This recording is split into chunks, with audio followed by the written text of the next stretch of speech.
right, so let's call the meeting to order, our February meeting, and we are starting, and let's see, it is 8:34, and we're just going to start with roll call introductions. So I'm Christy Hewling, Chair from Jeffersonville. Kelly Beck, student member, St. Johnsbury. Mark Perrin from Middlebury. Bill Baptist, Goshen. Dan Frank, Secretary of Education. Stacy Weinberger, Burlington. Peter Peltz, Woodbury. Kyle Coutois, student member, Georgia, Vermont. And then on the phone, we have Oliver Olson. Yep, Oliver Olson from Londonderry here. Okay. Morning, Oliver. All right, so any amendments to the agenda? I have a couple of things that will work into the presentations. Okay, all right, so no amendments needed, though. All right, so first order of business is the consent agenda. And so the consent agenda just has the minutes from January 16th. Very rarely do we just have one item. Is there a motion to be made? So moved. So moved by Peter. Is there a second? Second. Second by Stacy. All those in favor of consent agenda, please say aye. Aye. Those opposed say no. The ayes have it. Next, board announcements. Any announcements? Dan and I were at an interesting meeting last night, an organizational meeting that got postponed for a month for Orleans Southwest, kind of unexpected. And I just personally want to say it's kind of good to be back in this room. We used to caucus here and do a lot of things in this room from the State House. So. Any other, we did ask on the agenda orientation suggestions for new board members. So Stacy? Can we start? Yeah, sure. All right. So last night I went through about, I don't know, 10 reams of paper in like a stack on a shelf. But what I was looking for in particular was I was looking for this folder. So when I started on the board, one of the recommendations was to read 4 to 6 months worth of minutes from the prior meetings. So since I'm a diligent student, I read those. But I had really almost no idea what the minutes were because of all of these acronyms. So as I would go through and find acronyms, I would look them up and write them down. And they were things like VSBA and EQS and RED and VPA and SBAC and like all the stuff that I had never heard of. So kind of this is my anecdote, my little visual for a new board member, which is that there's a lot to learn. And there's, if you're not deep in this world, that when you come and you join the board, that it really is worth it to do your homework and to read the minutes and kind of understand what you don't know, and then take some time to really listen and understand what's going on, not just in your community or your school, but in educational policy as a whole, and how many different groups in the state are working towards bettering or revising or just kind of looking at new ways of learning in Vermont, because I was really amazed at what there was, especially kind of being more in the early childhood world.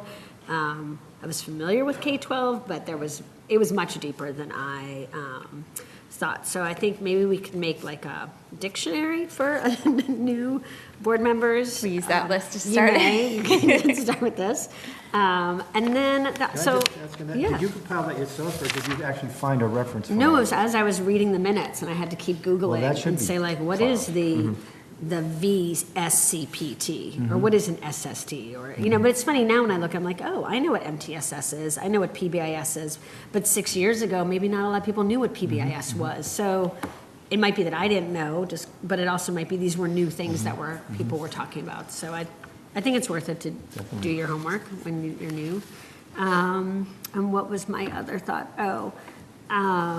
We've talked a lot about how we're all gubernatorial appointees, and so obviously that comes with maybe some connection to who the governor is at any given time, but I think one of the great gifts of this board is that it's not a political board, that we have these long terms specifically, I think partially specifically, so we're not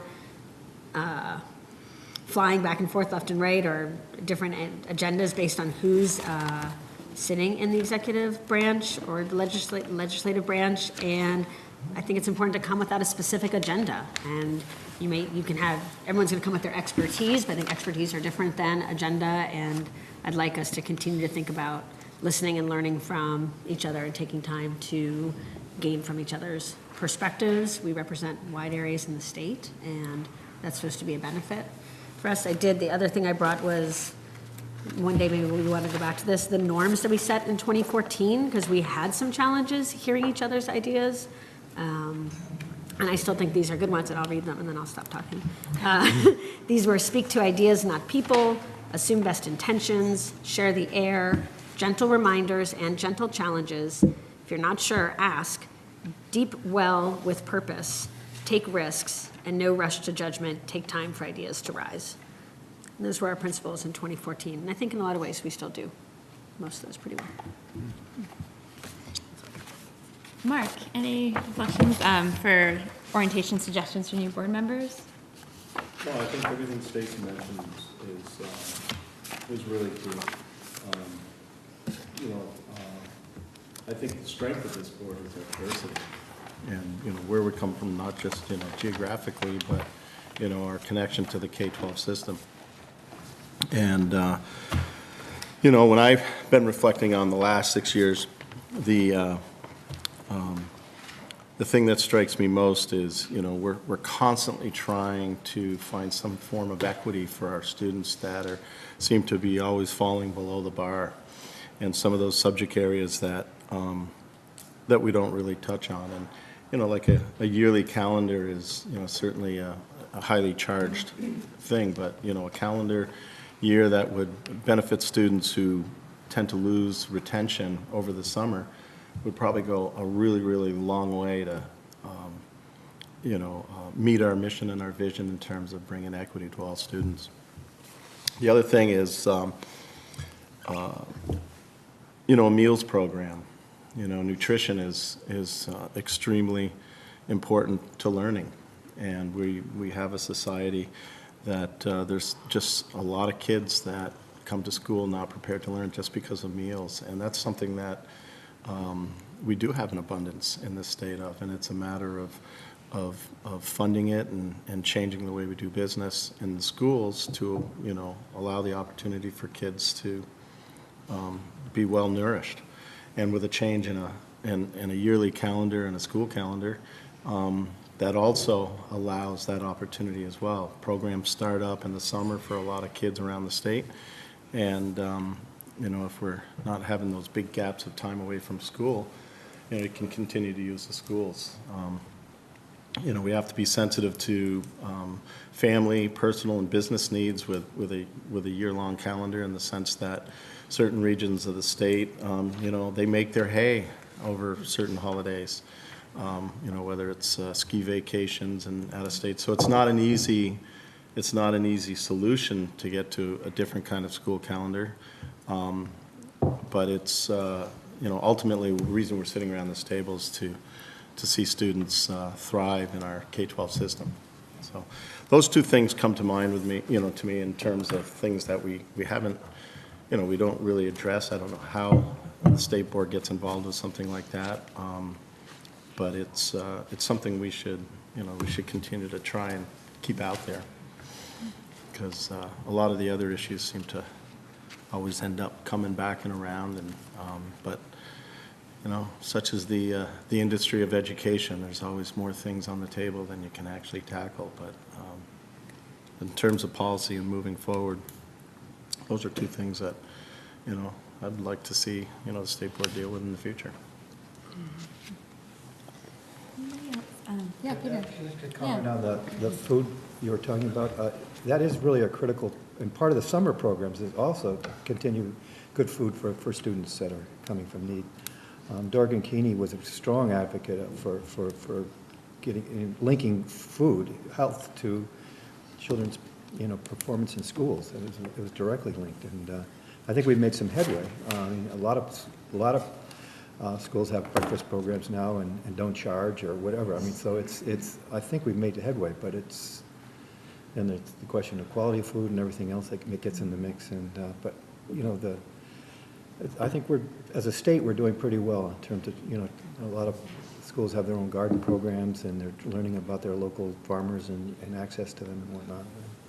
But it is a very, very critical issue. very critical. And I think a lot of that initiative, started outside the school system, whether it's, NOFA or, Fresh Foods of Vermont, the locavore movement, it's, those are your communities that are starting some of these things, and then they get involved with local school boards, and they get involved with, committees on those boards, in those school districts, and then they find their way in. So anything we can do to continue to support, the progress is key. And, having sat on some of those committees over the years, the thing that always kind of knocks, you start knocking up against is dollars and cents. And so that's where, on a larger level, State Board of Education through its advocacy and, Secretary of Education, sitting on a cabinet position and being able to, continue to keep that on the forefront. And so as opportunities arise in the State House where policies being made and laws being made that allow to free up money to get to where it needs to be in terms of nutrition is key. So I think what I'm hearing a lot too is one of our lenses of equity, and I think we need to, as a board, define what do we mean by equity, going a little bit deeper. So when we looked at how we've defined equity in the last couple of years, I know people have pointed out to me that it's not all as inclusive in our definition that we have. So maybe as our discussion today, we can start thinking about that. Bill? I think we should talk about equity, and I've been thinking about it, and there's at least 8 different ways in our current laws that affect equity. And we should probably set those things out and discuss them some. I certainly enjoy working on a project like that. Stacey. One other thing I forgot to mention, just when we did our, at least my new orientation with a couple of people, maybe Mark and Krista were there. One of the things we did was we met with program directors from the AOE, and not that we oversaw them, but I think it was important for me at least to learn who the people were and what their areas of expertise were. Like, these are our experts that we rely on. So, we met with John Fisher and Karen Edwards. I have notes from, we went and toured the finance in 302. I remember so that, I went to little cubicles, but just even hearing, like, even seeing the size of the room, like, these are all the people that deal with school finance.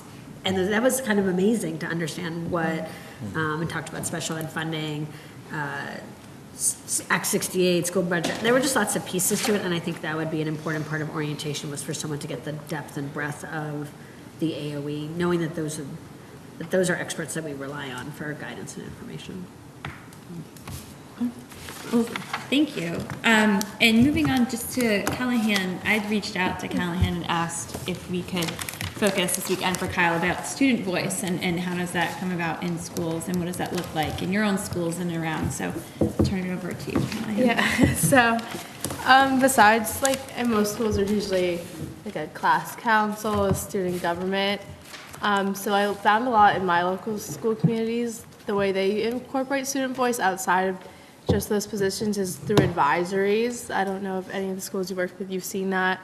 I know at my school, we meet every Friday with your advisory. It's people from your class, so there's like freshman advisories and about 20 per grade. And we get emails and we talk about stuff, we vote on stuff, we give ideas to the school.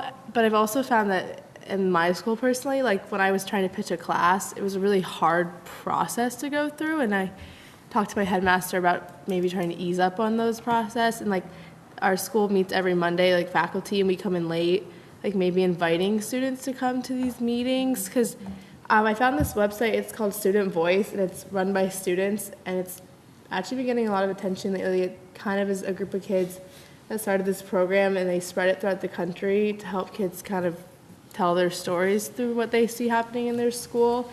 And a lot of things that they came up with was more opportunities to just go to meetings, because every meeting is about bettering students' education, yet the students aren't there that are the ones experiencing the education. So I think even just like Kyle and I could write like a letter to schools just to encourage that. And they also talk about in Iowa, like student government kids and just student board members, they'll have like meetings every few months where they'll get together and they'll just discuss issues and go back to their local schools. And so even a day where school, like different representatives meet with Kyle and I, and they kind of give us ideas, then we present those ideas to you all, or even to the legislator, the education committee. I think just get it, because students have the ideas and the motivation, and the process sometimes is really hard. And a lot of students are already really busy as it is. They all have different things going on. So I think just encouraging schools to make it more accessible to students to come to board meetings. Like, I remember with Act 46, the Blue Mountain kids would like come to every one of our meetings, and I was like, wow, this is amazing. Like, I can only imagine if more schools did that, like how awesome that would be. So I think just making meetings more accessible to students is a big part of helping with student voice. I don't know, Kyle, did you find anything? I was agreeing with what you were saying with between the board and students, like opening up student voice with the board, is that one of my ideas is like, I think we just really need to spread awareness of what the board is doing, because I know at my school a lot, if I say like, if people ask why I'm missing school, I say, oh, I'm on the State Board of Education. They don't really know what we're doing. They don't like, so it's like, I agree, I think we need to like kind of bridge that gap of like understanding like what we're doing for them and like how they can speak with us and like make it more available for us to speak with them. And off of that, I'll lead into, I had spoken with, at least in the Maple Run Unified School District, I was talking about, I had talked with Dr. Dirth, our superintendent, about what they're doing in our school district to encourage student voice. And one of the things we had actually saw at BFA, and it was that speak chorus. And that's been a big thing for student voice. They actually worked with all 600 members of the staff at the last August on convocation, which is this meeting of teachers and everything, teaching them activities they can do with students to promote communication. And there's been integration with the teachers to learn skills with student voice and leadership.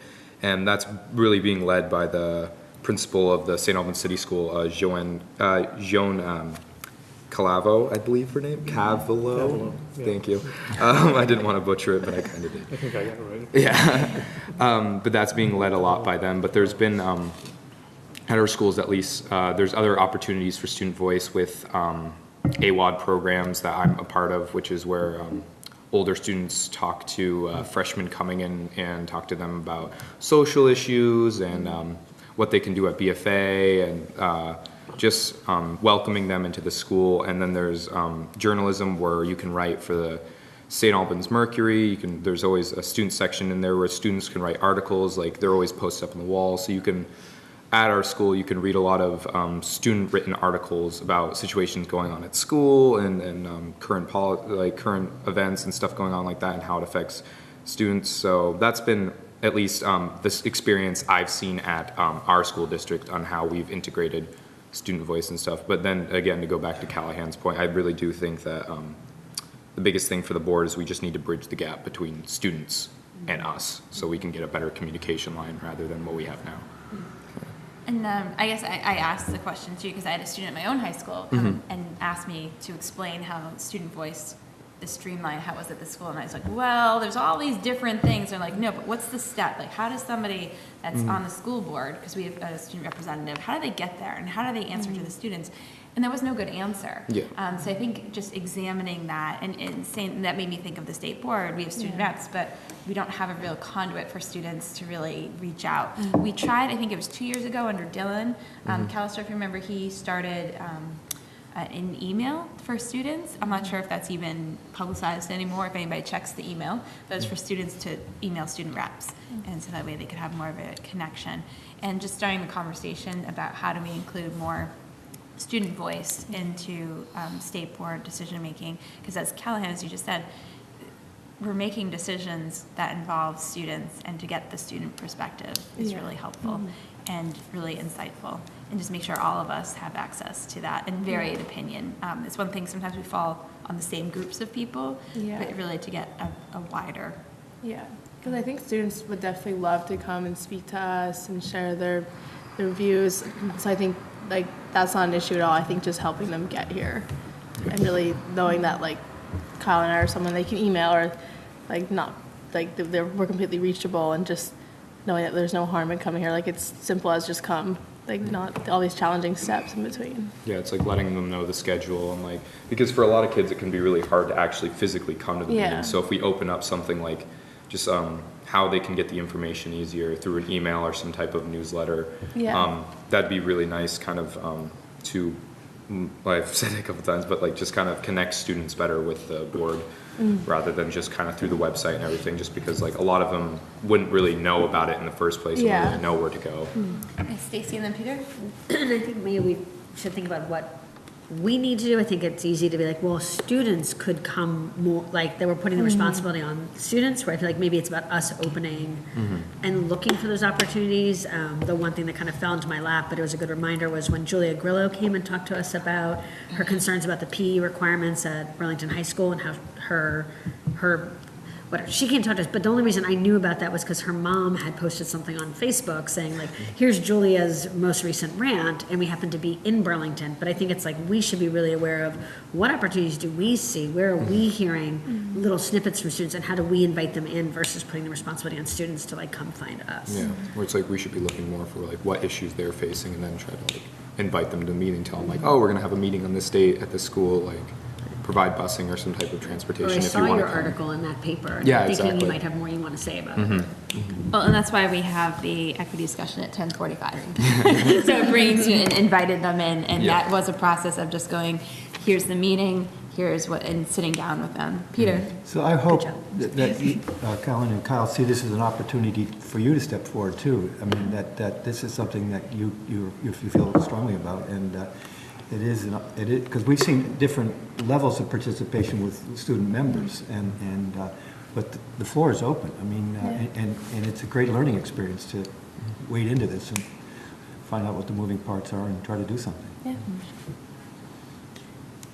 Okay, well, so thank you. And one of the things that I want to be mindful too is as we go to schools, we should hear some student voice. I think that's been really powerful when we went to Bethel and we heard students come in and talk. That's why during 46 discussions, when we had people coming in talking about their experience, I always asked, could you bring a student? Yeah. Because I do think that's powerful, but I will do try to be even more mindful as we're in schools, trying to make sure we have student voice from those schools that we're working at. As you said, not asking them to come to us instead of waiting the other way around.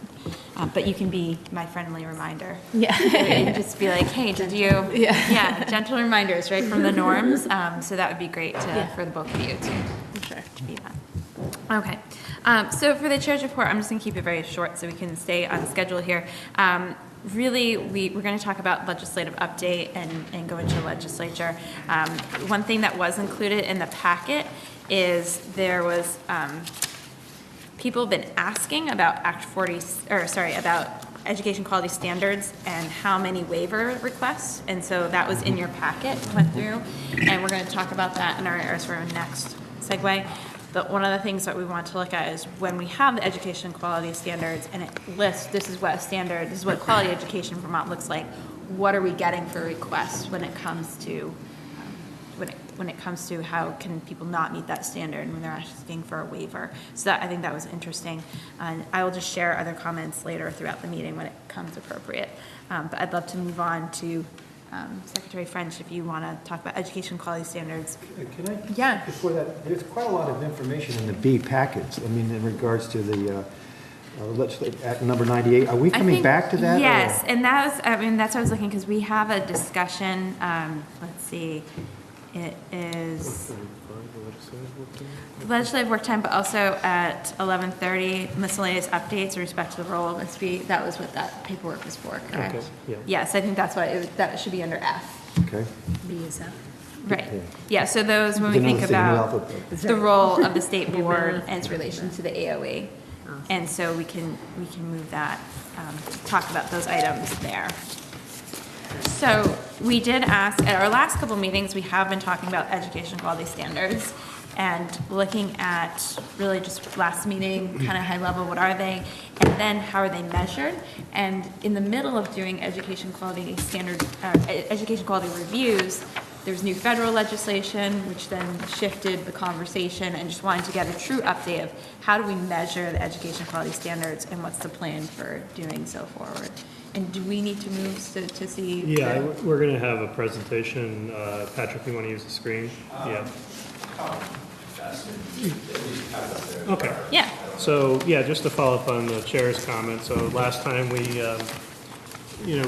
the basic idea was to give some foundational information to the board about quality, which is, really an essential conversation to a lot of different pieces. And there is, as we came out at the end of No Child Left Behind Act, there was an opportunity for, No Child Left Behind Act ended 2014, Act 77, if you remember Act 77, not to get into acronyms, but Now I know. yeah, so the personalized learning flexible pathways, that was 2013. So right around the time No Child Left Behind Act was sort of ending, which was arguably one of the more intrusive periods of federal education policy in our modern history. Vermont had an opportunity to start describing for itself how it wanted to be quality, and the board had a leadership role in doing that, and that ultimately ended up in moving from what were called school quality standards to education quality standards. And may I say, am I correct that we were doing that before NECLB came in, and then kind of NECLB Yeah, I think, because co-opted or took? You ESSA.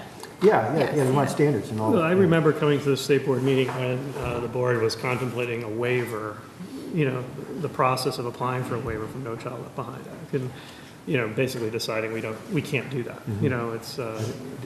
It's problematic for a number of reasons, but so I think my impression, there was this opportunity where the state decided to engage in the process to define its own approach to quality, and that was largely around personalization, Act 77, which part of that was to move from school quality standards to education quality standards, more from inputs and more on outputs, which is one way to look at that, your regulations. But certainly the other piece of it is how do we measure it? So today's presentation is more or less sort of the follow-up foundational conversation, but that's, in my view, this is sort of the beginning of trying to find a path that accommodates what we want to do as a state, but also complies with federal regulations. So we don't have two systems of accountability. We have one that sort of serves both. But my hope would be the state board would go back and at least touch base on its original intent coming out of No Child Left Behind Act of how to define it as a state, and to, if nothing else, highlight this work, but perhaps find opportunities to improve it. But I think just as the way my logic thinks on this, you should understand how we begin to measure it, because then you can go back and work on the definition, because how you define things often creates issues or not relative to how we measure things. So. And before we just start, and there is sort of this tension also that we have these Vermont ideas of what we want about quality, but we also have a limited Vermont budget. Right. And is it correct now that how much of the agency is funded by federal dollars and how much by state dollars? Well, I would say somewhere like 60-40. Okay. So 60% federal, Right. So, and when we were going through this process, we realized we had to use some of the language from the federal dollars to capture Vermont ideas. So that's when tried to marry the two when ESSA was passed. And how do we do both and harness federal dollars to get Vermont really objectives that we want to see for our kids? But another key question is how much of federal dollars are related to the overall education budget, and that isn't 60-40. It's much, much less. When you say the overall... How much are the feds putting into educating our kids in the state versus how That's much... a different question than Well, I know, that's why I'm the asking agency of education's budget. I know, that's why I'm asking it at large, So that would be a good follow-up to the third follow-up conversation today. We get to the measurement piece, but we can actually then, for foundational information, provide you an overview of the agency structure, which I think would be useful, and we could probably do that by presenting our budget. It's something the state board has a statutory area of review, so we could do that perhaps next time. And that, the budget's a concrete exercise that walks you through a lot of issues organizationally, and it will expose this issue of positions and who gets funded how and so forth. So, but to this point, I think my understanding of the narrative, the historical narrative, is kind of, if you buy into it, I think it's useful to understand that we're coming out of the end of a very sort of, I won't say intrusive, but very directed period of federal education policy. ESSA was an opportunity for states, coincidentally, to have more flexibility. So a lot of things sort of came together here with an opportunity for Vermont to do some things, and but I think it's useful to go back and revisit this work. And a lot of the issues that, we're going to be talking about in the coming months are all very germane to how this was set up and defined. And it's something that's under your direct responsibility. So it'd be a very useful conversation. All right, so we'll move out of the This way. is so Patrick you can- Halliday from the AOE. Actually, you don't need to move. Oh. This does not hook into my computer. So, Oh, okay. Well, then that makes What it easy. I do have, I don't know if, I think most of you have in your handouts Yep. some version of this. If not, I have some, or if anyone in the audience wants to grab these. What do you need for an adapter there, Patrick? I don't know. I got this computer yesterday, so I'm just happy that I can. If you want to try, wait a second, I have several. There's possible that we can do something. I have no idea what adapter needs to be done. I didn't think of that. Yeah, it doesn't matter. I guess maybe we are going to try to.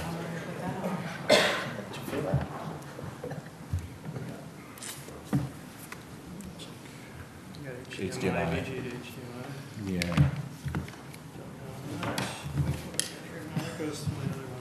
We have. Not totally. There's some person parts, but not over. Okay. Believe they had to cut a hole. So sorry about the. So is that going to work, or? It doesn't appear to, but. Oh. That's not going to work for Patrick. Yep. So Patrick Halliday, Agency of Education. I have been a project manager coordinating the development of the ESSA state plan and then overseeing the development of the annual report card. For the last couple of weeks, I've moved into a role where I'm also, in an interim basis, the division director for the licensing team, the education quality assurance team. So kind of wearing multiple hats, but this is going back to the project manager work that I've been doing. And a lot of what I'm going to be talking about is what the conversation, at least to start, the conversation that was just taking place a minute ago, giving some context to what was going on. And I want to start back in looking at the education quality standards. And Act 77, they are not the same. I know that there's been some testimony recently, even at over next door, conflating the two, but they're not the same things. But they kind of live in a similar sort of policy world. So I think that they work well together. The Ed Quality Standards came out in 2014. Act 77 was passed in 2013, and I think. You guys have had a lot of conversation about these, but I think that there was overall just a focus that looking at supporting all of Vermont's students with a focus on equity for all and looking at accountability and continuous improvement efforts with a particular focus on personalization and proficiency-based learning. Now I know that that's not exactly EQS, that's, I'm sorry, not exactly Act 77 getting into EQS, but I think that's the world that was started to be created in 2014, 2013 through those. If you look at slide 4 on mine, this putting the pieces together, and I think that this is one that we'll come back to time and again, and I think it's really helpful to lay out the logic, and this is all pre Every Student Succeeds Act. And this was a logic that was already happening. We have a definition of what good teaching and learning looks like in Vermont through the education quality standards. The next thing we need to do is figure out how we're going to assess whether schools are doing it. And more than assess, provide feedback to schools. What are they doing well? Where are the areas that they might be able to improve? And what was developed was a two-pronged approach. An annual snapshot, some sort of report card for schools and the state as a whole, SU's schools and the state as a whole, and then an integrated field review, which is going out much more qualitative than a quantitative review. And in fact, I was up at JPEAK for a training on the pilots for the integrated field review when ESSA was passed. So this was already in the works, this was taking place, this moving forward, and then ESSA got thrown in there. But I think what's important to think about is that the data that came out of the annual snapshots and the integrated field review was not designed in Vermont, this is a state-designed program, not a federal, was not designed to say you're a good school and you're a bad school, but to really drive continuous improvement efforts. And that's the logic that was taking place. And the education quality standards, education quality reviews were kind of broken down into 5 different domains that we're looking at. Academic proficiency, which is the closest analog to what we saw under NCLB. It's not an exact analog, but that's where all of the things that existed under NCLB were in academic proficiency.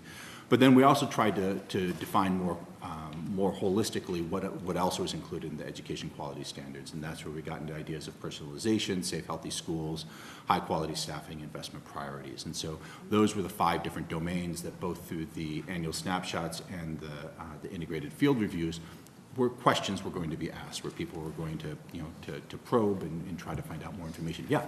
So just to go quickly back to the review teams, could you give us an update on the status and expectation for those teams? And For the integrated field reviews? yeah, the team that are actually going to go forth, I assume. So those integrated field reviews, I'll touch on them a little bit as I go on here, but they're on a 3-year cycle where every 3 years a team, largely of educators, will go and visit neighboring schools and just spend a day interviewing folks, asking for documents. There are folks from the AOE who are there largely in a coordinating role, but in fact, I think if you look, this is getting a little bit into the weeds here, but I'm super happy to do it. If you look, about 4 slides from the end here, there's this slide that says 2017, 18, 18, 19, 19, 20. There's a whole list of different schools that are there. You can see how those are grouped according kind of geographically. And so in the case that I have here, if I can read my own, so those are, you can see those are largely Franklin, Grand Isle County. So what will happen is one Wednesday, a handful of people from Franklin Northeast, Franklin Northwest, Grand Isle will go and spend a day in Franklin Central. And then the following Thursday, folks from the others will go and spend a day in Franklin Northeast, gathering information, making some recommendations and making some commendations on each of those annual EQS domains, those 5 Is there any domains. AOE direct participation in There is AOE coordination, they're certainly on site, but really it's direct participation, yes, but more assembly than actually going and doing the reviews themselves. They're really intended to be largely driven by peers who do it. Can you just correct me if I'm wrong, because it's usually the AOE that's more of the collecting the data and going to the SU office, and then the teachers are going out actually into the schools, because it's by SU, as is written here. It's by SU. And so isn't the AOE collecting more of the sort of the paperwork piece of it, and then? Yes, I mean, the AOE is working in advance for all of the gathering of documents. Exactly who the team is going to different schools kind of depends on the role of the individuals who are making the team. Mm-hmm. If I'm an administrator, most likely I'm sitting in on interviews with other administrators. If I'm a business manager, most likely I'm with other business managers. But in my, I've gone on a handful of the integrated field reviews. I've spent time sitting on the floor in first grade classrooms as well with folks from, actual practitioners in the field. How many integrated field reviews have taken place? How many? Yes. By the end of this year, every SU will have had an integrated field review, or at least participated in the pilot for the integrated field reviews. Okay, now the law says school, it doesn't say supervisory union, correct? I don't know exactly what the law says in terms of, they're organized by supervisory unions. I don't know. I think Act 46 defined the accountability LEA to be the SU. Certainly the LEA That was one of is. the changes that yeah. was built in the 46. Okay, The SU is. So state law defined as- defines, we took that opportunity to Yeah. define. that answers my question. Yeah. Okay. Does that answer? I do have another one on this, on the snapshot. How well does that reflect the goals of the state. So I'm gonna, can I? Yeah, we're kind of derailing yeah, your we're good. I'm gonna presentation. get So deep why don't into we, that. yeah, why don't we let I'm you gonna go- present, and if we just have clarifying questions, Yep, if we can absolutely. save, so that way we don't derail you too much. Right, and so what I was Okay. trying to, was, as this was defined pre-ESSA, these 5 domains were really both for the integrated field reviews and the annual snapshots as they were being developed, would be questions that would be gathered in each of these different domains. And then in December of 2015, the Every Student Succeeds Act passed, signed by President Obama. And I think that an important thing to keep in mind is that people forget where the birth of the, many people forget where the birth of the Every Student Succeeds Act came from, and this is actually part of Johnson's Great Society, War on Poverty, the Elementary and Secondary Education Act of 1965. You can see the pictures. I don't know, I love this picture of Johnson sitting here with an elementary school teacher of his. It's on Palm Sunday. You can see the little cross made of a palm sitting on his lapel, where he signs this in 1965 outside of his own school. And he uses the word of equality, not of equity. We can have a conversation about the difference of those if anyone wants to get engaged in that. But really the point is to get funds to students who have been historically marginalized, who have not, schools and students who have not had the support, finding a way for the federal government to come in and on an equality and equity basis to get more money to those students. And so what fell to the Agency of Education is to create a state plan to meet the requirements of ESSA. We had multiple teams that were organized across the Agency of Education. We had input from the field input team who was made up of about 20 different folks, a wide variety of practitioners, folks from the VPA, VSEA, et cetera. And from this board, too. And from the board, yep, absolutely. And then we ended up with public input from over 2,000 folks in Vermont. As a percentage of Vermonters, that's not bad. At one point I did the math to come up, that would have been the equivalent of 100,000 folks from California. So, or I don't know, I'm making that up right now. That's not for the record. I did the math at one point, but it was a lot. It would have been, as a percentage, it was pretty good. And then each one of the decisions that were made on these, for these decision points, these ideas that we needed to wrestle with, we quite physically, these are public documents you can look, we had to justify that decision based on equity. You know, is this an equitable decision? Is this something that's possible? Is this something that can be afforded? And does it align with current practices? And so there are actually narrative written out for each one of those lenses. What we were able to do in order to do this was maintain this, these same domains that we looked at. And we were able to put everything that we needed to meet for the federal government under ESSA within the academic proficiency domain. We continued with these other 4 domains, so we had all 5 of those domains, but specifically the indicators that we're developing under academic proficiency met both our EQS requirements, but also met the federal requirements simultaneously. So we had a choice. Do we have 2 competing systems of assessment that are going on here? Or what we ultimately said was that the state requirements were the things that we're going to be, that we're going to prioritize, and that we were that we're going to figure out how to meet the federal requirements underneath that state umbrella. And I think a couple of important things that were touched on earlier under the differences between ESSA and No Child Left Behind, more control to the states, more flexibility to the states. The end of the discussion of kind of failing school sanctions, and instead that there is a very limited number of schools, about 5%, well, a minimum of 5% of Title I schools would be eligible for comprehensive supports. And then also equity supports for schools where there's persistent gaps between historically marginalized and historically privileged students. But there wasn't the closing of schools and the firing of principals and some of that would have fallen, reorganization of schools under ESSA. And I think, under No Child. But I think that the other really important thing is that there was a real focus in ESSA on continuous improvement, not on blaming schools, not on finding fault, but saying, here are the areas where there needs to be improvement. Let's put together a plan to try to address that. So, Just to clarify, please. so there is nothing at a state level that requires that, correct? that requires, The ranking. there's nothing in the state level that requires a ranking. And the one weird thing I know that we've come into is does a school meet the education quality standards? And that's been I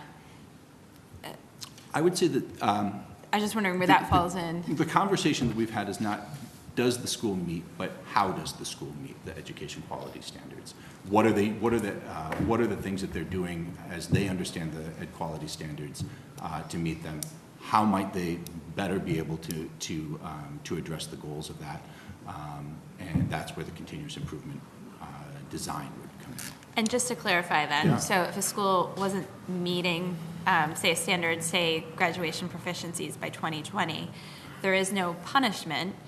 There's just a continuous improvement plan. And if you went to a school with integrated field review and they had not fully implemented proficiency-based graduation by 2020, then what would happen is that it would enter into their continuing improvement plan, correct?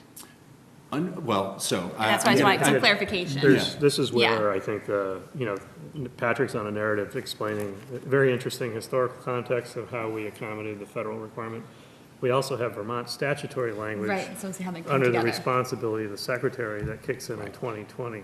Right. So a lot of the questions you're answering, there's a Vermont answer for in statute that we haven't done yet. That's really not part of complying with ESSA. It's part of the design was to put responsibility on the secretary to identify the schools and in terms of Vermont Right. requirements and work with them to make sure they achieve that. So there's a whole process in statute that we haven't really implemented yet in the state. you know. Okay, so what they're designed to do, you're talking about this is at the federal level, but not the state level. I just want to make sure it's clear. I'm just saying there's an additional thing in the state requirements that we haven't, hasn't been implemented yet that we're about to. So part of my hope would be to put this foundational narrative in place and we get out a couple months in understanding this as preparation to start that other process. Okay. Because I think a lot of the issues that I know that the board has provoked with Act 46 conversations really fall into that. I keep pointing over here, Bill has the book out. Fall into that category, like it's sort of the old public school approval process. Like what is that baseline assurance? A lot of it will be picked up in here, but there is still a separate statutory requirement. Okay. One thing I'd note, there's not ranking of schools, but it gives the authority if you're not making progress to ultimately close the school. And that's actually written into our ESSA state plan, that if a school is, I'm jumping a little bit ahead right now, but if a school is eligible for what we call continuous improvements for multiple cycles, then that is something that is an option that the secretary could take. Right. And that's actually looking about a minimum of 7 years down the road, is Okay. the way that it's written into our state plan. Because I was just looking at the page 7 where it's saying it's not designed to shame or blame. But Yep. at the same time, there are some consequences. So I think we're getting, I think that the distinction that the secretary makes is important. I'm talking right now about the design of the annual snapshot and the integrated field review. And the annual snapshot and the integrated field review are not designed to do that. Now, it's possible that data that's gathered in that might fit into other statutory requirements that the secretary would have. But I think it's really important to recognize that the snapshot instead is really focused on identifying strengths and needs, looking where there's inequities that exist so that we can bring those to light, and then providing a holistic view of what schools do, not just limiting our discussion of what a school does based on SBAC scores and graduation rates, but having across these 5 different domains where there are multiple indicators for each one of those different domains. Stacey? I just thought we should sing the praises of those 5 different domains. I just love that they're equally weighted, and the idea that it doesn't matter how well you score if if it's not a safe and healthy school, or not that it doesn't matter, but that's not the whole story. And I think the holistic view just tells, especially if we're trying to get to issues of equity, I think this tells a much wider and deeper picture of what might make a school more or less equitable, so. In fact, that, again, getting a little bit ahead, but when a school puts together its continuous improvement plan, one of the goals that it needs to develop is specifically around safe and healthy schools. So they need to be able to say, whether it's MTSS or whether it's exclusionary disciplines or whatever it might be, that one place that they have to, in the way that it's designed, is around safe and healthy schools. Might be interesting when the students come talk today about explicit or implicit bias. That might be one of those places where, for instance, a school might score very well, and yet there might be a very large segment of the school population that doesn't feel safe at school. Yes. And Yep. what would that mean for equity? I think it's also important to recognize that this is not, while it's a more holistic view, it is not the sum of all data. I mean, this is not, the annual snapshot is not the only thing that a school should be using. The integrated field review would be a second, but there's also lots of local data and local knowledge that should be figured into this conversation. It is largely quantitative data that can be helpful, but it's not the end-all and be-all of all the data that gets into there. So I don't know how well folks can see it on the printout. Oh, that's actually pretty good. Oh, you did. You were good. You were much. I was saving paper and color, and you were doing a smarter thing. She takes care of us. She does a good job of taking care of the board. So I'm going to at the end of the kind of the slides that I have, I'm happy to go into more depth on the annual snapshot. I gave a real high level view of it, and then kind of tacked on to the end of this are some a little bit more detail. The annual snapshot is it's under development. It's largely ready to go, but for the data to fill it. We're working with a partner who's based out of Columbus, Ohio, a fantastic organization who has really been doing a wonderful job and kind of understanding our needs and building something that reflects that. I think that you can see it's on page 3 of mine, so that would be about slide 12, that there are 21 different specific indicators, multiple indicators for each one of those 5 domains that ultimately are going to be represented by the annual snapshot. And if you hear me say report card, annual snapshot are the same. We're trying to train ourselves to use annual snapshot. We said report card for a long time. That's the federal language, so I sometimes fall back into that, but just for clarification. What we have for and I'll just judge, what you're seeing in front of you are in the paper there, are screenshots from the development site. This is not, all of the data that are here are bad, bogus data. It's backfilled with kind of a Frankenstein set of data from previous years in order to test out the environment. So any kind of rankings, please don't pay any attention to that specific information that's being in there, because it was just for the development side of it. We don't have this year's data to actually put into it. But I think you can hopefully see a little bit conceptually of what this is going to look like. For each of these 5 domains, there will be 4 different rankings, or not rankings, ratings, both current performance and then change from last year. Patrick, can you tell us what page you're on? Oh, I'm sorry. This would be 6, 12, 13, 14, 15, 17 maybe? Sorry, okay, thank you.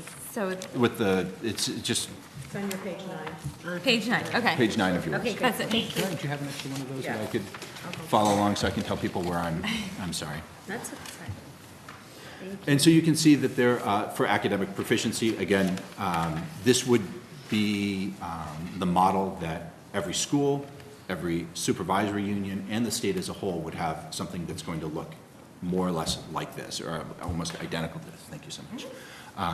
that's going to look identical to this. What would change would be the actual ratings they're going to come, because those would be specific to that. And so as you look under performance, current performance is the most recent school year. The change is, has there been growth from last year's performance to this year's performance? And then the final, the two columns on the right is what sort of equity gap exists between historically marginalized students and historically privileged students? How large is that gap? And then has that gap shrunk? Has it gotten larger compared to last year? And just vocabulary, Sure. how does ESSA define historically ESSA marginalized? does not define historically marginalized. It doesn't. We defined historically marginalized for our own purposes here. Okay. And historically marginalized is any student who is on an IEP, any student who's from a racial or ethnic minority, an English learner, free reduced lunch, homeless, what else is there? Military affiliated. I'm losing a couple of those in there, but there are about 8 different categories that a student would fall into in order to, could be a member of. Could you forward that definition? Just for, I think that's a good one where Absolutely. we're talking about having a common definition for equity. Absolutely. And I know that that's come up, and that would be really, Yeah, because I I can actually get went that to looking you. in ESSA last night for a definition and couldn't find it, and I thought it was just my inability No, to go it was through. Interesting. This was Because it's not there. Right, and so that's that would be great if Vermont, Absolutely. that would be nice to have that common language. what is in ESSA is the reporting requirements for specific groups. The accumulation of the aggregation of those groups are the historically marginalized, the total of the historically marginalized. And women are included in that. Is that We in the did not, reporting requirements? for historically marginalized, we have to report that, thank you for doing that. Yeah. That's important. No, women are not, women are not included in the historically marginalized group for these purposes, so. But they for our are definition. required by ESSA They're reporting. required for reporting by ESSA by gender, yes. Patrick, I'm worried about capacity to pull this off. And you had mentioned that before we get to the prime place, it's going to be another 7 years. And did I hear you right? I think that your question was about the ability of this, I understood your question to be about the ability of the secretary to actually, close a school. To get to that point is several years down the road. Okay, no, I'm just worried about EQS and the integrated field reviews.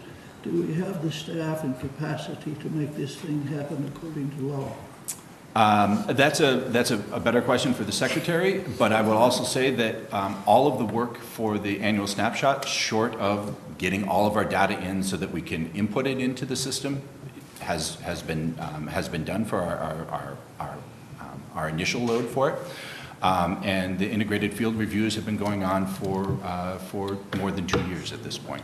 Yeah, the law was passed in 1997. Well, but the education quality standards were not passed in 1897. 2015. Yeah. So this was something that came, the integrated field reviews were a development out of the as a way to education quality reviews, if you will, as a way to look at how schools are meeting the education quality standards. Yeah, well, my concern is I worry about our capacity to do this, particularly when we're facing the pressures that we're facing. So the team that I'm the interim director of right now oversees the integrated field reviews. They are busy. They have a lot of work to do, but they are certainly meeting that challenge. And it's they're going out on an integrated field review tomorrow to South Burlington. Is it South Nice Burlington? one, That's right. yeah. It's South Burlington. So Bill, maybe could you write a note down to hold that for our next meeting when we review the budget? So I think that's a question. So when you're thinking about capacity, so we've already talked about having that on our agenda item next month. So if we make a note to, I'm sure I won't forget it. okay, that's it, Peter. So we've also been struggling with software and application and whatnot. I'd like to hear about that. That's coming up next. Okay, Minutes. and then after all of this, what happens? I mean, in terms of the reports, what role does the agency or the state take in making sure that things are improving? Sure. Can I just say, I go back to the old days when the AOE, or department at that point, had staff that would go out in the communities. They were in literacy, in numeracy and stuff, Stu Bigham and others, that were great master teachers that really made a difference. Those days seem to have, That's 40 employees ago. I think, you know, to Bill's, I think it these was, are. it might be sound old-fashioned, but it Yeah. made a big difference. I think these are, I'll invite Patrick to respond, but I think these are great, also call them parking lot questions, Bill's question, your question, and exactly what I think you should surface through this foundational thing. I don't want to, we don't. Stationary, that's all. Yeah, no, but I think it's important that you surface those things and help drive this conversation in the coming months. But I think from Patrick's point being here today, he's giving you sort of the historical narrative and an update on where we're at, but I don't think you. I will touch on your question, I think, a little bit, in how this is designed around continuous improvement in just a minute here. If we're on page 9, the top of page 9 right here, this is an actual screenshot from the development page, minus the green arrow there, just to focus.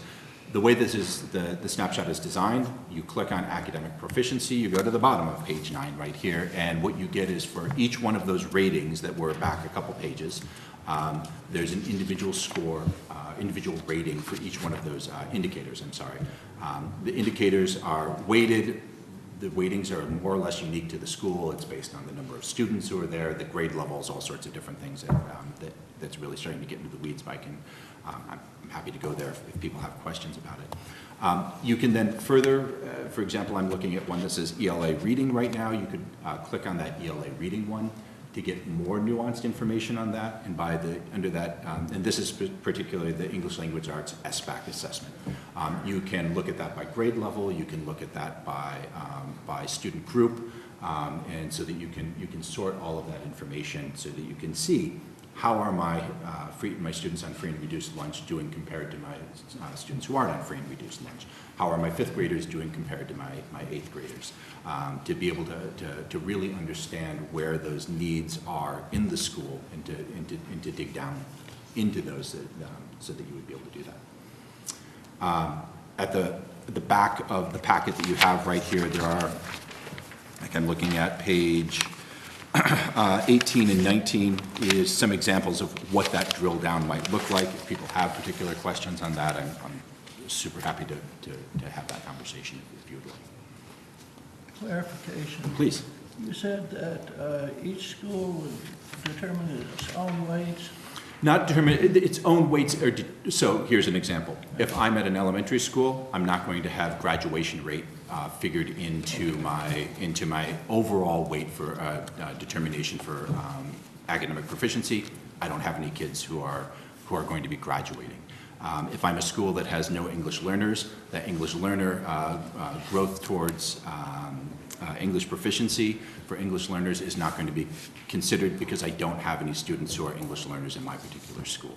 So that's why I say it's more or less unique. It also could be a situation that I'm a very, very small school and I have 5 English learners. That's too small of a number to be reported out for student safety, and so that number is suppressed. So that wouldn't actually be figured into that calculation as well. So if anybody tries to aggregate them, they're really aggregating a bunch of apples and oranges.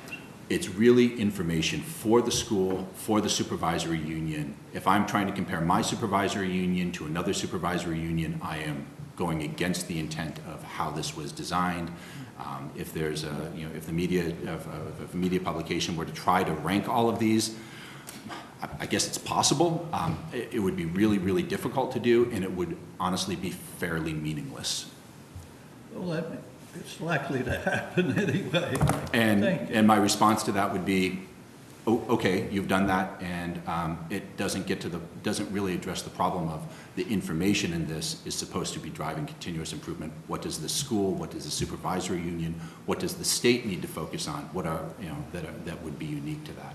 And just like we would say for, putting on my classroom teacher hat, there's no student who is 100% succeeding. There's no student who's 100% failing. For every single student, I want to see what is that next thing that student needs to do in order to grow, whether it's on a social emotional level, an academic level, and what particular academic need it might be. Okay. Can I have one correction? Please. And it's commentary and it may be personal, but If we've determined what percentage we receive from the federal government in total amount for educating our kids in the state, say it's 15 to 20%, whatever it might be. To me, it looks like the tail is wagging the dog. I mean, in terms of how much we are trying to tailor and adjust all of this for federal needs. And I go back to, wasn't it Howard Dean that when Nickleby first came out said, should we consider not taking any federal aid at this point? That's correct. And, you know, I hark back to that. I mean, you know, this is, I really question, what, are we chasing our tail in another? Again, I think that's. I know, but it's, yeah. I gotta say it because Yeah. we're just on a loop. We're just on a loop on this stuff. The one response I'd have to that is the idea of the annual snapshot and the integrated field review predated the Right. development This of is ESSA. something This we was did already ourselves. work that was in progress, not to meet federal requirements, but to meet EQS Because requirements. it was true that. Right. And I think, you know, we've had this conversation with money. Vermont is not in a state where it is funding its education at a level that could sustain without having federal dollars. Yeah, and you'll see that next, I mean, it's next just- time when we do the budget. It's not Yeah. even realistic to contemplate that. Yeah. I'm Yeah. really questioning the effectiveness of Yeah, all of this. but I think the point that this is a Vermont, essentially a Vermont-driven initiative, it's not a federal one. We found a way to make it work, Make it work to with satisfy the federal requirements. requirements, but this is a Vermont, largely a Vermont-driven initiative. So we don't have two, I mean, that's what I think Yeah. Patrick was talked about, so we don't Yeah. have two separate systems of accountability, because then if you're a school, you're going, well, this is the Vermont information I have to do, and this is federal, that's cumbersome. So how do we streamline it and make it efficient for schools to do, but still meet Vermont, what we want? And that was part of this board, was we had the Education Quality Review Committee that worked with the AOA developing this and going through and what we wanted to see out of what we measured. I think that's what we're trying to, it was delayed a bit because of this trying to marry it with the ESSA requirements. And again, so we have streamlined accountability. Looking at page 10, this is just a real quick graphic to show that the actual annual snapshot is going to be coming out in two different phases, spring of this year and then autumn, November, December of this year. The spring of this year will meet what we need to this year for federal requirement. And then there are a handful you'll see across those two pages on page 10 of indicators that we already have the information for, that we can put in. It's not something new that needs to be built. For example, looking back at one that's not ready, we have a college and CCR. There's a good one for you, Stacy, to put on your list. The College Career Ready Assessment. This is a new initiative that's being used as an indicator. It really has almost no additional lift at the school level, but it's saying what, at the time of graduation, what percentage of students have a college and career ready score on an SAT, an ACT, an AP score, engaged in dual enrollment, have an industry recognized credential. There are, I think, 7 or 8 different ones of those. ASVAB, military readiness. So that is a new one that we have that's just not ready. So this is kind of the implementation year of this 18-19 for that particular measure. The data from that will be included in the second round of this annual snapshot that will come out November, December of this year. But there'll be about 10 of the indicators included in the one that comes out as soon as we get our data in, and through SLDS, and then with one exception on the climate surveys, there will be the full complement of those indicators will be included in the second version of this. That's the design. When will school climate? School climate, others can talk to that more smartly than I can. It was going to be included, but there ended up being some issues with it was determined that Yeah, we're they putting needed to it, buy Not ready yet. servers. we're putting it back out to bid, sort of looking at it as a turnkey solution. We were trying to build a lot of stuff, and that was gonna cobble our, capacity issues, so. In terms of literally creating the Yeah, survey. building What it would a from survey look scratch, like? da-da-da-da. So we're putting the RFP back out to really look for a Great. vendor who can do the whole thing, and Okay. that'll simplify our data back end That makes requirements. sense. Yeah. a lot of it came down So to the technology. student will be reported as passing any one of the 10 different criteria that you just sort of listed? For You'll for get an in- CCR. For CCR? Yeah. That was what you just For the listed. college and career readiness assessment, that particular question says, what percentage of students at the time of graduation have a passing score, or it's not always a score, because like the industry recognized Yeah. credential, on at least one of those? Okay, and that becomes the dependent variable, if you will, of the whole thing? For that, so if I'm at South Burlington High School, I would look at my graduating seniors and say, of those graduating seniors, what percentage have a passing score or the equivalent on at least one of those? And so my score might be 92% or it might be 74%. That's translated into a rating, one of those donut-shaped Yeah. kind of Yeah. consumer reports like rating, yeah. Thank you. Yep. And then the post-graduation outcomes would be the other one I think that might be of particular interest here, and this is looking 16 months after graduation, what percentage of students are enrolled in college or university, what percentage of students are in a trade school, are employed. We're still trying to work with the military to see if we can get enrollment, our enlistment numbers for the military. It's very difficult. We're hoping to do it because we think it's a worthwhile way to do. We know that this is going to be an imprecise metric. If I'm a student who goes to college, graduating senior who goes to college in Canada, we don't have a way to track that in a systematic way. We do within the United States through the Higher Ed Clearinghouse, but not for students who go to college abroad. Similarly, we have a memorandum of understanding with Labor, Department of Labor in Vermont. But if I go to New Hampshire to take a job, or if I go to Utah to take a job, or if I go to California to take a job, that wouldn't show up. So we know that this is an imprecise measure, but hopefully it's information that local schools would be able to say, what are our kids actually doing after they graduate in a more systematic way than following people on Facebook. Is VSAC helping you? I'm sorry? Is VSAC helping you on that? We are. I actually made this particular in the CCR and postgraduate outcome presentation to VSAC back in September, October. So yeah, they're aware of it and working with us on it. Yeah.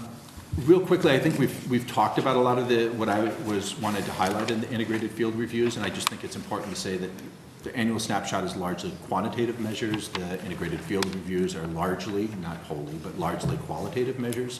And it's really a chance for the integrated field reviews to ask that question of how are you doing this and what's working and what are the things that didn't work. What comes out of those, again, looking at each of these 5 domains. For each of these 5 domains, at the end, there are multiple findings over the course of the integrated field review. At the end of the day, you have 2 commendations and 2 recommendations for each of those 5 domains, and those are meant to particularly the recommendations are meant to help determine what your continuous improvement needs might be. So there are a couple of examples from these. I think, yeah, they're actually, these are real examples that I included here around the personalization from a particular LEA, and then one of them from, actually they're both from the state level. It's a misprint on here. But so they're not just SU level commendations and recommendations, but they're also state level.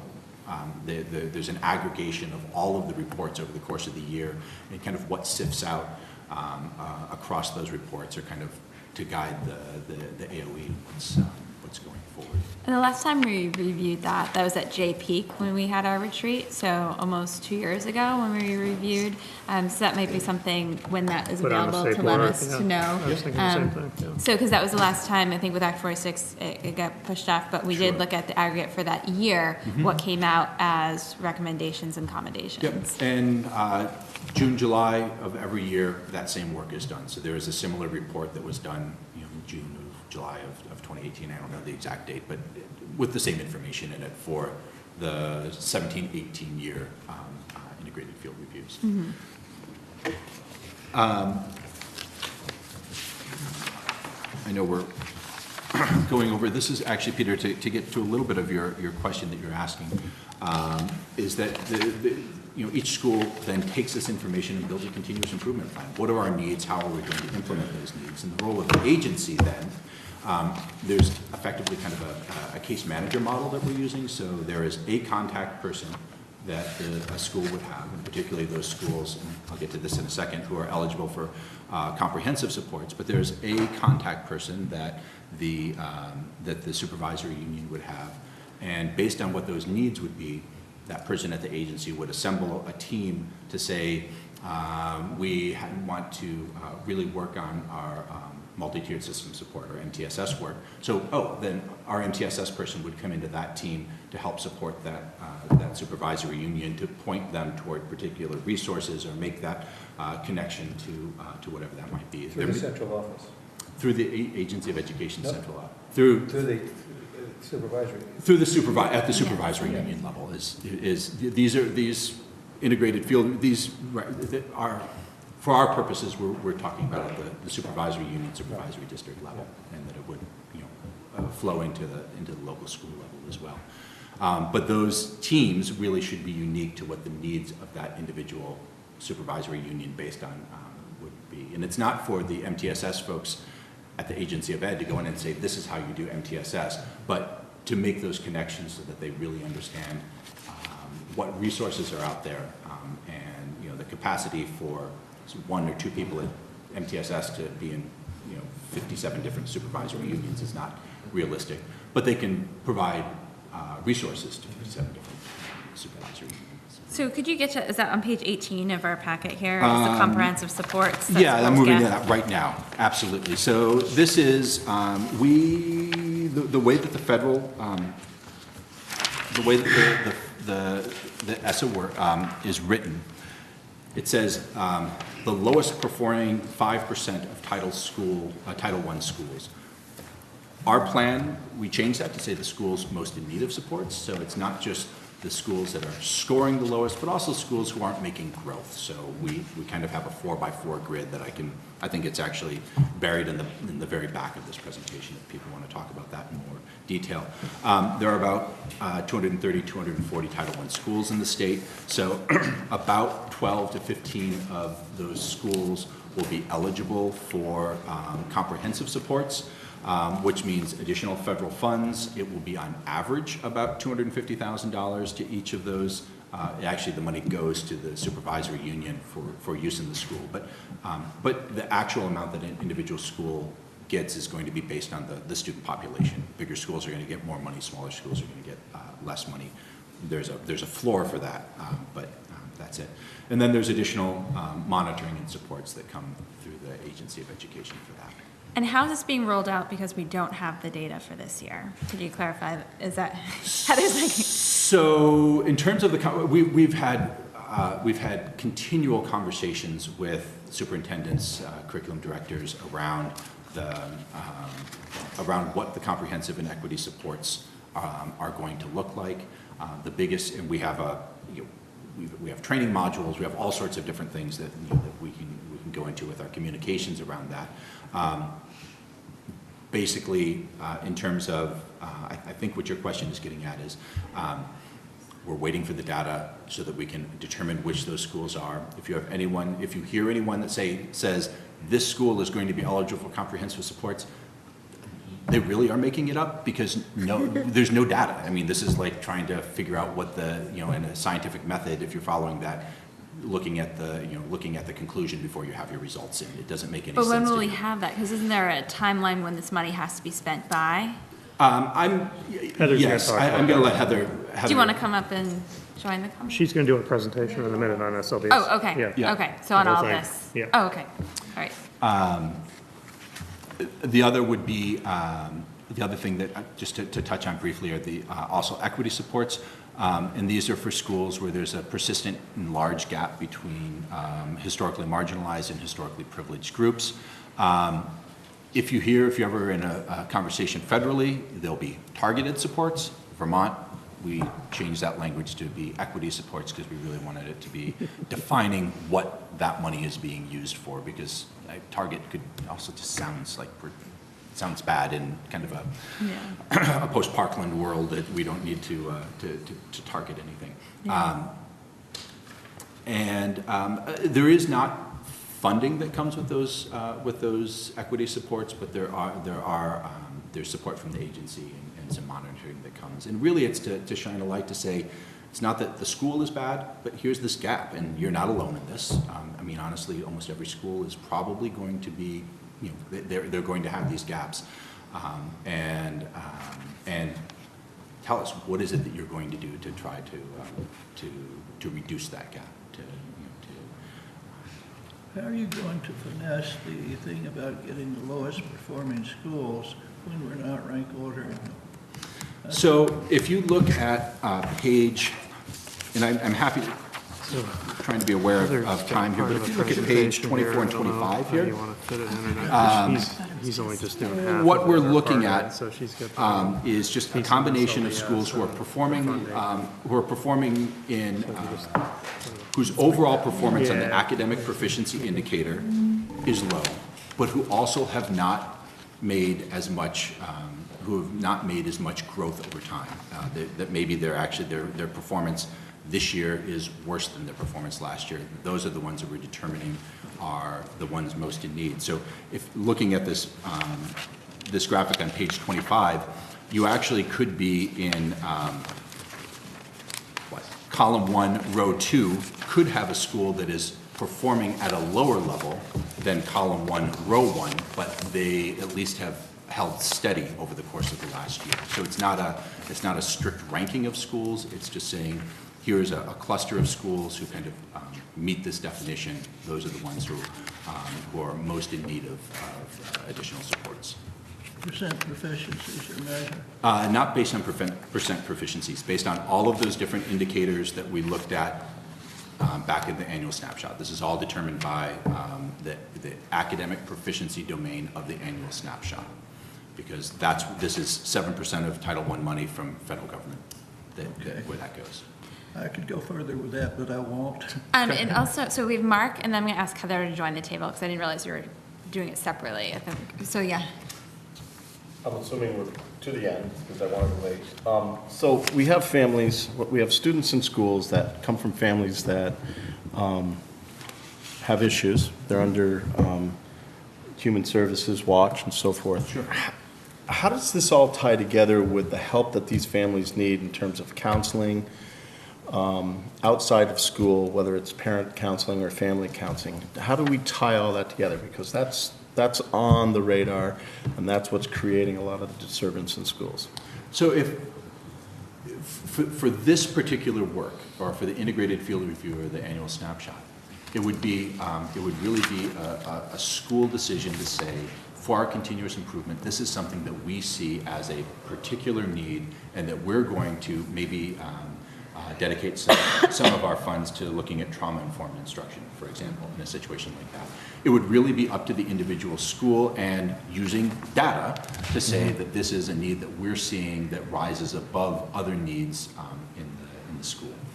And I think it's important to say that just because you have a low score on your math indicator, that doesn't mean what you need to do is come up with a new math program. Maybe it's you really want to focus more on personalization, or maybe as you dig down further, you're noticing our students on free and reduced lunch are really where our math performance is dropping off, and we need to be thinking differently about how we're going to provide math instruction to a particular subgroup of students, maybe students who have experienced some sort of trauma, or have are in foster care or something like that in a particular school. Now, there are also local and there are other avenues that a school could also pursue, but for our purposes, it would really be up to the school to determine, based on the data that they have, annual snapshot, the field review, and local information, what are our biggest needs that we want to focus on for continuous improvement. So can the AOE gather information from the HSA or from the Human Services to help score in the integrated field review at all? I don't know. I don't know that. Certainly at the integrated field review, that would be an appropriate question to ask, to say, how is what sort of trauma do you see your students coming with, and what are the steps that you have used to help to help alleviate that trauma, or to support those students. So we do have information on who's in foster care, who's in who's homeless, migrant, etc. So just because we're actually trying to fit in Yes. Heather too, so do you mind joining us at the table? Because I mean, this is the conversation of how are we currently measuring it, and maybe this is the conversation of where we need to go. So part of that, where are we at right now, and why don't we have data to fill into this? Because we've been told over and over, we're gonna have it December, just wait. So this is Heather, I think you're gonna give us more of that update on. She's going to project Thank you, Brett. Oh, the okay, screen behind us. all right, so. So we're supposed to break at 10. Yeah, so we're running a little late, so, yeah.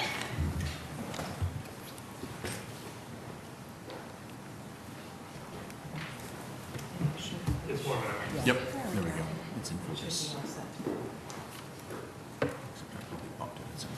doing too much negotiations, HSAs, AHS. It's true.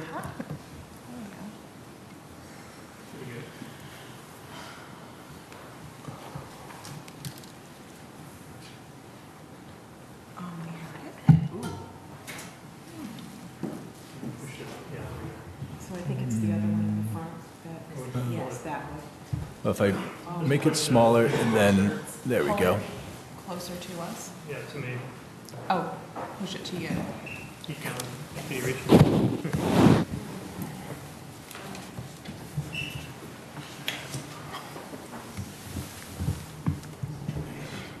How's that? A little louder? Almost there? Into the side. How's it looking from you and Oliver, okay?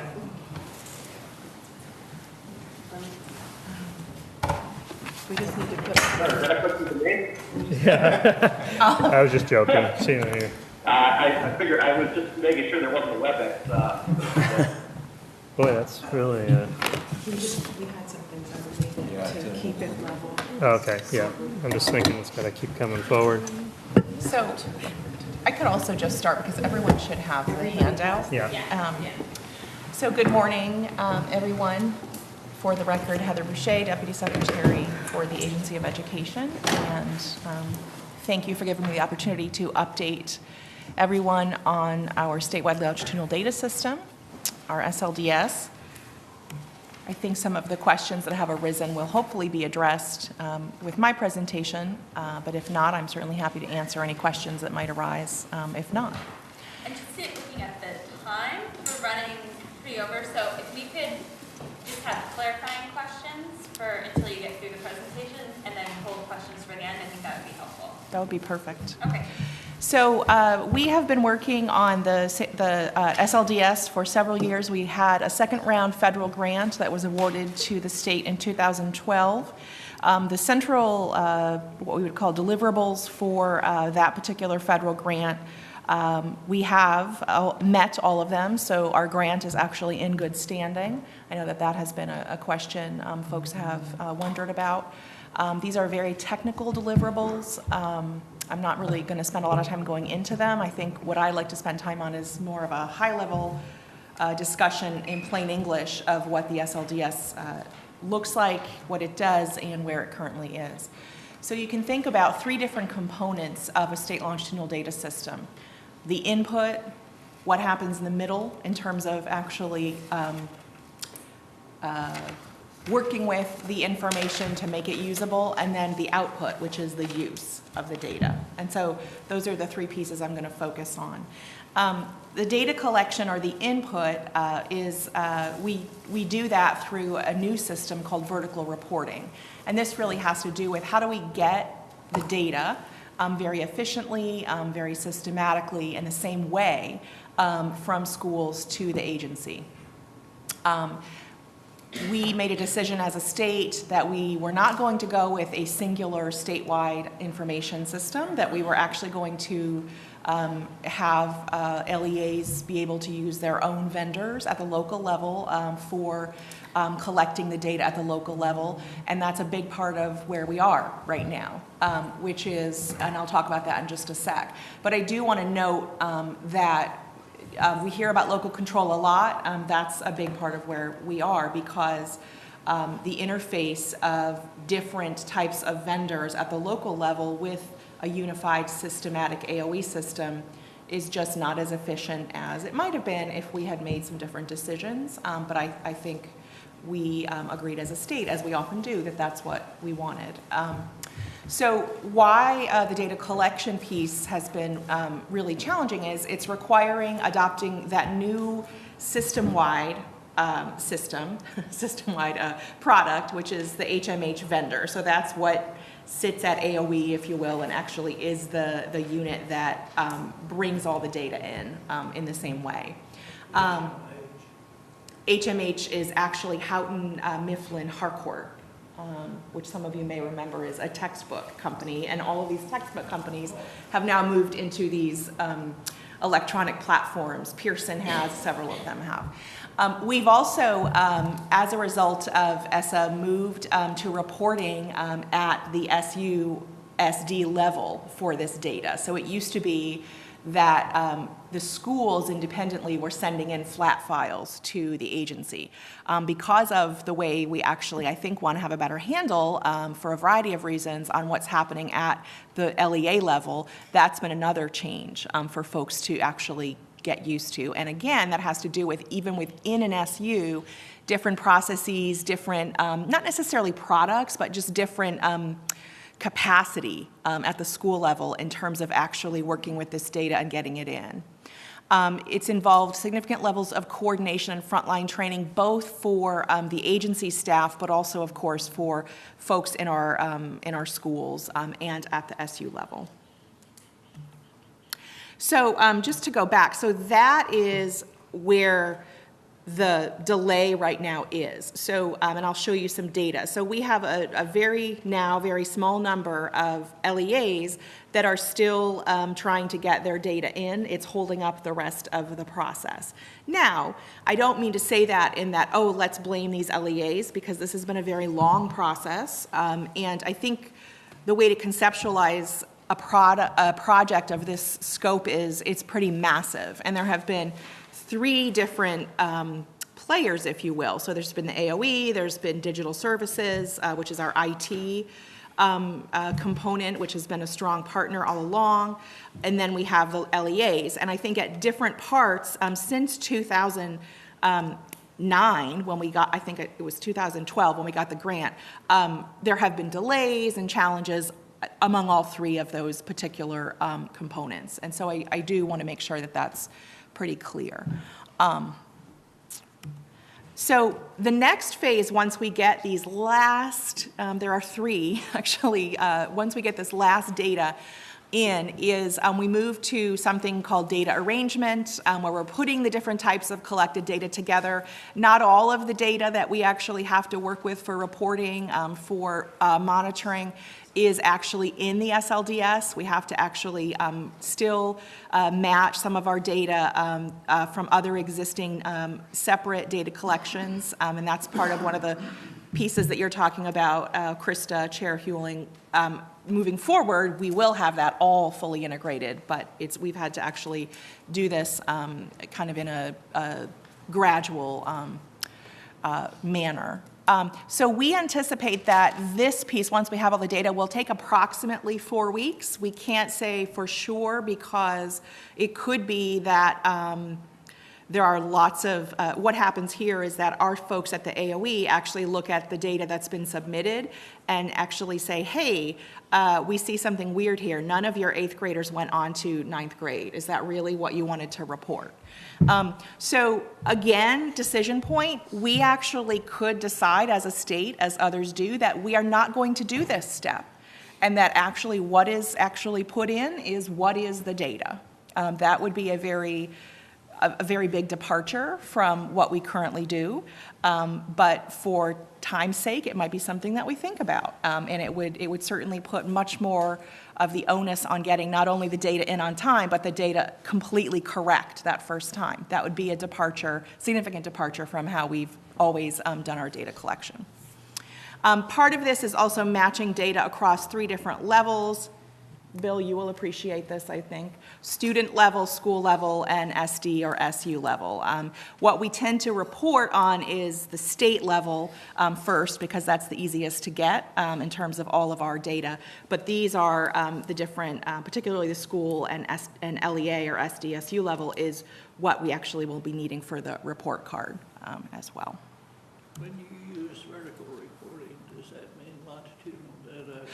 No, vertical reporting, that's a great question, it's vertical because it's how the system actually sucks up the data from the local level to the state level. Aggregation. The aggregation actually happens in that middle step. I really think of it as kind of like a vacuum. It's actually nightly sucking up the raw data from the school systems into the state system. That's the vertical part, at least as I think of it. How am I doing, Secretary French? He's an IT guy, as we know. I think it's the vacuum metaphor. They call it transactional data. The transactional data is the district level data Yes. they're using on a daily basis, taking attendance, grades, and so forth. And then the longitudinal piece comes in sort of more on the middle level, as Deputy Secretary Boucher said. That aggregation happens in the longitude. That's the definition of a longitudinal database, is putting the stuff together over time. Yeah, so that's actually a great point because in terms of the matching data, I also could have had a 4th bucket, which is the longitudinal piece. So matching the longitudinal data across time. Okay, and then the final piece, which is the actual report card as one component, is how do we actually use the data? How is it organized visually? How do we understand it? What patterns can we detect? So the first phase of that is our snapshot, our state report card. Again, looking to the future, we hope to have much more robust internal at the agency and then, reported out using other kinds of products such as Power BI, some nicer ways to actually showcase data other than boring tables, which for some folks are really hard to actually visualize. Okay. Maybe are there any questions about those 3 different components? If not, I'll move ahead. Okay. Sorry for my coughing, I apologize. So what are some of the features what are some of the aspects that have contributed to our rollout delay? We did have some challenges with the HMH contract, as is often the case with these kinds of vendors in the IT space. They have turnover, they have change in their products. At one point, HMH was not sure they were interested in continuing to deliver the product, but we worked that out with them. Those local vendor contracts, again, separate from the larger HMH contract, have been delayed, and that has created some significant challenges.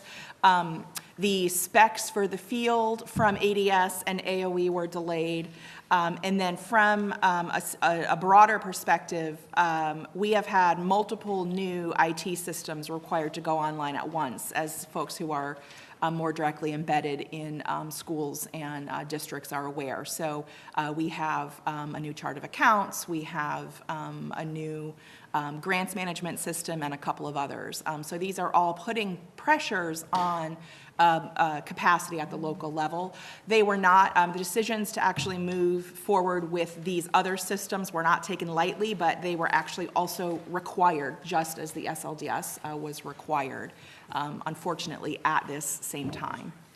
So the result is that we had planned to have the data fully done, fully reported in fall, and it's now been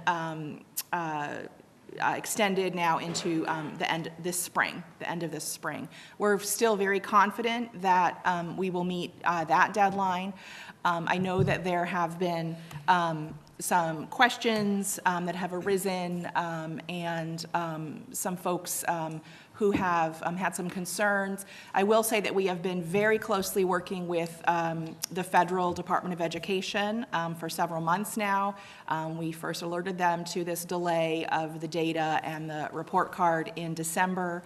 I just recently, last Thursday, spoke myself with the Assistant Deputy Secretary of the U.S. DOE, Christopher Reinkus, and he is not exorbitantly concerned with where we are. He believes this is part of what's happening in several states, which is a normative challenge of implementation. So setting the timeline first, and then actually, when reality hits, needing to actually tweak those timelines. So that's really his impression. He has a couple of ideas for us about some of the funding, as I think you had asked Chair Hewling, around that set aside for title dollars, and he's going to be actually connecting back with us to give us some guidance on actually what we can do about those title dollars.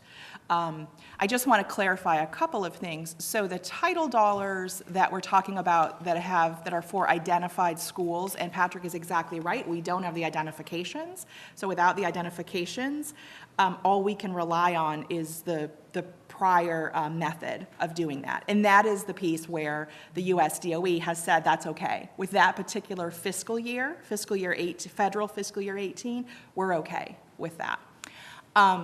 He also was very clear in saying that the federal government does not want those dollars back, which is another reason that, as I understand, Secretary French received a proposal from our Director of Federal Programs and decided to provisionally give out those fiscal year 18 funds using our standing Title I formula.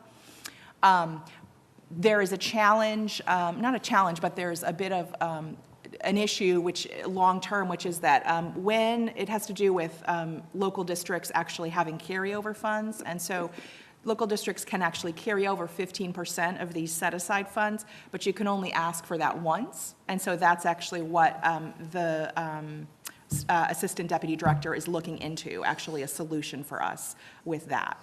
I don't have any of this in writing because he actually is talking with his fiscal folks at the Department of Education, again, U.S. Department of Education.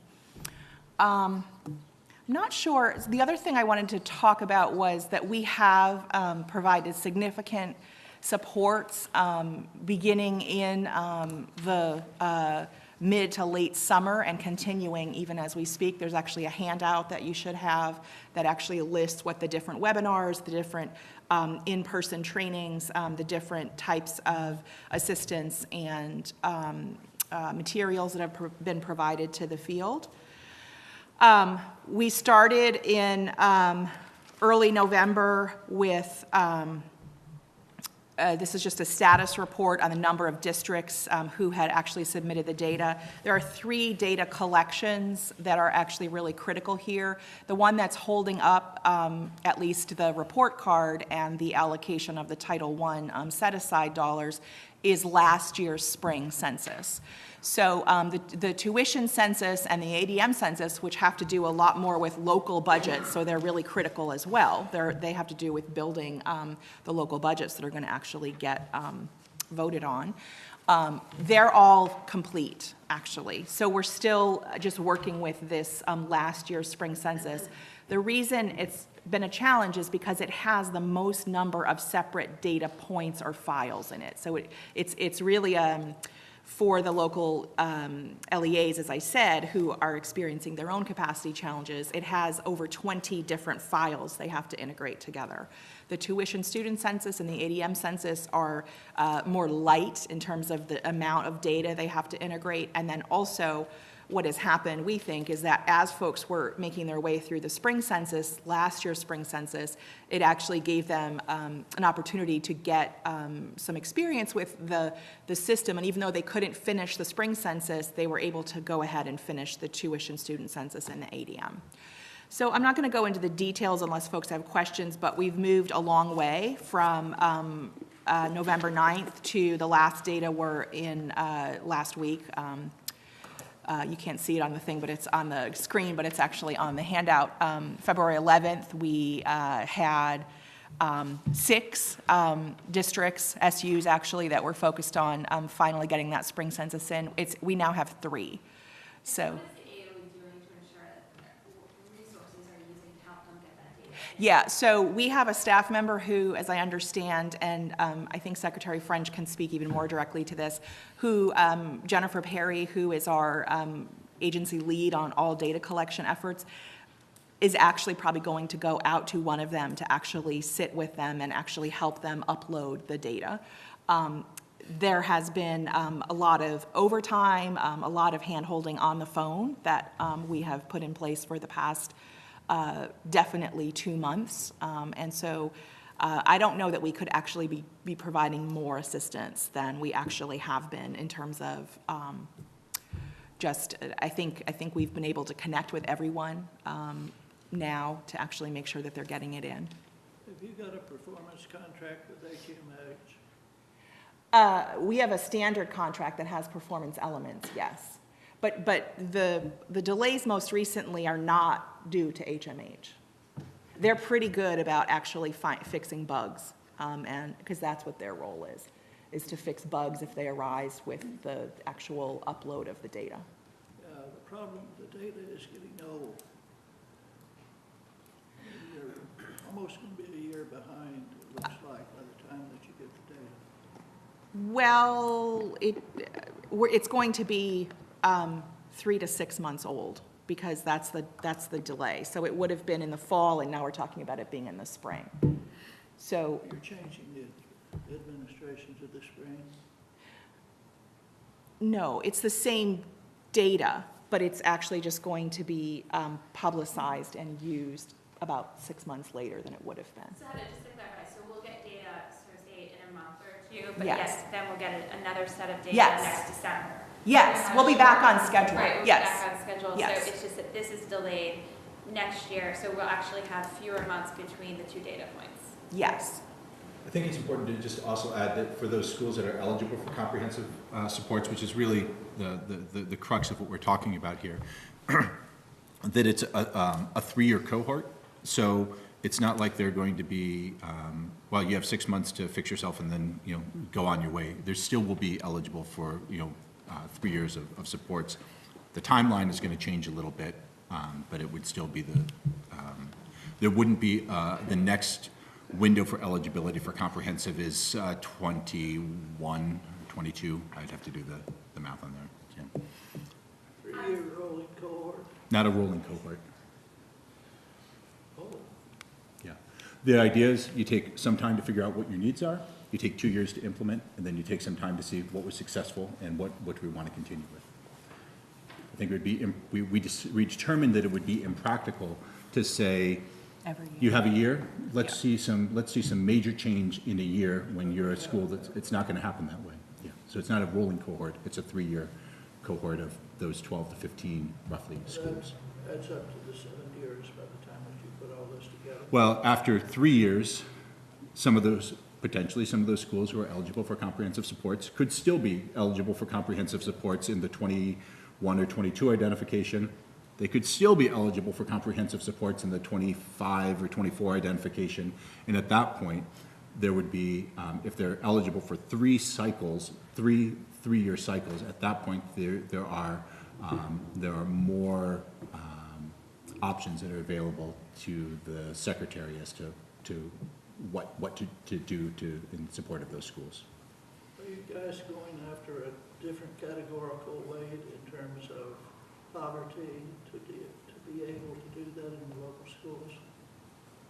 So I think we're just veering off, we're over 20 minutes late, But- getting more into it. So could we, I think the conversation needs to continue about where we are in a month, thinking about where we are and what does that mean for our schools, as we move forward, and then looking forward to more of those. So if we could maybe have part 2 next month, and sort of by then we might have a clearer picture if those 3 SUs have completed their data, and we can move forward and have more comprehensive discussion about what this data is going to mean for our students in the state. Yes. Okay, excellent. So with that, I also recognize we need to take a quick break. We could really make it a quick break. We could do a 5-minute break. That would put us back here at just shy of 10:30. Thank you. Just acknowledging we are running a bit late, but that's okay. Ted is here to give us a legislative update and just to let us know what's going on. And really for this presentation, Ted, you're just going to give us a presentation and we can have some questions at the end. Same thing. And are you using the projector, and should we move? I'm supposed to be using the projector, but I don't know if we have the right technology, possibly. Because You don't have a VGA connector? VGA cable. So I guess port. you're not using the projector. So I may not be Okay, using all the right, so projector. good, so we don't have to move. So if you want just your name for the record. Yeah, so for the record, Ted Fisher, Vermont Agency of Education. I'm our Director of Communications and Legislative Affairs, and keeping eye on things at the State House. I do have written testimony, which I will pass out to you, and I will also send you folks my slide deck since it's not up on the board right now, so let me just pull out. Essentially, I'm just going to work from my PowerPoint presentation, even though you won't be able to see it. But for what's going on right now, also one thing is I'm going to keep this to the policy side of things and not the financial side of things. I think the Secretary may be talking a little bit about education finance later in his presentation, but for now also we're still sort of in the early days of the session. So I'm actually not going to be speaking about that many bills because there's a lot of bills that have been referred to the education committees, but they're still sort of in the either early days of discussion or they haven't been pulled off the wall yet. And for those of you who are new to the board or new to the legislative process, off the wall is what they do when they take up the bill. If they pull it off the wall, it's moving. If it's sitting on the wall, then it hasn't gone anywhere yet. So if I make that right, and if I'm going to hold questions for the end, but if you do have a question about anything that I say or legislative nomenclature, please stop me. And then just for the board, at 1:35, we are having a legislative work time, so to sort of digest this and where do we want to go forward. So we're going to leave any of that discussion for what does that mean for the board and our objectives to that time slot of the 1:35. This is just more information gathering. Essentially what's happened is we've had a couple of bills move from either the Senate education bills move either through Senate Education or House Education and move into other parts of the legislature. And we've had also some more topic-specific conversations that haven't yielded either any legislative action or haven't yielded or haven't been related to a bill.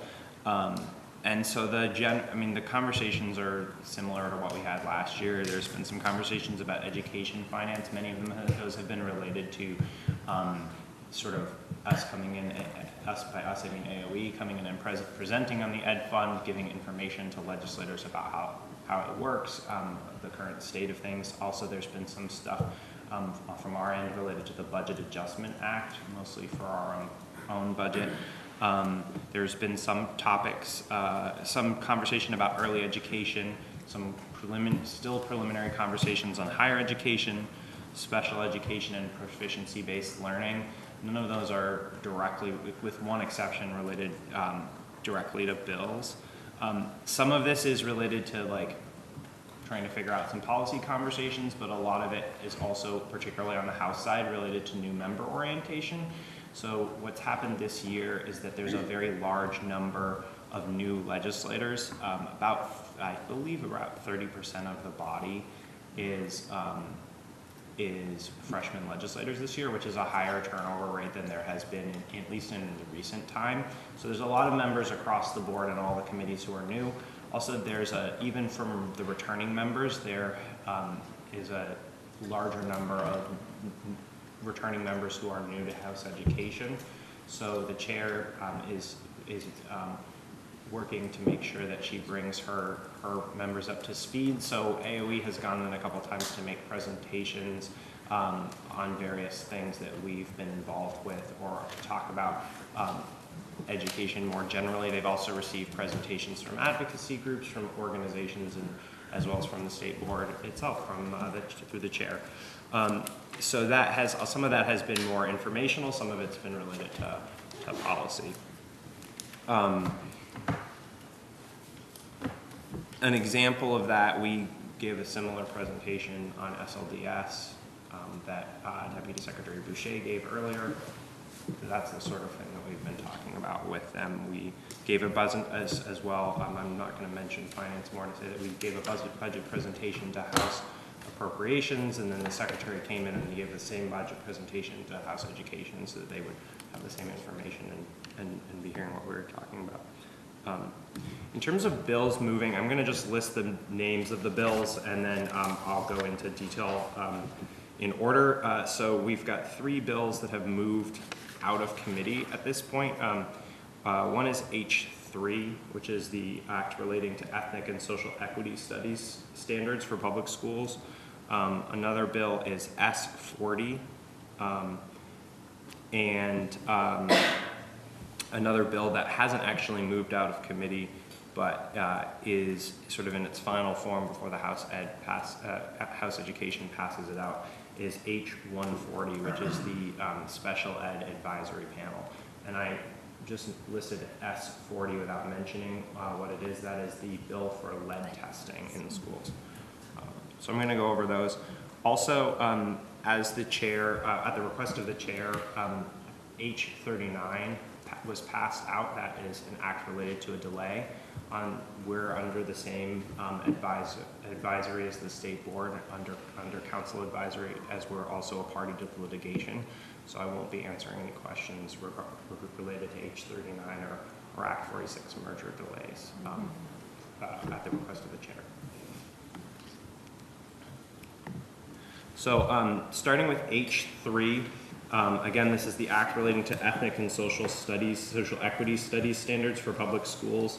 What this bill does is it creates an ethnic and social equity studies standards working group, whose role, it has a dual role. The first role is to advise the State Board of Education on the adoption of ethnic and social equity studies standards as part of statewide education quality standards. The bill proposes the creation of, it was originally an 18-member, but it's now a 20-member in the Senate version working group with the addition of 2 student members. And the membership of this working group is going to be 8 members who are members of and represent the interests of ethnic and social groups, 2 student members, and then various education policy experts and representatives. The V's have representation there. The Secretary of Education serves on there, for example. And I do not in front of me have the list of the full membership in terms of the education policy side, but we can get you that list. The membership of the students and the members who are members of and represent the interests of ethnic and social groups will be chosen by the Vermont Coalition for Ethnic and Social Equity Studies Standards, which is a group that's been advocating for this bill. So they'll be responsible for selecting that membership under the statute. And essentially, as I mentioned earlier, their charge is to recommend to the state board social equity studies standards. So they're going to review standards for student performance, come up with I think the intention is that they'll look for sort of a national curriculum standards or something of that nature to recommend to you. And they also may, and the emphasis on may, they've been given the option of doing a further review of, excuse me, let me just find this. Review statutes, SBE rules, and school district policies related to standards for performance or curriculum. And then in turn, the charge on the state board may also recommend proposed statutory changes as a result of this review to the Vermont General Assembly, with the goal of ensuring that schools promote critical thinking regarding history, contribution, and perspectives of ethnic groups and social groups, include content, materials, and methods that enable students to explore questions of identity and membership in ethnic groups and social groups, race equality and racism, facilitate a welcoming environment for all students, taking into account parental concerns about bias, exclusion of ethnic groups or social groups. So there's a sort of dual charge. They're required to recommend curriculum to the state board, which will be for your review.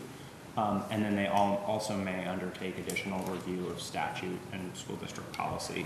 Stacy, can I just ask to clarify, because I think they're Yeah. different. Is the intent to create like a class, like, oh, here's your class on ethnic studies and social equity, or is the idea to have us think critically throughout all of our different coursework and all the different, like, I'm just curious what, when you hear them talk about what the intent is. So there's an inherent tension here, which is that, and as both the agency and the state board through the chair provided testimony on this, the curriculum development in terms of what classes are taught, how they're taught, what the subject matter of those classes are, is a local decision made at the school district and supervisory district supervisory union level, and this bill does not intend to change that. So this would be a proposal of updates to the education quality standards, or to the standards that are used by the school districts and supervisory districts, supervisory unions to create curriculum. So it would not indicate, the state board has used model standards in the past, national models, has adopted them, has reviewed them. So I think the sort of broad intention, this gets away from legislative intent towards like what the working group will actually do, but I think the broad intention is that they'll review sort of nationwide for what standards might be out there, I'll figure out what they might recommend that's specific to Vermont, and then it will be, the ball will sort of be in the state board's court, so to speak, to review and adopt those. So it's respective of the current processes currently outlined. Does that make sense? There is some confusion in the bill, and we talked about this on the legislative committee, that they have Title 16, 164, and 165 combined together. 164 is about academic standards, 165 is about education quality standards, and it confuses the two. So in the statement that Ted just read, it really cites 164, but then gives what you're looking to change are the education quality standards. So there is some confusion also around who creates curriculum. So that was what we talked about when we went to the committees in both the House and the Senate, that there's some language that really needs to be clarified and cleaned up, because the way it's written is actually quite confusing. And Ted, what you wrote about the district policies, curriculum isn't created at district level, it's an SU. So if they're going to be looking at district policies, it actually doesn't make sense. That was my mistake. I meant to say supervisory district rather than school district. Did they change that in the Senate side? Because it was written as district. It wasn't written as SU or SD. I would have to go back and check, but I believe there's some, we came in and recommended some drafting, some language changes for sort of clarity there that some were taken up, some were not. So I would have to check on that. Were they willing to make any changes at Senate? Didn't sound like it. Not really, no. So knowing that there's some confusions in there about the state board writing reports with all of our staff, which we don't have. And so saying that would be an AOE function, and I'm not sure if that was even fixed. That was one of the things that they were considering. But there's some confusion in the language about state role and who does what. I was gonna, well, since you brought it up, my understanding is that, so there was a conversation about the in statute currently as written, the state board is writing reports that the AOE does under the authority of the secretary, and there was a decision made, I do not remember exactly where, but there was a conversation about how that would be a larger change outside the scope of this bill, and that should be taken up either as part of technical corrections or in different legislation, because currently, I think there was a feeling that it might have been left over from when the agency was created and the roles changed a little bit. And that's item F today, where we're going to talk about those miscellaneous updates needed. So just to quickly finish off on H3, the working group will create 3 reports to the General Assembly on or before March 1st of 2020, December 15 of 2020, in July 1 of 2022, and it will also cease to exist in 2022. So the idea is that they produce recommendations to the State Board for Curriculum Standards. These reports to the General Assembly are also an opportunity for them to make recommendations about additional appropriations, training, or statutory changes that might be needed. There's an understanding that this work is very complex. You know, at the district, the supervisory union, supervisory district level, that work will need additional or could need additional support. So there's an opportunity for the working group to really dive into what that support should look like, and then bring that forward. Just lastly, I know that it went to appropriations, and was there any money added for the AOE to do this work? Or where does that stand right now in appropriations? Yeah, so that was my last point. At one point, the bill as drafted would have required the Agency of Education to make some changes to how we collect some data, and the agency had some ethical and fiscal concerns regarding the changes. Those changes were, we had a conversation with the Senate Appropriations Committee, and those changes have been made, and the bill as it currently sits on this is the Senate version of the bill, as it currently sits on the Senate calendar, has some changes under what's referred to as the Polina Amendment, was in order to make sure that the data collection was consistent with what our current practice is. So as currently written, there's one change. It requires us to disaggregate hazing, harassment, and bullying data by collections that we already by student groups that we already collect when we collect hazing, harassment, and bullying data, but at the time, but it does not require us to do additional work. So the fiscal impact to the agency is lessened by that. And currently it sits, as I just mentioned, it sits on the Senate calendar. The Senate will pass it, is expected to pass it, and it will go back to the House for consideration. And we're not quite sure what will happen there, but the assumption is it seems like they will probably agree with the Senate's changes and pass the bill. So, any additional questions on H3? A general one, which gets to the concept, is I hear the usual concerns about rating the education fund and unfunded mandates and that sort of thing. And it's almost as if there's an energy when some of these items come up that goes forward, but not when it gets to the budget to pay for it. Do you have any sense of that, or is that just not a factor at this point? No, I don't think I'm prepared to address that currently. No. Can you just confirm that the only money that they appropriated was $13,000 for this bill? I don't want to say that it was $13,000. The money that was appropriated for this bill is related to the per diem expenses for members of the working group, and that number has changed a couple of times. Because of the members. So whenever they make a change, the appropriations committee, so the House made a change in the membership, and then the House Appropriations Committee, there's a formula they use, so it's all very formulaic. I don't know if it's exactly through. But there's nothing beyond paying for the work. There's no additional appropriations as currently drafted. Anything on the preschool? Well, hold on, I think you're going to, so we have H3 and S40. Is that where you're going next? That's correct. I'm actually going to briefly just stay on the House side and talk very briefly about H140. This is an update to the Advisory Council on Special Education to conform to the federal IDEA statute. That's the Individuals with Disability Education Act. Essentially, this is going to increase the membership. It's to really conform with federal law, and there have been changes made to the federal IDEA statutes that change the makeup of this panel. But the intention of the panel, along with the language change from council, as it's currently written in Vermont statute, to panel, which is the federal language, will see an increase in membership. Essentially, the intent of the legislation is to make sure that, or the intent of the council is that it be a majority of parents of students with disabilities. Actually, it's parents of children with disabilities, and children is defined up to age 26, or members with disabilities themselves. And then there's also a representation of different members of education policy, special educators, special education administrators. Their role is to advise and comment on special education matters, unmet needs.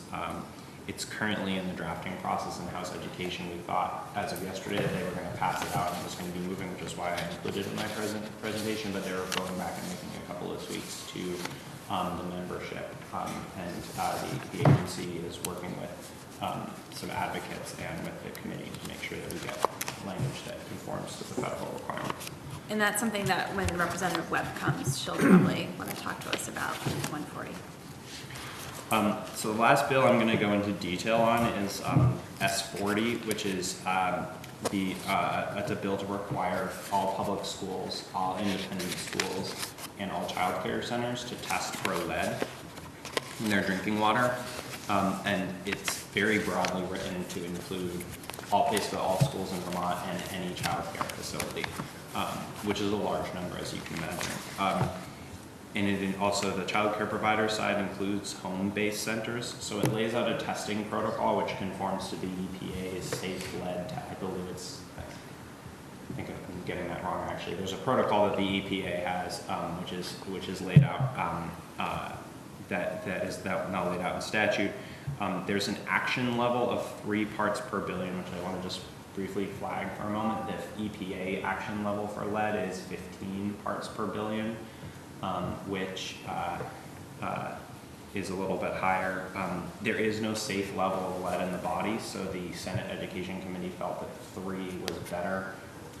They did not choose 1 because 1, it would be, their feeling was that it would be logistically impossible to meet that standard.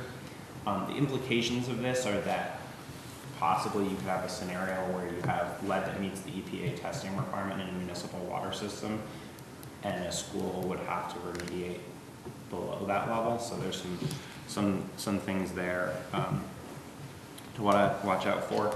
The bill requires notification requirements for both testing and results for all of the groups, the schools and child care centers listed above. And then there's also requirements for remediation, both for providing interim sources. Essentially, you can, if it's one tap in one place, you can tag it out, lock it, basically take it out of service from a plumbing perspective, or if your entire water system is impacted, there's a mechanism to provide an alternate water supply for the interim period, and then there's also a remediation plan requirement there. Kellyanne? So like if they find the lead, do they follow the EPA standards to fix that, or will Vermont have its own process of where to go from there? Yeah, actually, no, that's perfect. The Vermont Department of Health is going to develop guidance for creating a draft remediation plan, but they do have it. There are EPA standards for remediating lead, and I think they'll probably use those. I'm not 100% certain exactly what all, and I don't know. There's a lot of rulemaking that the commissioner of the Department of Health will have to undertake as part of this. And basically the way the bill is written is that the Department of Health is the lead agency on this, in consultation with the Secretary of Education and also with the Secretary of the Agency of Natural Resources. So it's like a 3-agency approach working on this. But VDH will also create a public records database so you can look up your school. As currently drafted, you'd be able to look up your school either from the AOE website or from the VDH website and see what the most recent testing results are. To what extent that's worked out yet is uncertain. There's some appropriations here for testing costs. For retesting, it's important if you do get a positive test and you do a remediation that you then test again to make sure you actually solve the issue. And then also there's $700,000 there's $1.3 million for testing costs. There's $190,000 for retesting. And then there's $700,000 for a 50% cost share for remediating. And that estimate currently is for taps only, so that's if you have a faucet that is the source of the lead, changing that out is a fairly inexpensive process. it's uncertain to what extent like whole plumbing systems would need to be remediated and what the cost would be on that. That hasn't been figured out yet. And there's also some positions added at the Agency of Natural Resources in the Department of Health to support this work. Currently, it passed the Senate Education Committee, then passed through Senate Appropriations. The Senate as a whole has passed it, and it's now sitting in the House. So I would expect that they will probably take it up and hear testimony from various folks, and we will probably see some more work and additional updates. So watch this space. That's what I have for bills that are moving. Some other bills that are sort of have been introduced but haven't really gone past initial conversations so far are pre-kindergarten education, radon testing, school construction, and the Senate is also considering tuition-free scholarship programs and what that might look like and how they would pay for it, and they're in the early stages of taking testimony on that, so I don't have a lot of Tuition-free, sorry, for what grade level? For No, sorry, there's a tuition-free, they're talking about establishing a form of higher education tuition-free scholarship program and how that would be funded and what it would look like if it would be included. And then also the year, instead of doing early college, early tech, is that also, I know that came up in the Senate when I was there. That's part of that conversation. It started out with a more limited. The governor had some proposals for some CTE related, and the Senate Education has taken it up and sort of broadened the conversation, if you will. Any other questions I can answer? All right, so we're going to have more discussion on this at our work time, so we can kind of go through and establish where we feel or where we want to take stands. So thank you, Ted. Thank you. And so now coming up, we have a student panel and some advisors, and we also have some stuff. If everyone wants to come on up, yeah. Sorry, by your leave, Madam Chair. I just want to introduce Kate Canizzo, who is our digital communications and web manager, who has started with the agency in January. Kate, would you mind introducing yourself? I came to the agency in January via sometime at the Vermont ACLU, and I'm really excited to be getting into our web presence and social media and all things digital, especially with a focus on making all of our digital content accessible. So I'm a good resource for that, and we'll be around, some likes to say when Ted can't be in two places at once, and I'm the backup Ted. So if you see me, feel free to grab me, and I can, at the very least, route questions appropriately to Ted. So, Thank you. I've got a quick question. Categorical weights, is that going anywhere, or what form is that taken if it is? I don't have any information on that. I would have to check. Okay. But we do have Senator Bruce and Representative Webb coming, so that'd be a good question for them too. Yeah, so they'll be here at noon. All right, so if we could have student panel come on up, please. I think we'll keep the shotgun in the truck. Yeah. Thank you. You're very welcome. There you go. Save you from having to peel it off. All right.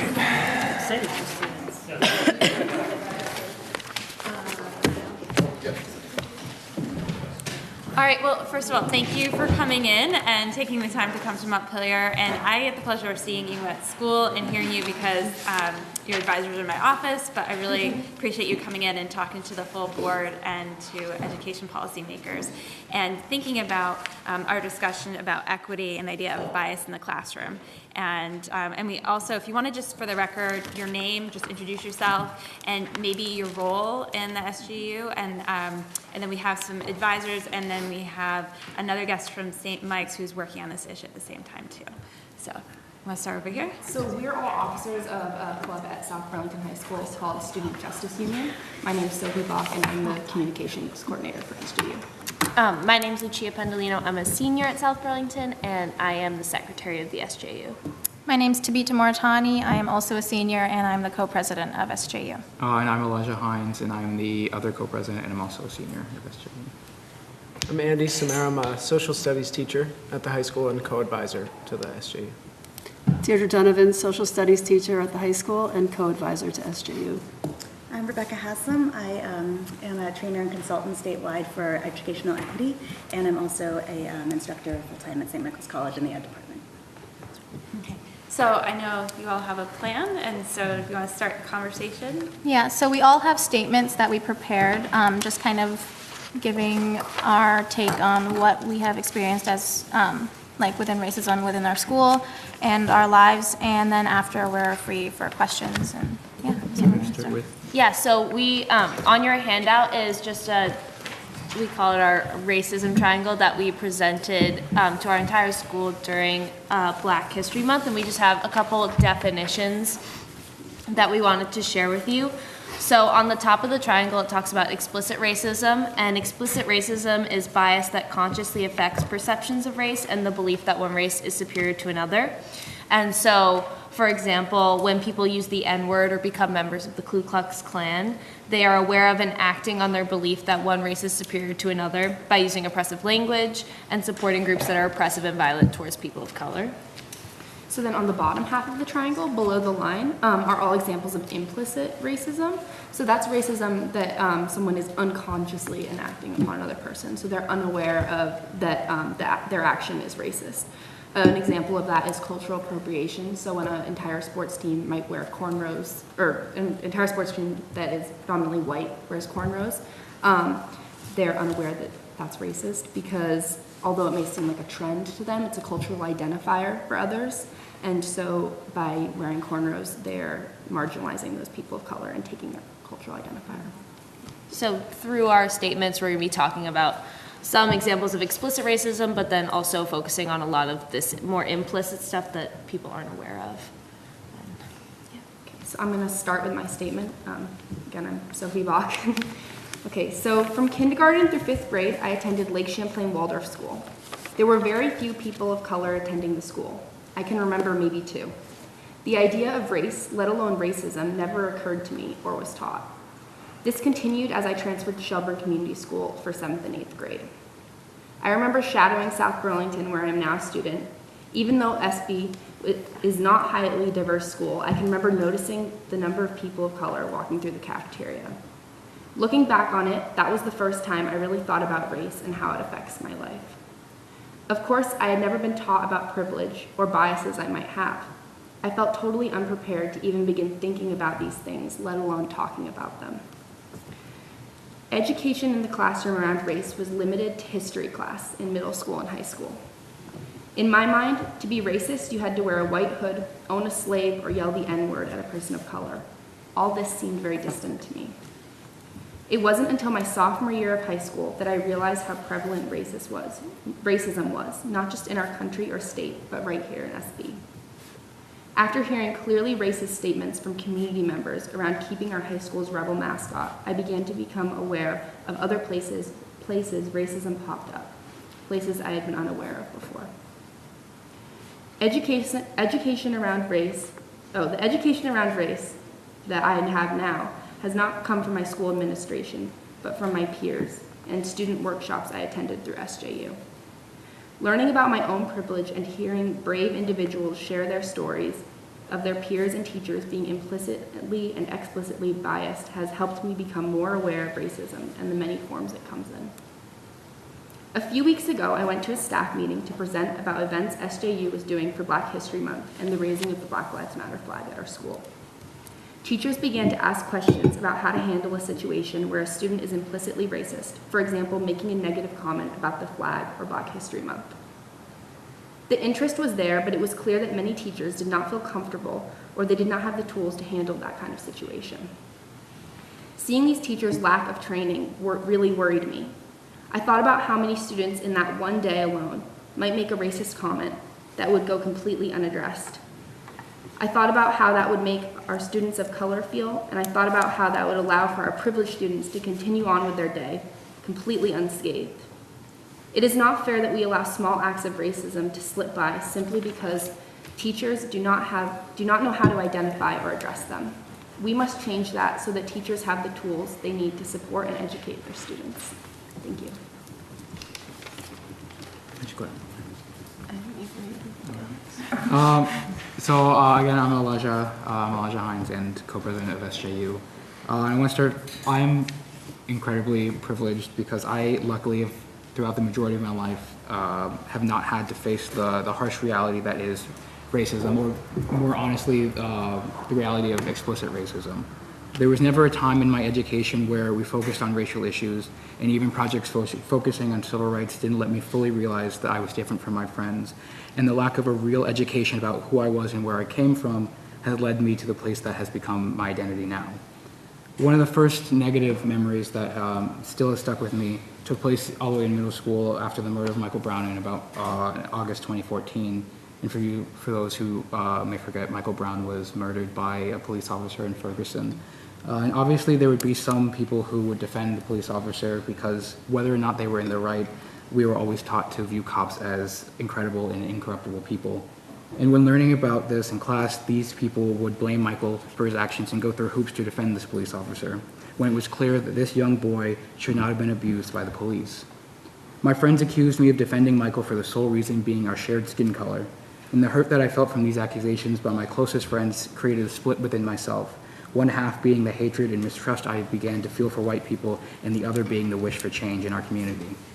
By not knowing how to handle prejudice and not having the education on how to identify and classify implicit bias, there was no way that I could confront them without getting myself in trouble. And in high school also brought the struggle of race. The name change that we had recently gone through from the Rebels to the Wolves was due to the connection the name had to the Confederacy and the school's use of Confederate images in previous years. Opposers to the name change proclaimed colorblindness and accused us of bringing race into the issue. As the leader and co-president of the Student Diversity Union, my older brother Isaiah had taken the lead in the fight against the rebel name, and anger towards us would often show as someone who was little known to me, saying something either passive-aggressive or implicitly racist about me, my family, or the people I associated with. And even though Michael Brown and the rebel name change occurred years apart, this same hatred and mistrust came up again. I was again accused by peers who thought I was only supporting the change because of my race. I felt there was no way for me to confront the closest friends who argued against changing the name, and my actions were consistently linked to what I looked like, and I could not find a way to lessen that. Even now, I still have trouble confronting friends, and I know it will always be the biggest gap in my education. Even with this continued uncertainty, I knew that the people of color around me knew what I was dealing with because they were dealing with similar things as people of color in Vermont. Still, through every racial encounter, being able to remember that my experience isn't all too unique in the Black community or even in my family continually lets me endure through today. Throughout the majority of my life, I luckily didn't have to often face the harsh reality that is explicit racism, and I wasn't taught enough about implicit bias to clearly and accurately recognize the probably countless instances of implicit racism that I've seen and encountered. The lack of an early education of who I am and where I came from may have prevented me from starting my life as a confident racial being, but if we can make changes now, maybe the next kid like me won't have the same pitfalls in their education and their racial acknowledgments as I did. Thank you. So my name is Lucia Pendolino, and I grew up in South Hero, Vermont, and went to elementary and middle school at Folsom School. This is a small, majority white school, and there was only about 2 people of color in the entire school and no faculty or administrators of color. Most of my education about race and racial issues was limited to learning about slavery and civil rights in the civil rights era, which were both taught in ways that made it seem like they were periods that have ended and were over and just sort of locked in our history. And as a white woman, I saw myself represented in my teachers, which kind of sent some implicit messaging about the kind of places I saw myself in society. Throughout my life, I've never been told that I couldn't do something or be something because of my race, which is very different from some of my peers of color. I entered high school in South Burlington and experienced a lot more diversity in the student body, which allowed me to start challenging some of these implicit biases that I'd gained from things I'd learned or didn't learn in middle school, or from the lack of experience of being around people of color. And at that point, I still hadn't had any teachers or faculty of color. My education about race then kind of progressed a little bit, and I remember talking about, we read in our world studies class my freshman year. We read the book Things Fall Apart, and it was sort of to educate about Africa and the colonization of certain parts of Africa. And that was a very limiting experience because we kind of only looked through it at one lens of these books and at different tribes. And so that kind of added to that implicit bias that I had already had of the idea of people of color and like what goes on in Africa. And so that it wasn't until the school rebel name identifier was in the process of being changed that my idea that our communities and reality was separated from race and racism and discrimination was challenged, and I was challenged to have a discussion about race. And then this year and last year in school is the first time I've had a real learning experience of race and civil rights on a current event level. And that was mostly through self-directed exposure with the Student Justice Union and taking the Race in American Society class that our school offers. This is an elective course where we are challenged to have conversations about race and look at the psychological aspects of prejudice and discrimination and look at racism on an institutional level. And then having these conversations about race and bias in our society and community really made me aware of my own bias and then made me more comfortable to have these conversations. It's important that teachers and administrators have implicit bias training because once talking about bias becomes mainstream and once that thinking is challenged, it opens the door to having more courageous and comfortable conversations surrounding racism and discrimination in our communities, which will ultimately work to make schools more equitable. Thank you. Again, I'm Tabita, the co-president. So growing up in Vermont, I'm usually the only person of color in the room. Even right now, I don't see myself represented. When I was younger, I quickly came to realize this. In 3rd grade, I found out what the N-word was when one of my students called me that. Once this occurred, my teacher decided to have a class meeting about what happened. In one of those class meetings, another student said that she moved from New York to get away from black people and that she was disappointed to see me in the room. At 8 years old, I came to realize that I was not accepted within my class. I started to really notice the injustice and inequity that was going on, and I think it came to me so fast that I didn't know how to handle it. One day in 5th grade, I decided to wear my hair out naturally. Not only did my peers bully me, but my teachers made comments and told me I had to sit in the back of the class because my hair was too distracting, and saying how wild and crazy it was. That was the last time I ever wore my hair out naturally until sophomore year of high school. Once I started my time at SBHS, I noticed explicit and implicit racism. Racism affects me every day. I have decided to highlight only a few instances of explicit and implicit racism that I have experienced within SBHS. Very often, students and teachers call me the wrong name and can't tell me apart from other students of color. I have even been marked absent from classes because teachers think I'm missing, but it's just a different student of color. My sophomore year, a student continuously threatened to kill me because of my race, and after speaking with the 9th grade dean, nothing was done and I continued to be threatened daily. My junior year, I was sitting in the cafeteria and kids were doing the Hitler salute. Nothing was done. Also last year in my English class, they decided to show us a play and have us pick out figurative language used in it. In the middle of the play that they were showing, the teachers pulled me and the other student of color out of the class into the hallway. They explained to us that this play had blackface in it. I asked them why they picked a play with blackface in it when we were just supposed to be looking at figurative language. One of the teachers said that they thought it was funny, and then asked if we would lead a discussion on the history of blackface.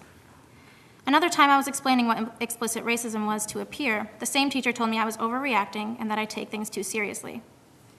This year when NEASC came to give a survey to the school survey the school, I was part of one of the meetings and expressed my concern with racism within the school. The NEASC person replied with, "Well, what do you expect? The school is mostly white," and I was immediately shut down. The first time I learned about Black history was in Race and American Society class my junior year, taught by Mr. Samara. I believe this class is very important, yet students must sign up for it, making it only available to those who already have some sort of background when it comes to racism. During my time at SBHS, a lot of the change regarding equity for all students has come from the students themselves. Although this is great, it is disappointing that it is only the students. Students shouldn't be the only ones making big changes within our school. I've been an advocate for change in SBHS, not because I want to, but because I need to. I don't want other students to go through what I went through and still go through today. The instances that I mentioned previously are just a few. Explicit and implicit forms of racism happen every day to students of color. I've taken it upon myself to speak out against injustice against injustice, but not all students of color feel that they can, nor should they have to.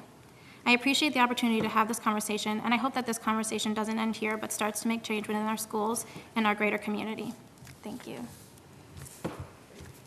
So now we'll take some questions. Did you want to talk at all as advisors, just as the club, just, Yeah, so I'll start, and then I think Andy will jump in. So as a teacher at South Burlington High School, or South Burlington School District, we've had a rough couple, 3 years. It went from the changing of the rebel identifier to, I'm very proud to report, raising of the Black Lives Matter flag, which required an educational component. So with that component, we were able to do a full assembly. We divided it into 9, 10, and 11, 12, where we had a host of speakers and performances, and we even had the South Burlington Police Department speak on behalf of the department. And we also had Chief Burke's blessing, who's the new Chief of Police from South Burlington. So we're very proud of the work that we've done and how we've moved South Burlington over the last 3 years, but there's much to be done. And I think when you have situations of overt racism or explicit racism, we had the N-words sprayed on the field, we had a number of hate crimes, we had a number of different very difficult situations for certain students of color in our building. The reaction can be very clear, but I think we're here today to talk about how difficult it is for people to recognize implicit racism and how to address implicit racism in the classroom and in the school district.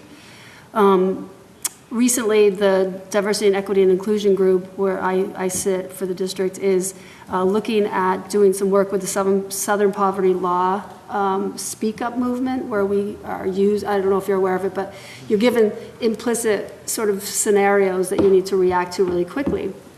And I think the difficulty and why we really need this training is because teachers get caught really quickly.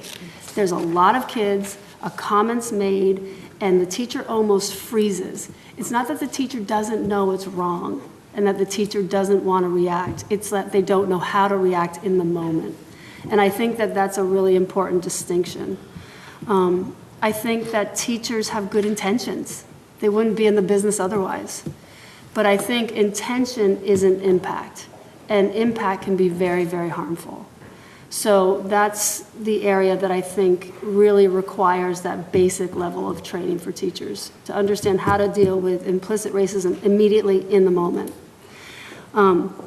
The other work that we're trying to do is do some beyond diversity training for the entire staff.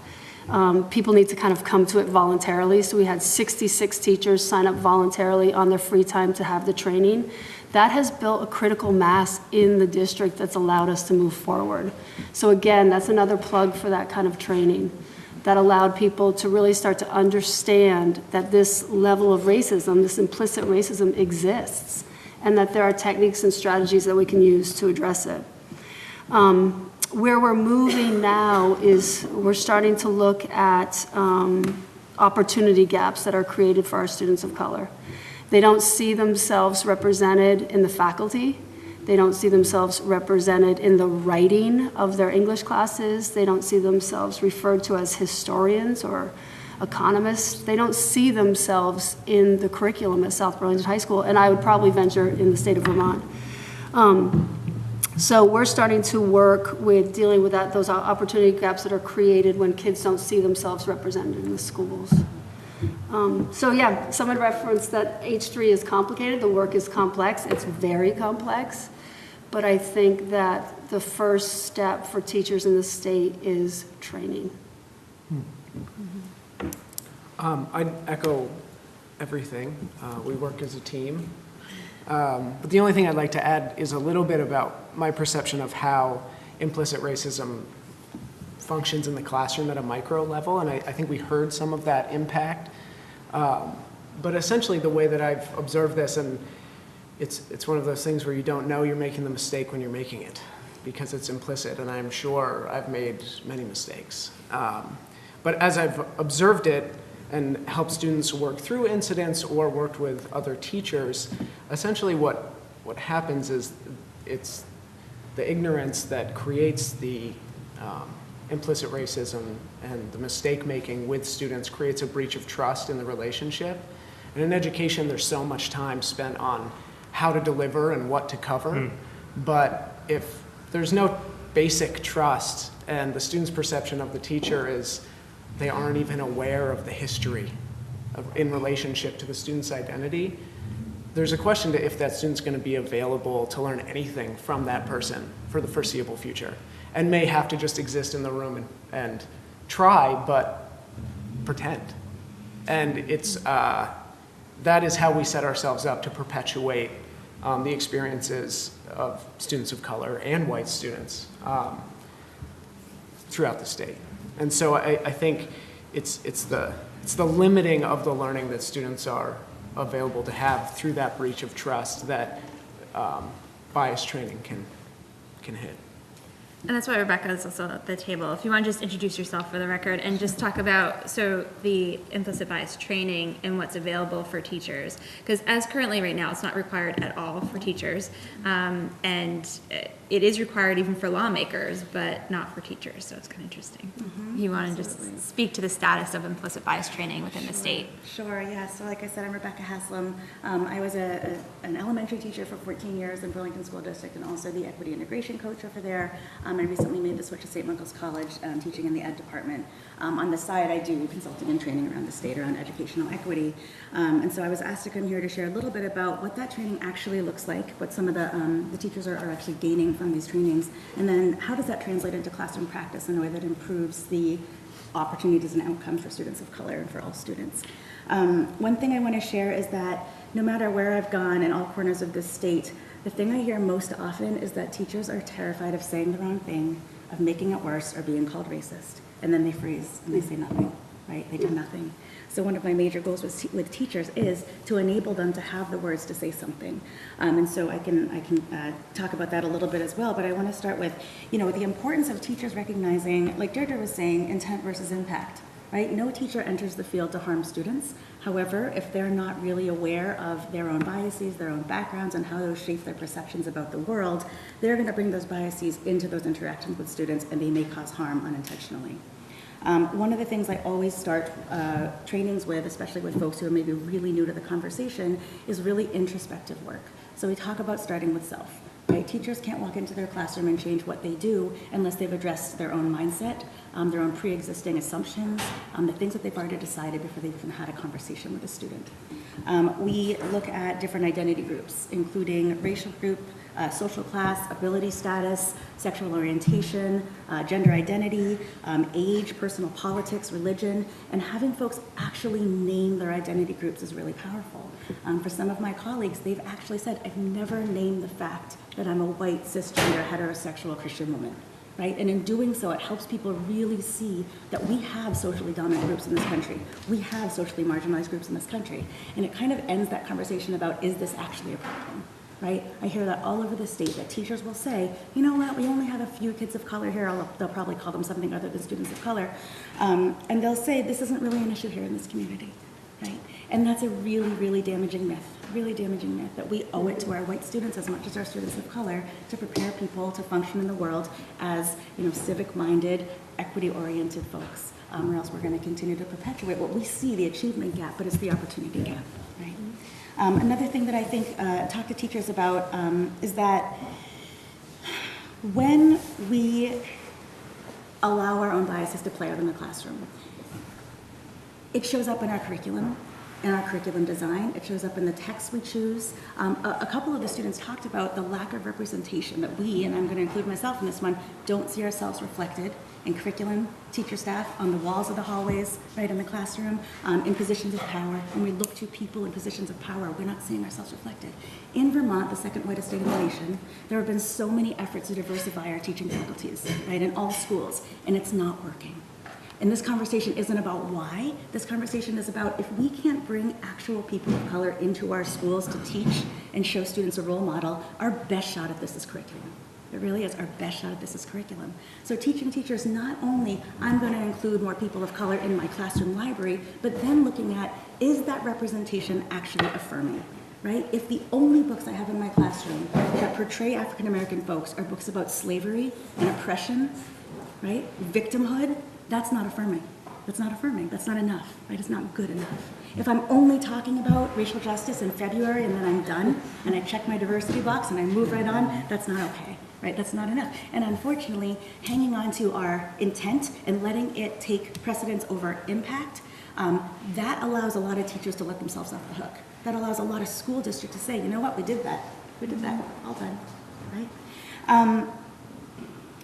One of the other things that's related is getting folks beyond this idea of diversity and culture. And I know that sounds kind of called counterintuitive, but when we focus our efforts on looking at diversity, what often comes up is celebrations, right? We're gonna have a multicultural potluck, we're going to have a parade, and then some of us are invited to wear our cultural costumes, right? And to bring a cultural dish to share. Okay, so I would always show up with my eggplant parm because I make a mean eggplant parm. I knew what they wanted me to bring, but the reason I'm sharing this little vignette here is because some of us are subjected to this kind of nonsense all the time. However, the people making these decisions are really well intended. They're just not applying an equity and justice lens. They're applying a diversity lens, right? And so getting people to understand that, yes, there are individual acts of discrimination, but we're looking at societal structural inequity here. Right? And if we're not willing and able to recognize that broader context, we are able to blame individuals and say, you know what, maybe this was just one thing. You know what, that kiddo, maybe that was just a joke. And we're able to kind of focus on, let's fix the individual, and let's ignore the fact that there's a bigger problem at play here. Right? Paul Gorski, who's an educator, author, researcher, has developed an equity literacy framework that I share with teachers as well when we do these trainings. And it's a 4-part framework. It's really simple. It calls on us to recognize bias when it's happening. Call it what it is. It's not just a joke. It's bias. Right? Then it calls on us to be able to respond in the moment when it's happening. And it's just like when bullying, hazing, and harassment are happening. Harm's being done right now, and we have to give a very firm stop right now message. It doesn't matter if we have the perfect words to say. It doesn't matter if we know exactly what to do about it. We just have to give a stop now message to mitigate harm.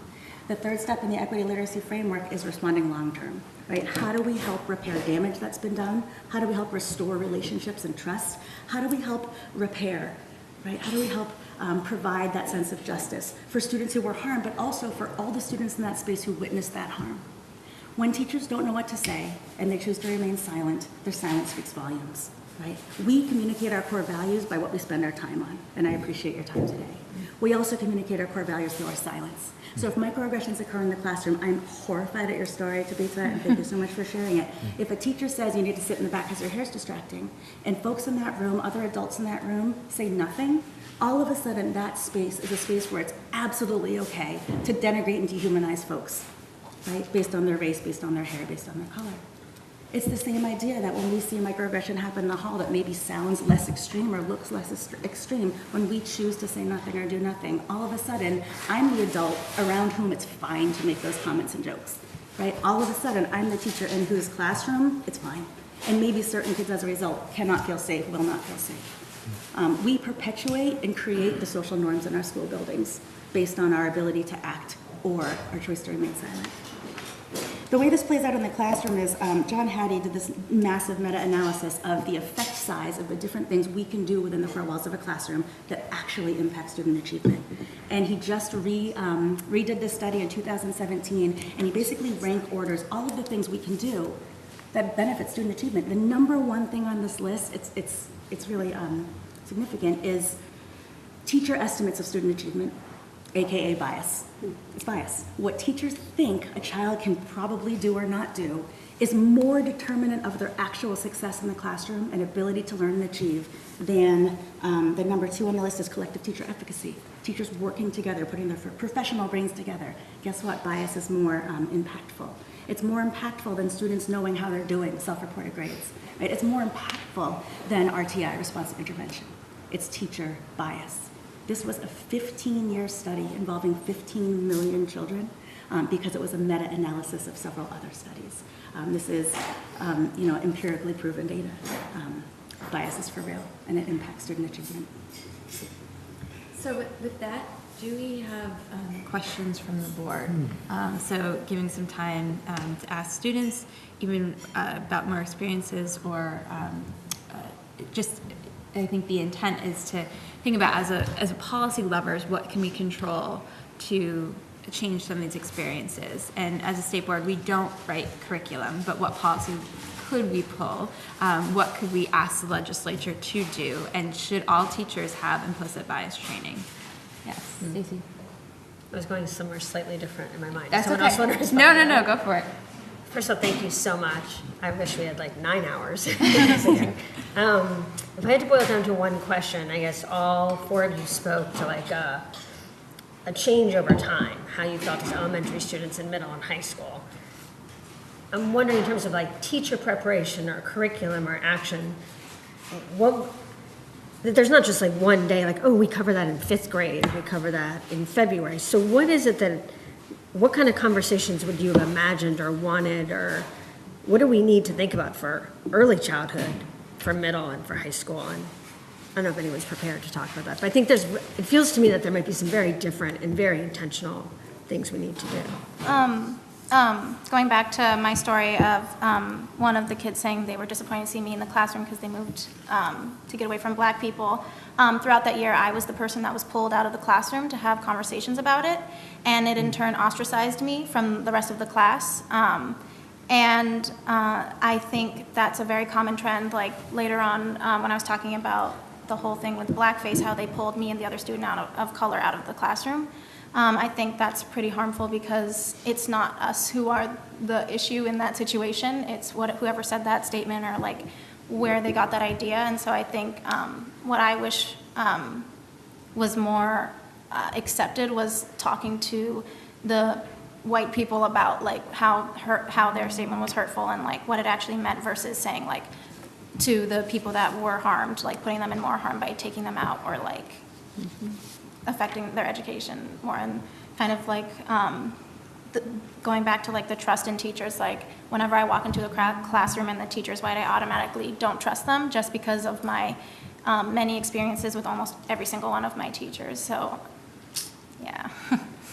I'd like to add to that, like I was in the same class as me and Tabitha were like both went to Waldorf school. We've had like a very similar education. I was like in her class when that happened, and like I can genuinely say like I said, like I didn't even know that was an issue. Like I wasn't even aware of those things, and like because of my privilege, like I didn't have to experience it. It didn't really like affect me, and it didn't affect me because like the teachers didn't like have me understand how it affected me. And I think like kind of what you were saying and like identifying your own like who you are as a person and like what you identify with and like the different biases you might have is super important for teachers and students. Like that's important for everyone to understand the lens that they're viewing the world from.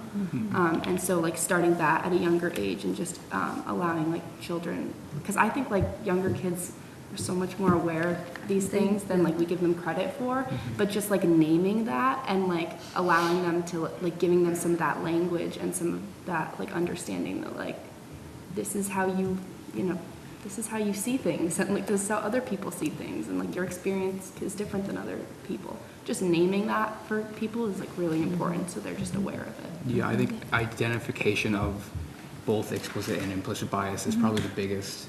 It's the biggest umbrella term that you could use for it, because the SJU has done stuff at the elementary school for Martin Luther King Day, and we talked to elementary schoolers, and at least the school I went to, the kids there were very accepting and receptive to all the talk that we did. So they definitely have the ability to understand and to grasp the concepts that we want those young kids to understand, but they're not adults don't see that as a possibility because they see them as children and as undeveloped. But that's something we need to push aside and push into our classrooms, just overall classification, identification, so that when we do things like Race in American Society in high school, they come in with 7-8 years of knowledge about this stuff before they're taught on how to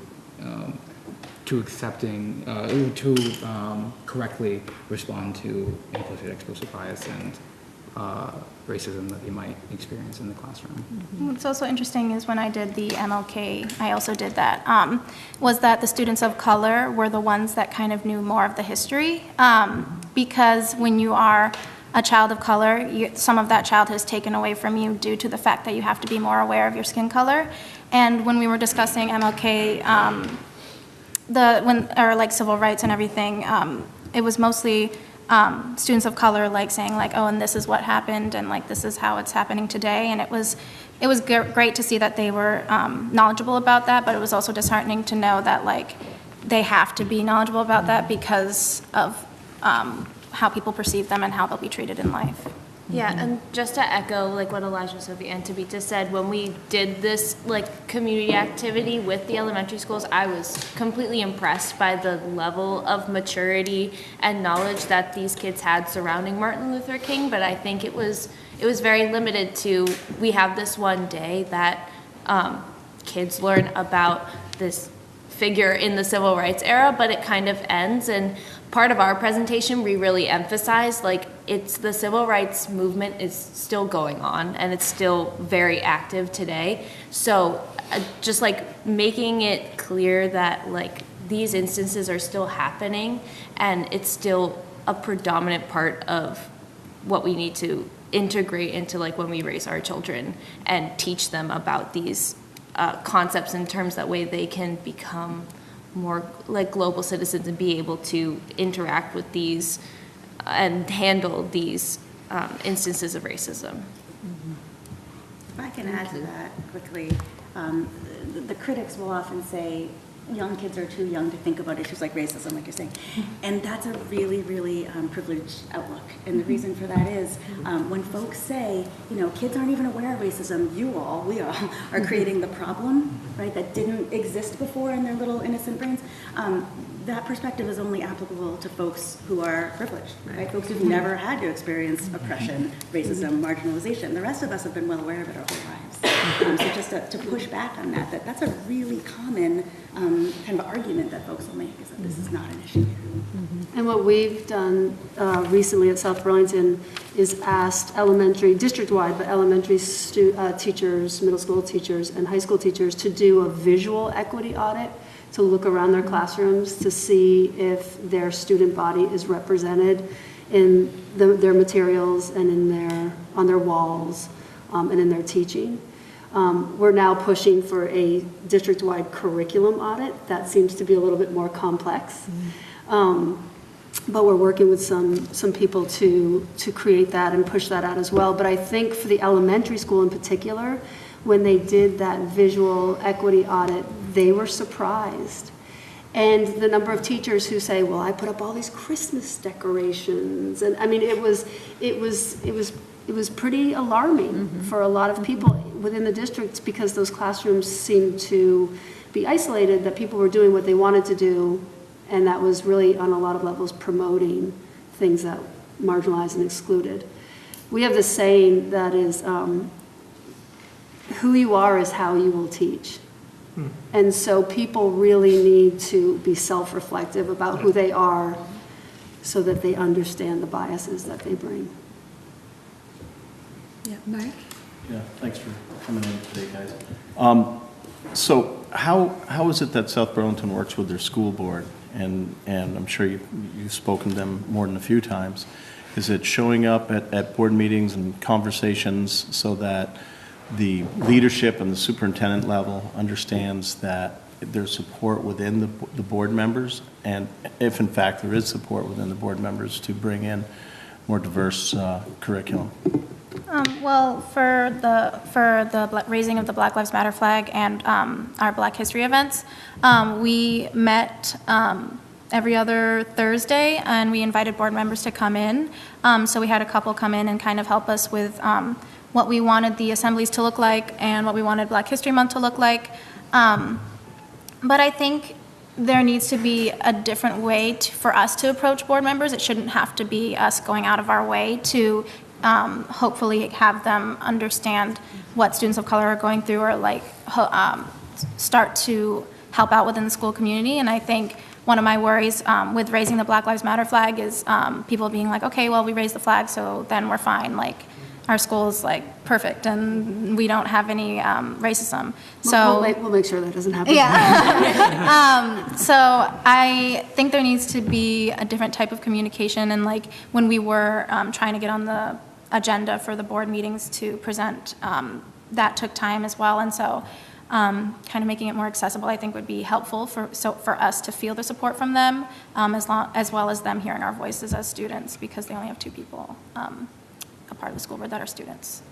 I would also just say, like, I don't think it's enough for school members to kind of just like piggyback off like all the work that we're doing in like supporting us. Like, it's amazing that they're supporting us, and we like appreciate that so much. And like having those 2 school board members at our meetings was awesome. But like, if this is something they care about, like we have come to them multiple times and like voiced our opinions around like different issues that we're concerned about around racism within our school. And like, if this is something they really care about, then there's a lot of work they could do to further that. And I think that's going back to us kind of saying how, like within our statements, how the changes within SBHS have been from the students and not higher up within the administration and the school board. So, quite frankly, I don't think the district realized they had a problem until the rebel identifier.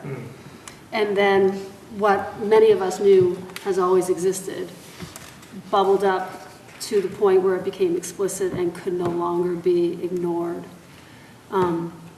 So I do credit the board and the superintendent for now moving us forward, for paying for that Beyond Diversity training, for bringing members of PEG to South Burlington and, you know, paying a large amount of their professional development funds to see that that training takes place, for us to build that critical mass. Because like we've said over and over, the work is reflective, the work has to start with self, and there's only so much the district can do to mandate that kind of work. But once we've built that critical mass, we've started to see the necessary steps forward. Just on a side note, Andy and I kind of made the decision we were going to have push into teachers and say, hey, for Black History Month, everyone in their curriculum should do X. And we pulled off that really quickly because we realized that we had done all of this work and we didn't want people to check the box and be like, oh, Black History Month, done, good job, we can move on now. So now we stopped that, never mentioned it, did all of this assembly work and educational work throughout the month. And now we're going to push out this curriculum equity audit, and I think that's going to be very telling to a number of teachers about how the lack of representation of people of color exists in every content area throughout the district. I think, if I could I think the board also deals with anything related to racial equity and a student group advocating on that end, how they would deal with anything else. And so what they're looking at is, does the ask align with the ends policy? And they're trying to make alignment there, and if they feel like it aligns and the ask is reasonable, then they're going to support it. But this group happens to be particularly active, so there's a lot more interaction with the board, but it's not my perception that they're dealing with racial equity differently in our school than anything else. It's just that this is a group of students that's particularly active. So it's looking for alignment with the ends policy, and then all the procedural elements and passing things through or not. So South Burlington's a policy governance board? That's correct. Yes. Yeah. Good. I have to get up and leave in a minute, but I just want to thank you for coming in, very impactful.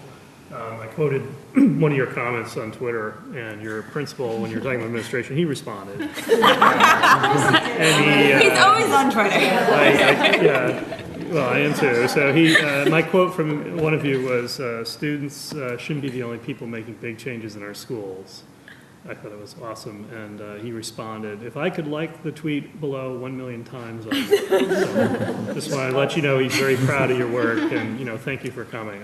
I may get up in a minute. I'll be back, board members, but thank you very much. It's been very impactful. I do want, Callahan, you had your hand up. So Yeah, first of all, thank you. Kyle and I are both students. I go to the St. Johnsbury Academy.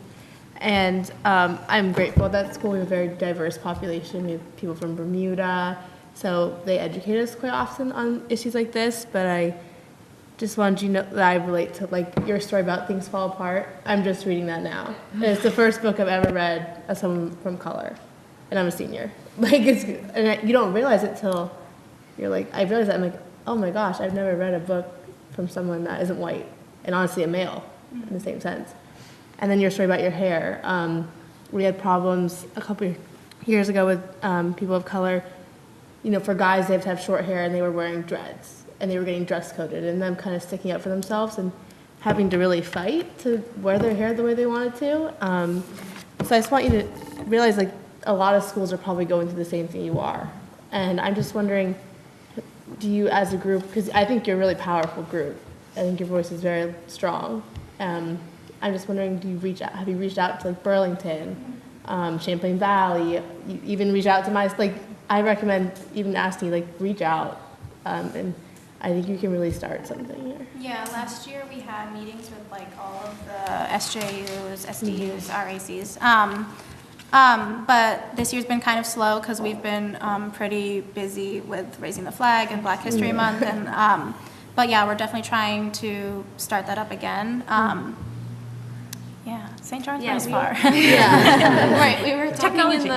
talking in the car today about how it'd be awesome if every public high school or school district in Vermont could raise the Black Lives Matter flag and reach that level of racial consciousness. That would be monumental. So yes, like definitely working to reach out to more schools, but also part of our thing is this shouldn't be just a student-led movement. Like, it definitely should be more implemented in the administration and in our school districts, because I mean we're all seniors. We have one junior who is our vice president who couldn't make it because she's on her way to Spain right now, but we're about to leave, so keeping that movement going should start moving to the job of the administration and the teachers. And also going back to Things Fall Apart, that we, at South Burlington, we read that our freshman year in our humanities class, and I'm half South African, so I visit South Africa, and what was taught about Africa was that there are dead people on the streets, and there are child soldiers, and that there's like only tribes. And like from my experience, from the people at the school, is they don't have any knowledge about what Africa is like, or what the countries, or if that it's even a continent. And so it's like, even that education I felt really hurt by that education, because it was portraying Africa in the way that I feel like was very negative. And also, like, if that's your first experience, you're gonna take that with you and think that's just how it is, because you're supposed to trust your teachers, and what they're teaching should be correct. And the teacher who normally does that for most of the ninth graders is a woman of color, or she's a Black woman. So for what I would assume, it would hammer in the fact that, oh, it's a Black woman teaching it, so obviously this is true, which goes into the lack of people of color in our teaching staff to give that kind of diverse knowledge of both African American life in the United States and African life, and it pulls apart the distinction between Africans and African Americans, which is a whole separate issue. It's a whole separate issue, but it boils down to lack of diversity in our teaching staff, which forces the bias that students end up getting in their education.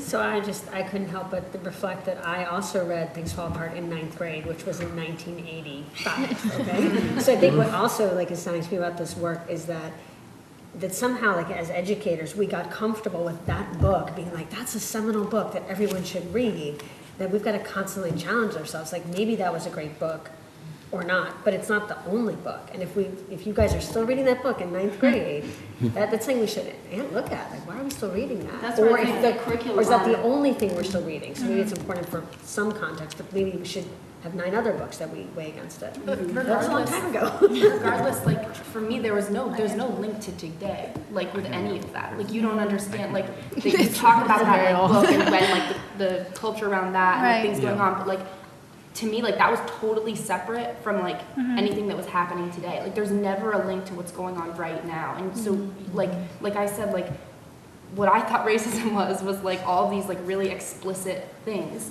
And you're never taught about the, like, implicit things that are happening, and so you don't know what to look for. And I would also just say, like, other schools, like, raising the Black Lives Matter flag for us was a 3-year process. Like, there's so much work and, like, write-ups and statements that we have, like, collected and stuff. So, like, if other schools are wanting to do that or anything, like, please reach out. Yeah, we can be a resource. Yeah, the education and awareness piece is really key, and that really concerns me if people just throw up the flag and think that they've done the work. Yeah. Because the work is ongoing.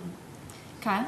Oh, yeah, I agree, like, basically, if it's just, like, in the Black History Month, it can get checked off very easily, and what we were just speaking on, like, just in high school, starting to learn about books such as, It All Falls Apart and stuff like that, where if you hit someone with it so late, that's, like, gonna completely be their bias for the rest of their life. Like, that's what you're just speaking on, is, like, your senior's gonna leave school, and once you stop your education, whether it be, like, after college and everything like that, that's still gonna stick with a lot of people, where it's been mentioned a couple times, and I completely agree that the curriculum needs to start a lot younger, and it can't just be victimization of people of color. It needs to be about the leaders and people who were powerful and, like, did a lot of good change and were not just civil rights, but, like, just in general, just Black people who were industrialists, were scientists, were historians, where it's like, I'm a junior in high school and I'm just learning about some people like that right now, and they're very quick blips in history textbooks, and it's really saddening to see because you don't have a lot of representation when it comes to that type of stuff. So I think that's our next biggest step, is we need to have a huge overhaul in the type of teaching we have at a young age, so people can understand, not just people of color, but students can understand the impact of race, and all students can understand the impact of race and the types of issues that people face just because they are Black in America. And to end it, thank you again for coming. I appreciate it. Could I circle back, Stacy, your comment about things fall apart? I think with any piece of curriculum that's delivered in any classroom, so much of what students get out of it is the context that's built around it by the teacher. And that reading that book in isolation, or in isolation about a greater understanding about race and how it functions and how it's still functioning in students' lives today, without context, any book that's taught is probably going to be an issue. Yeah. And so it's so much less about in my perception, about the isolated piece of curriculum and what is informing the thinking in that teacher around, okay, what are the pieces I need to hit? And if I don't hit them actively, what's being passively taken away? How are the dots going to fill in for the person just based on social expectations and what's already in the room? And if that level of thinking isn't there for the person, they're not going to be able to effectively lay out anything that they're not completely comfortable with.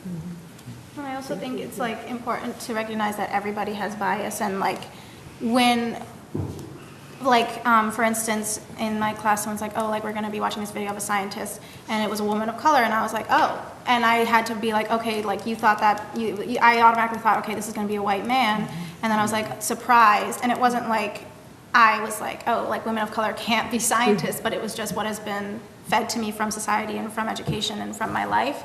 And I think it's important to understand that there's also racism within people of color, and to recognize that as well as racism everywhere else. All right, well, thank you for everybody for coming in and starting this conversation. I hope we can talk about our work session after lunch, about the idea of implicit bias training, and if it's something we want to advocate to the legislature to make sure that it's part of teachers' training. And so what's the levers, policy levers that we can pull to try to make that happen?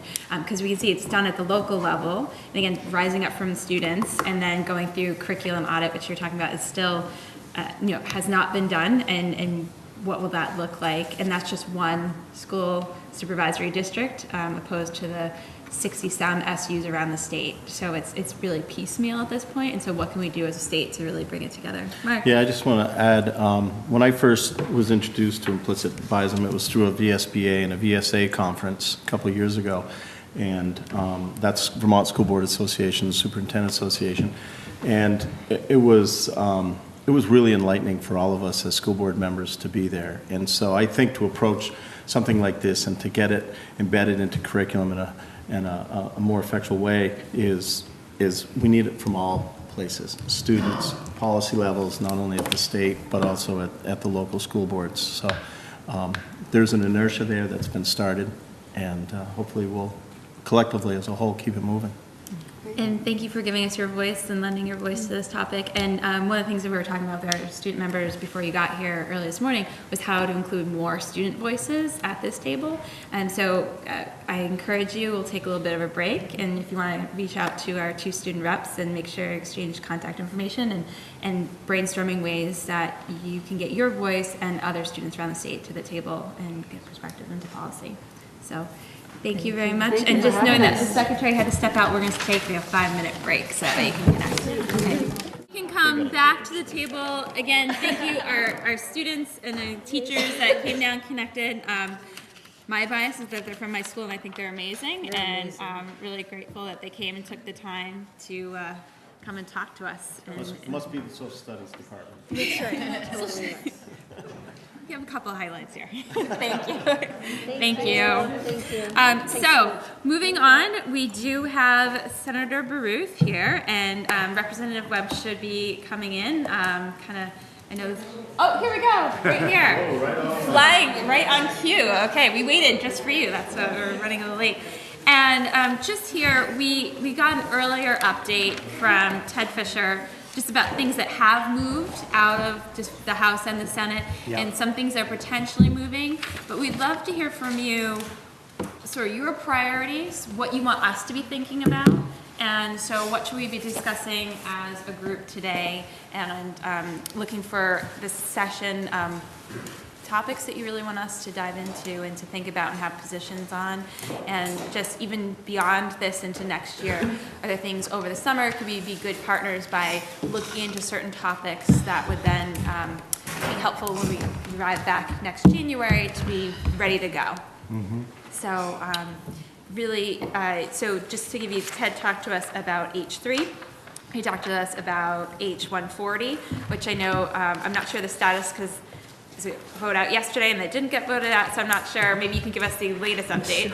And then S40 with the lead and water and how that passed out. Well, I'll start. I wanted to begin by thanking the board, and I won't go into details of Act 46, but I want to say that I think that from my personal point of view, the board was methodical and exacting in its work and demonstrated the need for an independent state board on the education side. And that's been bandied back and forth in the Senate over a number of years. People who have most recently talked to me about it, I have said, look at the Act 46 process and you will see why it's necessary to have a state board. I just thought that the work you did was fantastic. So I wanted to lead with that because I know it was a great deal of effort and you get paid almost nothing to do it. So I wanted to acknowledge that. So I'll just talk about two bills quickly that we've already passed out of my committee. One Kate has and one is on its way back to her. So S40, the lead bill, we had a charge from the President Pro Tem and agreement, sort of informal agreement with our Appropriations Committee that we should accomplish testing for all schools and licensed childcare facilities in Vermont in 1 year. The state would pay for it, and then remediation we'd try to work out at 50-50 with local districts or childcare facilities. And that's in fact the bill we produced. It's at a 3 parts per billion standard, which is quite tough. It's not the toughest in the nation, but it's among the toughest, maybe the top 3 in the country, if that's what we wind up with. So proud of that, and that will go obviously through Kate's committee, through the House, and then it would ultimately go to rulemaking in the Department of Health. So that's something where they would be looking for testimony from the agency and probably from the state board in terms of do those rules look operative and useful going forward, and are they in line with the intentions of the bill. So that was our first work. Then we got H3 from the House, the Ethnic Studies bill. I think it's fair to say that AOE and the state board gave testimony that the shape of the bill isn't exactly to your liking. But my hope is that what we wanted to do is preserve the unanimity of what the House vote was. So there was a form that everybody could ultimately agree on in the House. I didn't want to stray from that too much if possible. So I think what we've done, we signed on to a few nominal amendments from appropriations. Right. So I think the House should be able to concur. That starts in motion a 3-year process for recommendations to come to this board and also to the legislature. So there's a kind of 2-track thing going on. And my hope is that ultimately the board will find some of those recommendations workable and move forward. We'll find some workable and move forward. And to your last point about what you might be doing, I think what I will be trying to do in my committee is, in advance of their report, be preparing to take a look at it and act on it, and maybe the state board could be doing the same. All right, so I agree. You're just catching your breath. So that's Catching good. my breath, yes. I agree in terms of your work on Act 46. And as you know, we were faced with needing to address a plan that was coming to the floor anyway. And we hope that our compromise bill that includes default budgets helps to state that we are in support of the action, and if you aren't able to get this done, if it's truly time that you need, here are your default budgets. So we're hoping that that statement gives some sense of legislative intent. Things that are coming, we just started work on a bill that was in language in the miscellaneous ed bill that ended up dying in the committee of conference, related to post-secondary school closures. And I need to get to you on that. We just had it introduced today. It's going to be a committee bill. We are not going to hear from Susan Steitley until next week. There's language related to the state board. I'm not sure whether it's the state board or the Agency of Education that needs to be weighing in on that, but there are 3 or 4 places where the state board is identified, and it could be something, an old remnant from our former configuration of the commission and the secretary to secretary, and I'm not sure about that, so we're going to want to hear from you on that. 140 has been one of those simple little bills that was going to come to us and was going to be quick out. And we ended up being where the legislature is not good at. We are not good at lists. We found that in H3, and we're finding it again in this bill. Unfortunately, what we're doing is we're dealing with a list from the federal government. So the federal government has given us a list on how this advisory council, we're calling an advisory panel to special education, how they're supposed to function. They have a list that doesn't align all that well with the way we run things in the state. So we've been a little tangled again. My committee is really learning a lot about the problem of doing lists in the legislature. So we're working on that. It's awkward, and we're trying to make it so that it isn't as awkward as it is, and yet keeping in line with federal law. So that's been, it has been an arduous task with a lot of wordsmithing. There is a lot coming forward in terms of deferred maintenance in schools, some of which has health impact. One is radon, the other is lead, and the third is just basically schools that have deferred maintenance, and that we have a bill that's looking at how does this relate to moving forward with Act 46. Is there a way that funding could be made available for schools that are working on mergers? It's not something that is going to move very well through the institutions committee. That's a difficult one, but yet we do know that that continues to be a problem in that we no longer have the state support with construction. So that's a troubling area. What else are we doing? 140, 138, AVIC bill.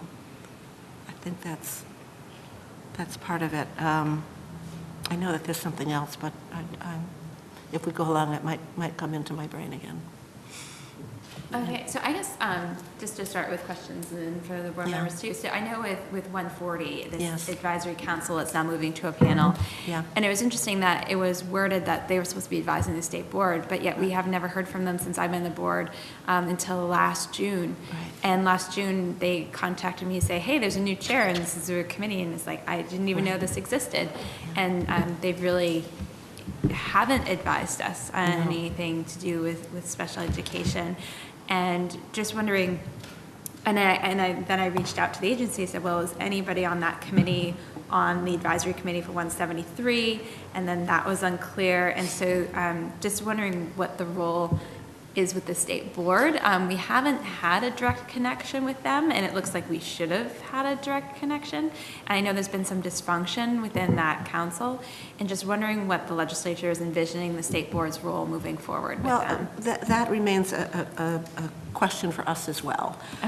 This apparently has been a pretty dysfunctional, federally required council, which came to us through legal aid. And we thought we could just quickly put it into compliance, and that's where we ran into an awful lot of questions as to, how are we? It has been a dysfunctional board, council that is out of federal compliance. So at the moment, the agency has testified that they do not think that the board needs to be involved.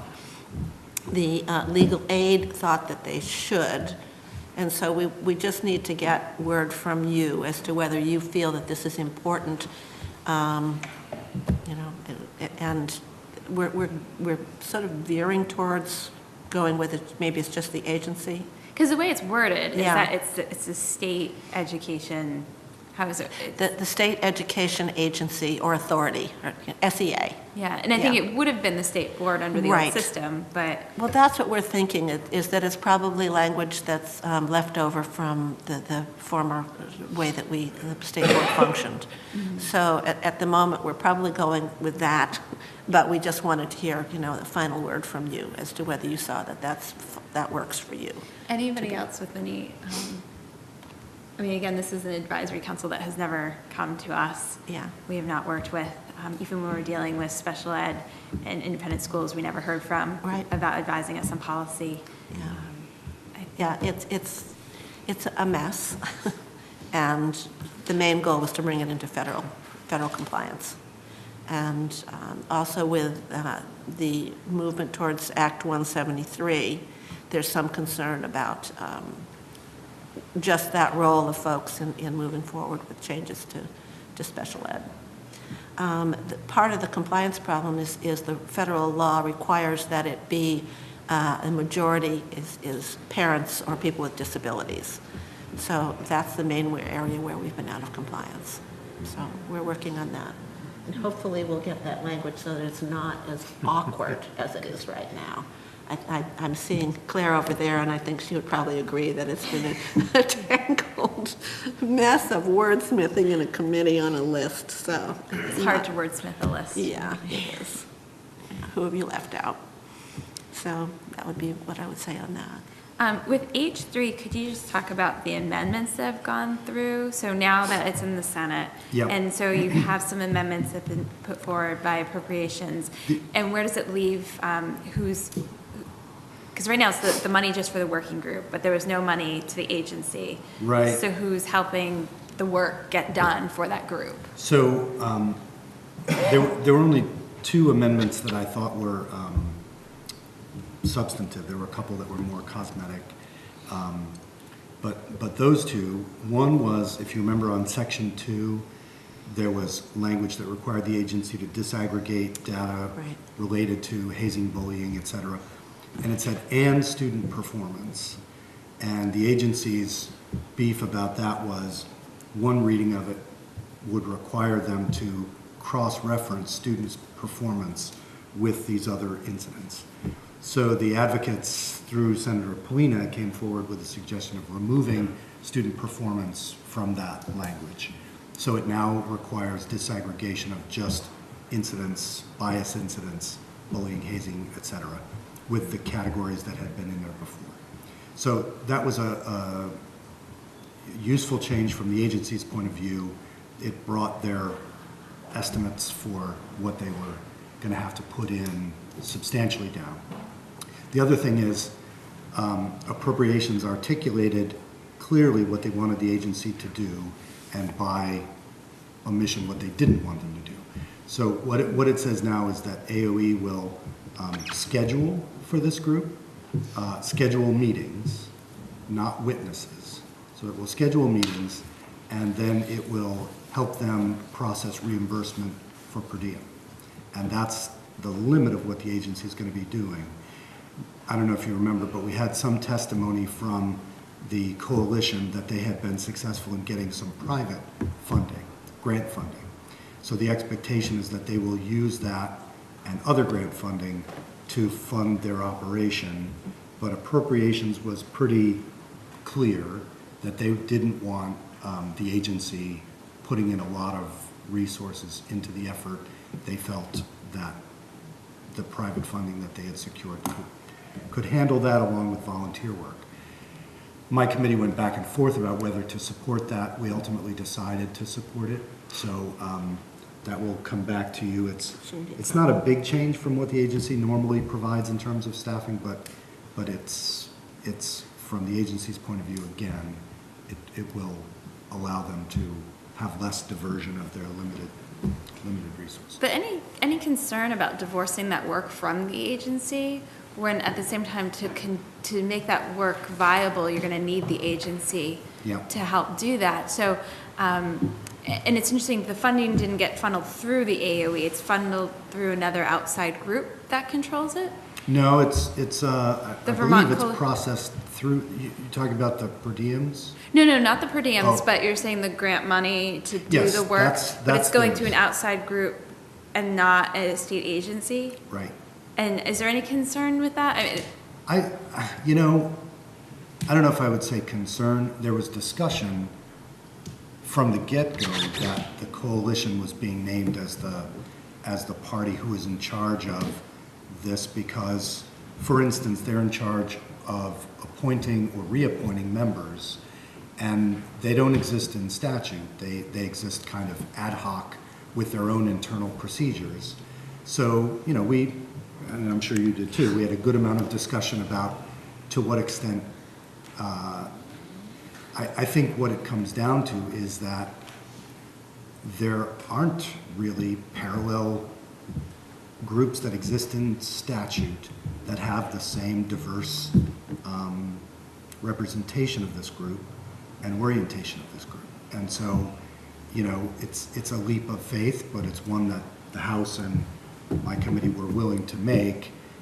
Same in terms of the funding. They're going to be now operating their own private funding, and the agency is going to be performing these two discrete tasks. The agency is not going to, nor is Ledge Council going to draft their report for them. So they will be in charge of producing not just one report, but I think 3 are required by the bill. so they're not going to have the expertise of a lawyer, education lawyer to help them through that? They do not have either Ledge Council or AOE staffing them legally. I'd like to jump in here and maybe Yep. change it a little bit, but Yep. the thing is, these fragmented organizational things are not necessarily good governance when we have a group that is not reporting to any of the official branches of government. That's not too good a thing. And so I would advise and hope that you stay away from those. And I would simply mention that throughout our history, the last 200 years, we've had about 8 to 10 different kinds of orientations as to who the chief state school officer reports to. Let me recommend to you that you return that to the board. And I'm really serious about that in the sense of... Can I just ask, Bill, when you say the chief state school officer, do you mean the secretary? I mean the secretary. Okay. That's a bigger question.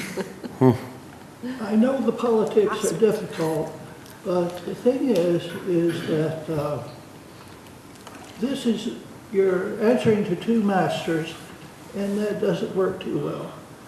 it's going to be a bind, and somewhere down the road, it's going to lead to some kind of crisis, and probably at an inconvenient time. It's always inconvenient to do that.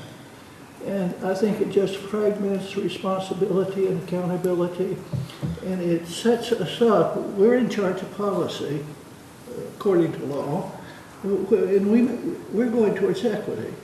But suppose that the secretary wanted to go somewhere else.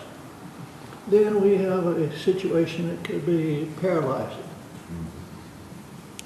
You are aware that the secretary is proposing that we also get rid of the board. Well, of course. That's the same. That was a little off script. But I think the idea of distinguishing roles, that was something that we're going to talk about as a board, is one of those things. Where in statute right now are we with who gets to do what, and where are the confusions and what technical corrections need to be made to make it so it is more streamlined. So we brought that up when the H3 bill came through about us writing reports.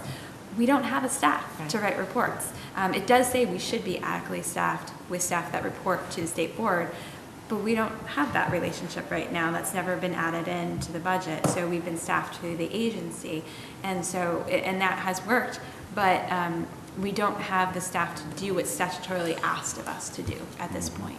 And so when we're rough patches there too, in terms of changing staff, and there'd be staff support for a little while, but then it wouldn't be there, and it's just not a good, stable organization. So I think it's cementing who does what and who's responsible for what. Things that when Act 98 was put forward, we still need to clean up and going through in the years prior. And things like independent legal counsel. So we were at a disadvantage not having independent legal counsel, the Act 46 process. And we were able to secure funds towards the end and have our own independent legal counsel. I think just being aware of what's being asked of the board, and do we have the staff or capacity, or do we need additional funds to do that? And that is on our agenda today, is to tease those out. So the AOE and the state board want to come to you and bring you some miscellaneous corrections that we thought would be helpful to streamline that process. And do you want to do that this year? I think ideally, it's on our agenda today to go through and to have some joint things that we can bring to you as two entities that are on the same page. There may be things that we disagree, but there are maybe some that we do agree, and that would be technical corrections.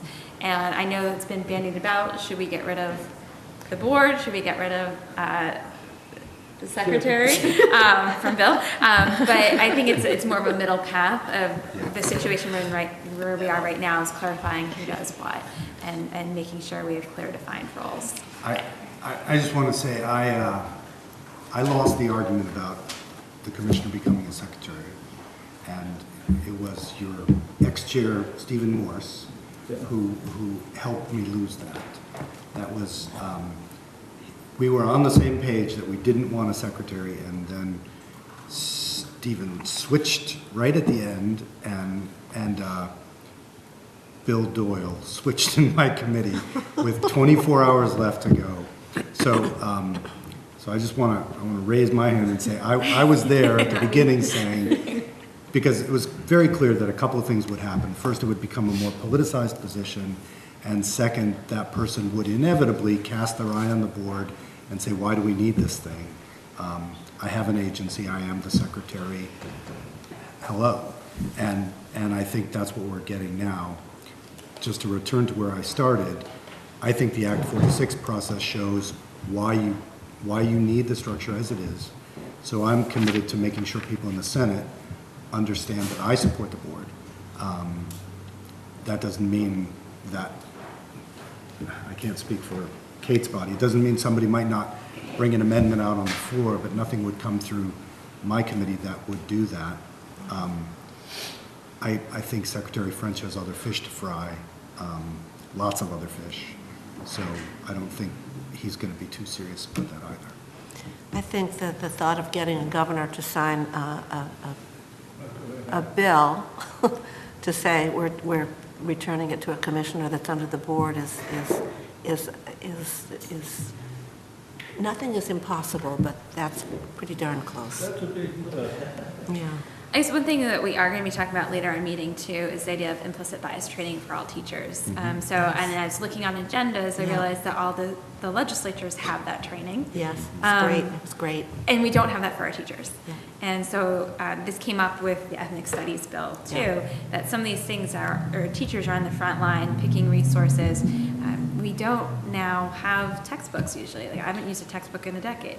And so I'm picking sources in my class. And so when you have teachers picking sources, you have to understand your own bias, and by doing that you can then look at, well, what other voices do I need in this conversation? And so that's something we're going to be discussing, and just I know this is coming up in other committees and not just in the education committee, and just wondering what the appetite is for addressing implicit bias training for all teachers in the state of Vermont. Is where do you see what work would you want the board before we put that idea forward to you?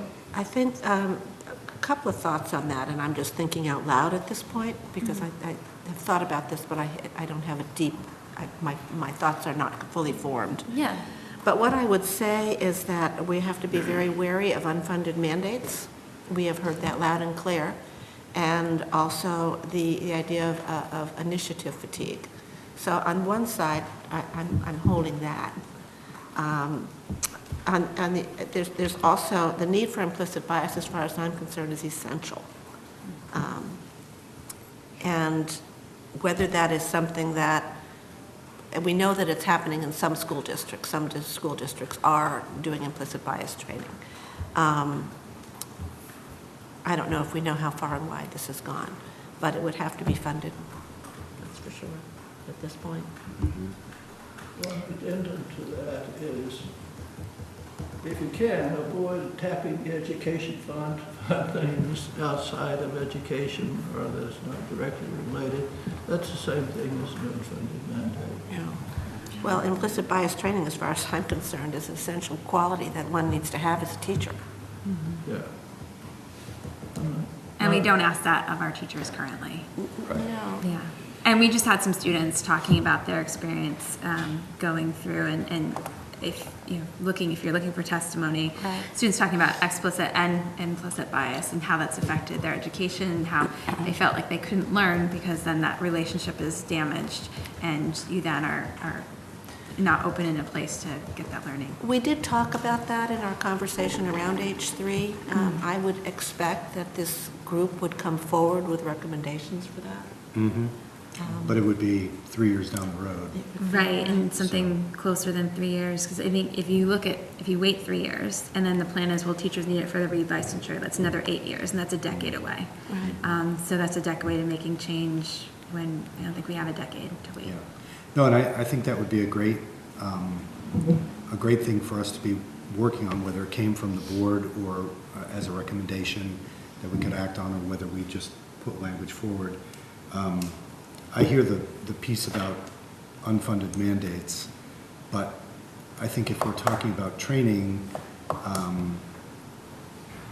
there might be a way to do it with the existing resources that are in training. Just, right. Is it possible to add this and take away something else? I just wanted to throw out one other thing that my committee's working on. Not sure it's something that the board at this point can participate too much in, but Anthony Polina for a number of years has had a bill out for what he calls free college, in the spirit of Bernie Sanders' use of the phrase free college. I don't think free college is a possibility in Vermont. I just don't think we have the resources. But so I'm thinking of it as a tuition assistance program that would be universal. And so what I have in mind is we have, as you know, an amazing graduation rate and then a horrible take-up rate for college. So there's this gap through which many students fall. If you look at, the state colleges' tuition rates, it's pretty easy to think that some of it is financially related. So what my committee is working on right now, my proposal is for a year of funded college for everybody. So not means tested. It would be available to everybody in the same way that early college, and now we're working with the administration on a an expansion of early college so that technical center education would come under that for a year of dual enrollment or early college. So your last year of high school is also your first year of college. So the idea would be everybody gets a free year at a certain rate if the institution you want to go to accepts that as a price of participation in the program. So if you've done early college, that would be your first year. If you haven't done early college, you would have a full year when you graduate from high school. If you did early enrollment, or I'm sorry, dual enrollment, that would subtract from that amount of credits you had to be funded. So it would be last dollar, and those things would count against it if you had already gotten a year. But that way, the idea would be to try our best to get everybody enrolled, hopefully coming out of high school, but if not within a couple of years after high school, and hold the cost down to something the state might reasonably come forward with. So my goal is not to get this to Kate by crossover, because it's not going to happen, but rather to get this to Kate, hopefully, or to get it out of my committee, let's put it that way, and to have the committee, the money committees working on it by end of April. And the idea would be by the end of next year, close of the biennium, we would try to have a program together, try to have the administration support, and go forward with it. So that would require some finessing of those existing programs and how they would fit together. So we would need advice from the board probably in the event we're successful. Can you build an equity component into it? Yes? The dual enrollment at this point is being accessed more by affluent than less affluent. Yep. And those are the people that don't have the opportunities, if you will. Yep.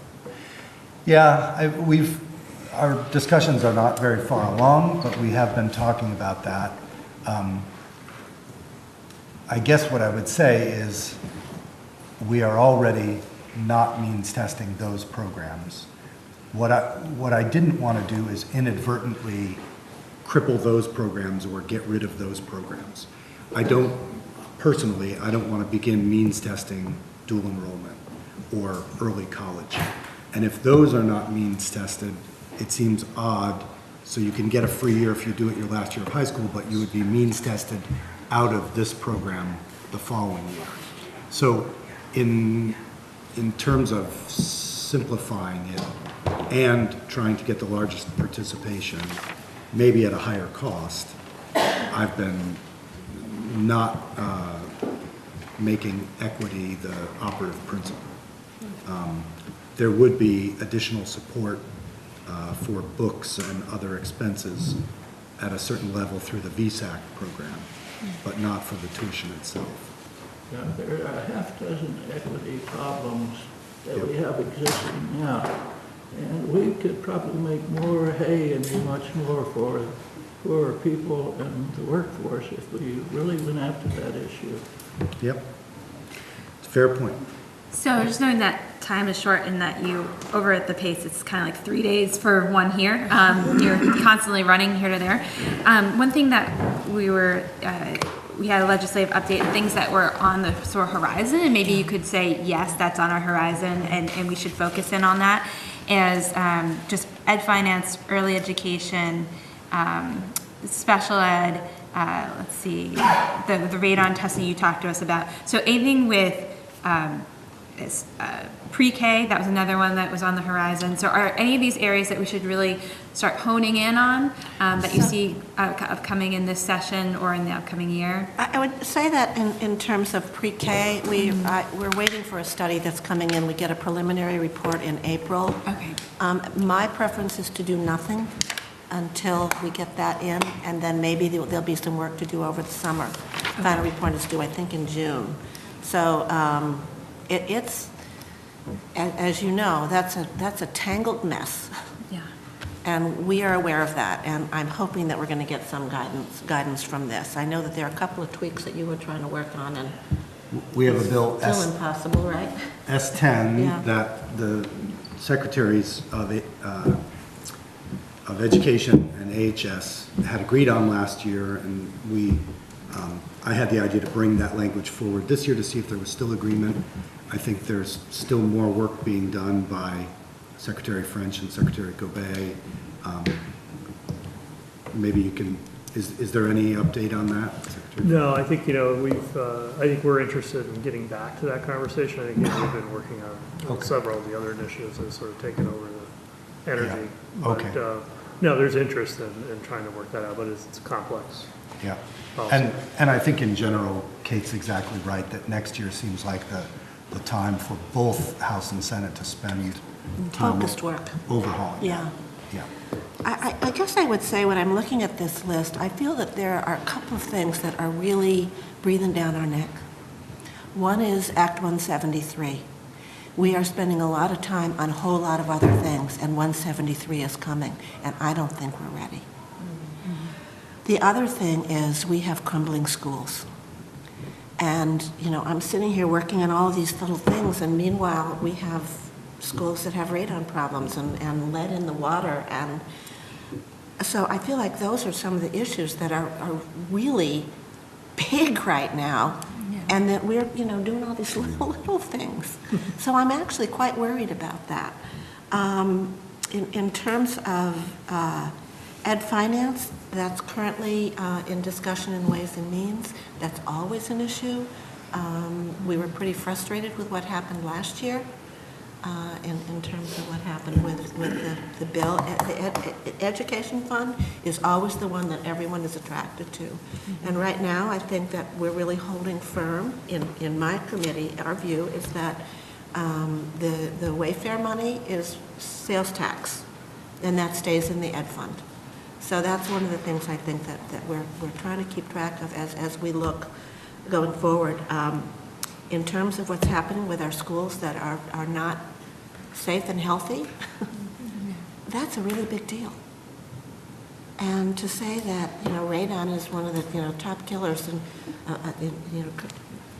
instigators of cancer, that's meaningful. And it's expensive. And water, that's expensive. And 173 is bigger than 46. And so and then we get all these little things coming at us, as you do, and yet those are probably two of the biggest things that I think that we're dealing with. So that's my 2 cents on my concerns. Well, thank you for coming, and again, thank you for reaching out. Both of you have really reached out to the board to come in and to give testimony and presentation. And really, before you leave, it'd be great to have another meeting, maybe after you leave, the next after, so you can tell us really how we could be helpful partners in that time where one of the disadvantages right now is we meet once a month while you're meeting every day, but one of the advantages is we meet once a month in the summer and we can continue some of the work as the session is ended for you. So hopefully we can be good partners for you and do some of that work and research and testimony taking over the summer and into the early fall. I think in terms of clarity between the agency and the board, if you have some technical changes, we're certainly interested. Yeah, the reason I asked if you meant this year was we're about 2 weeks out from crossover. Yeah. So if they are truly technical, it wouldn't take but a couple of days. So, even if they got to us over the break, over the town meeting break, we have a week when we come back. We can still probably get, because it just has to clear committee. It doesn't have to get out of the Senate. Even get some of the bigger ones and then continue for next year too. Yeah. Okay. Well, great. Thank you. And we will adjourn for lunch. All right. If we come back to order, thank you. And just a pleasure of the board. We missed since we were running late, we had the secretary's report, but the secretary had to leave, and so it didn't seem like we should have a report. You could have given it up my regard, or Mr. Mathis would. Well, watch out. Okay, so is the pleasure of the board, do you want to do that as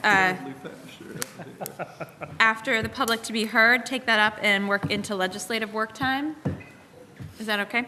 All right, so for right now, we have one public to be heard that signed up. Is there anybody else wishing to speak that didn't sign up?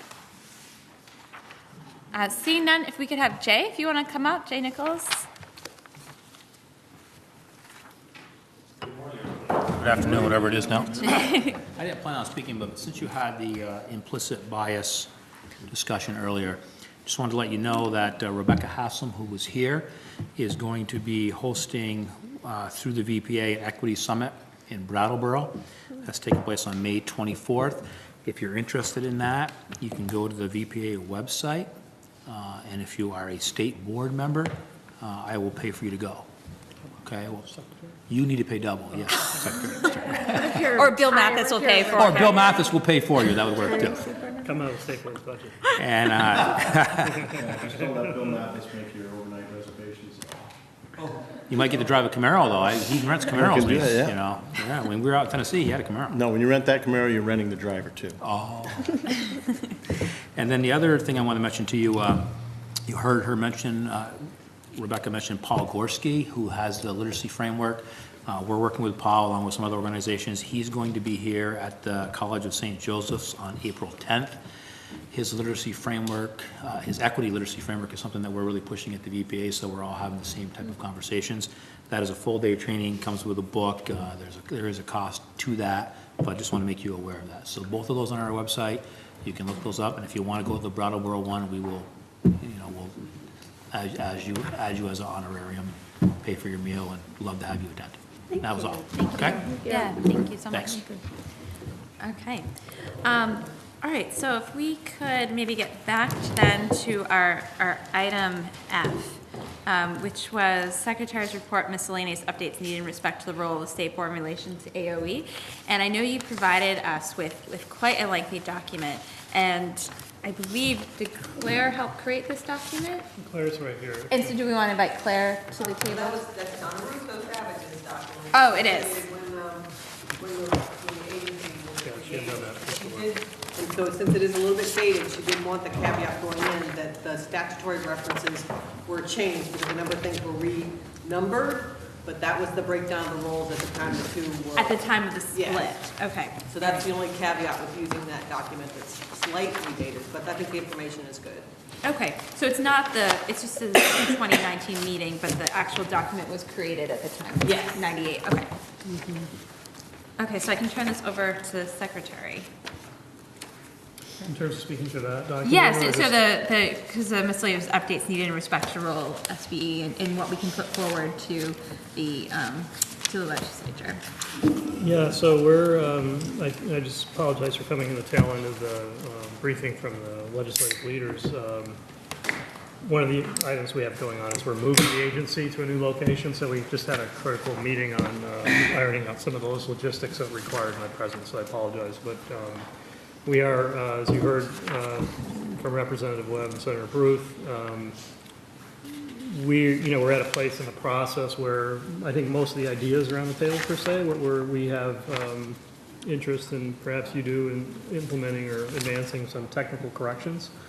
So we have a number of issues that we've sort of pulled together. There's a chunk of work on 173 that's going to require technical corrections.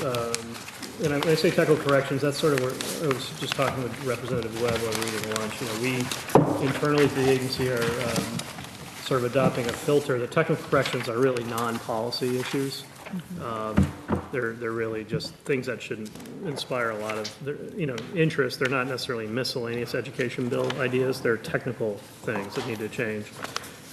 So the issue, I understand Dr. Mathis was interested in, modifying this policy structure of Vermont relative to the role of the agency and state board. That I would not consider a technical correction. Yeah. So that would be a major policy initiative. But if the board has ideas for technical corrections, we'd certainly be interested in bringing those forward.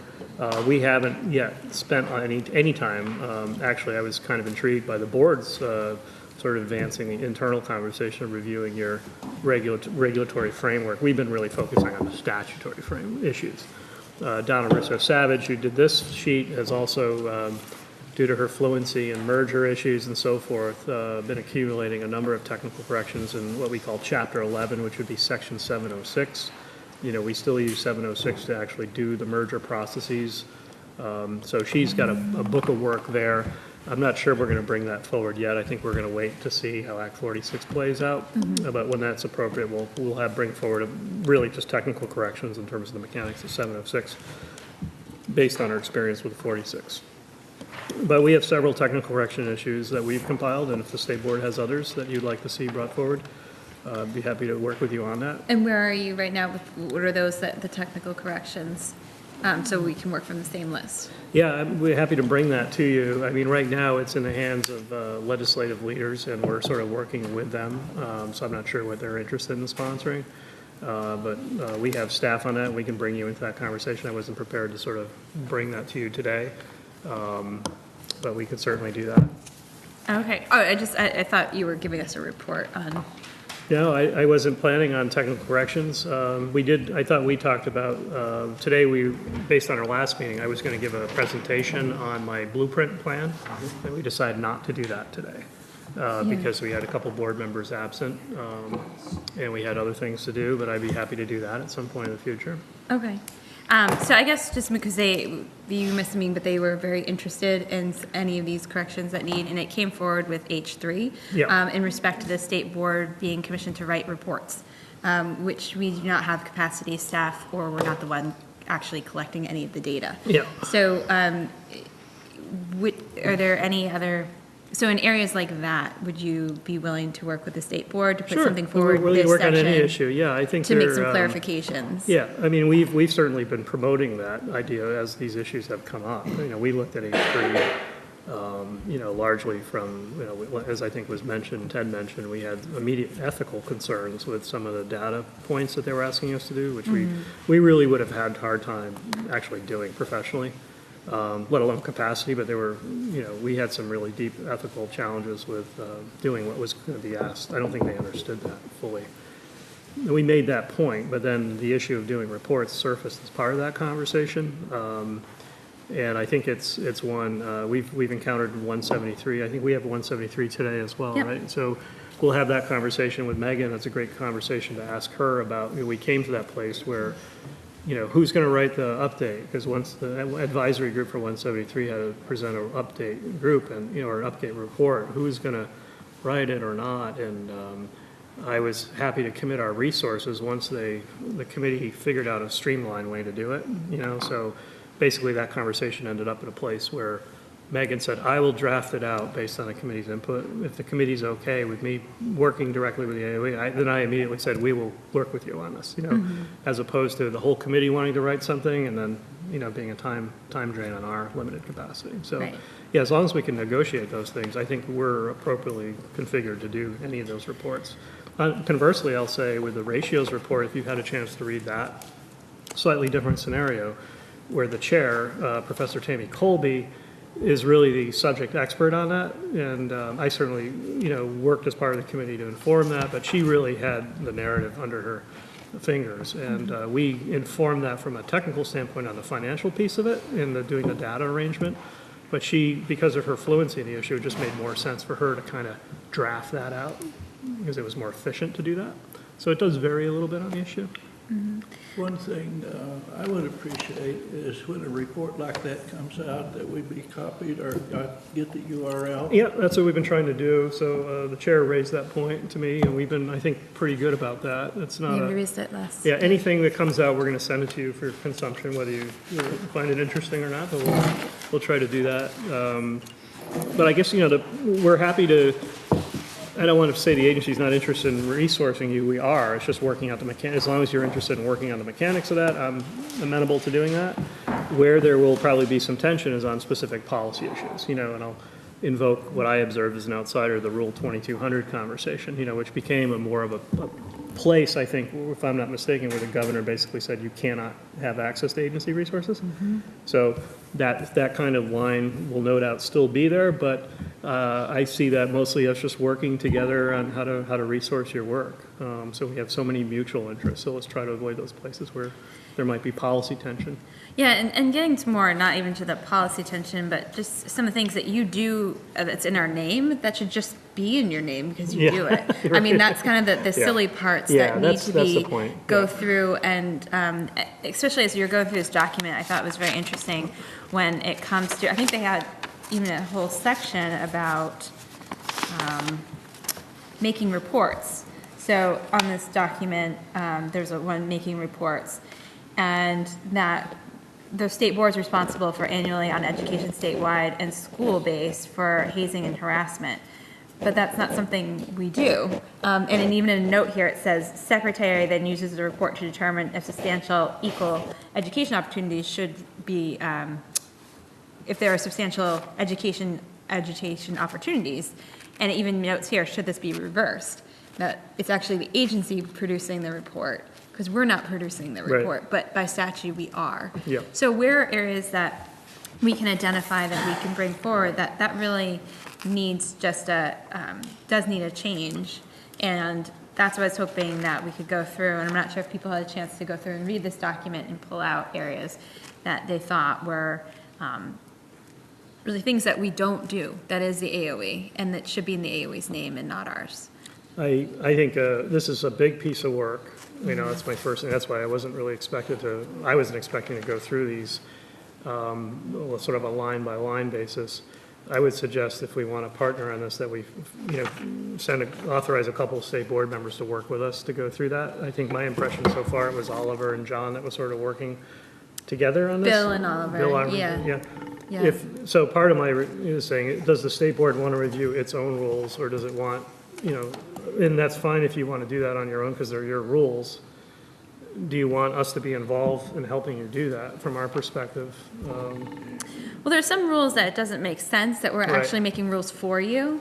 But that's we're assigned to do that, and it doesn't make sense for us to do that for you. So do we want to have I just don't think my inclination, the size of this work, it probably isn't going to be overly productive to try to do that in a full board setting. Mm-hmm. If you want to form a subcommittee or a work group or something for us to tackle it and produce a product back for the whole board to sign off on or something. Yeah. I mean, so is that, yeah, okay. Sure. So we can do that, and anybody with any big concerns as going through this document, as I was going through and I was like, wow, this is things that we're supposed to be doing that makes no sense for us to be doing, and writing rules for the agency is one of them when it comes to what should the secretary's waiver request procedure be. Right. And we write those rules, and that doesn't seem very efficient. It's going to be interesting work, I think, to do it on a sort of just on a line-by-line basis, but I think it also will provoke pretty quickly what is the role of the State Board of Education vis-a-vis the agency. Mm-hmm. So I think that's ultimately a large policy conversation that, I'm, one of the themes that I've raised in my report, or I'm promoting, is that we have a very complex policy-making environment in the state. And pre-K I'll use as an example, where there is broad consensus on the importance of pre-K across the political spectrum, not only in pre-K, but the investment in pre-K.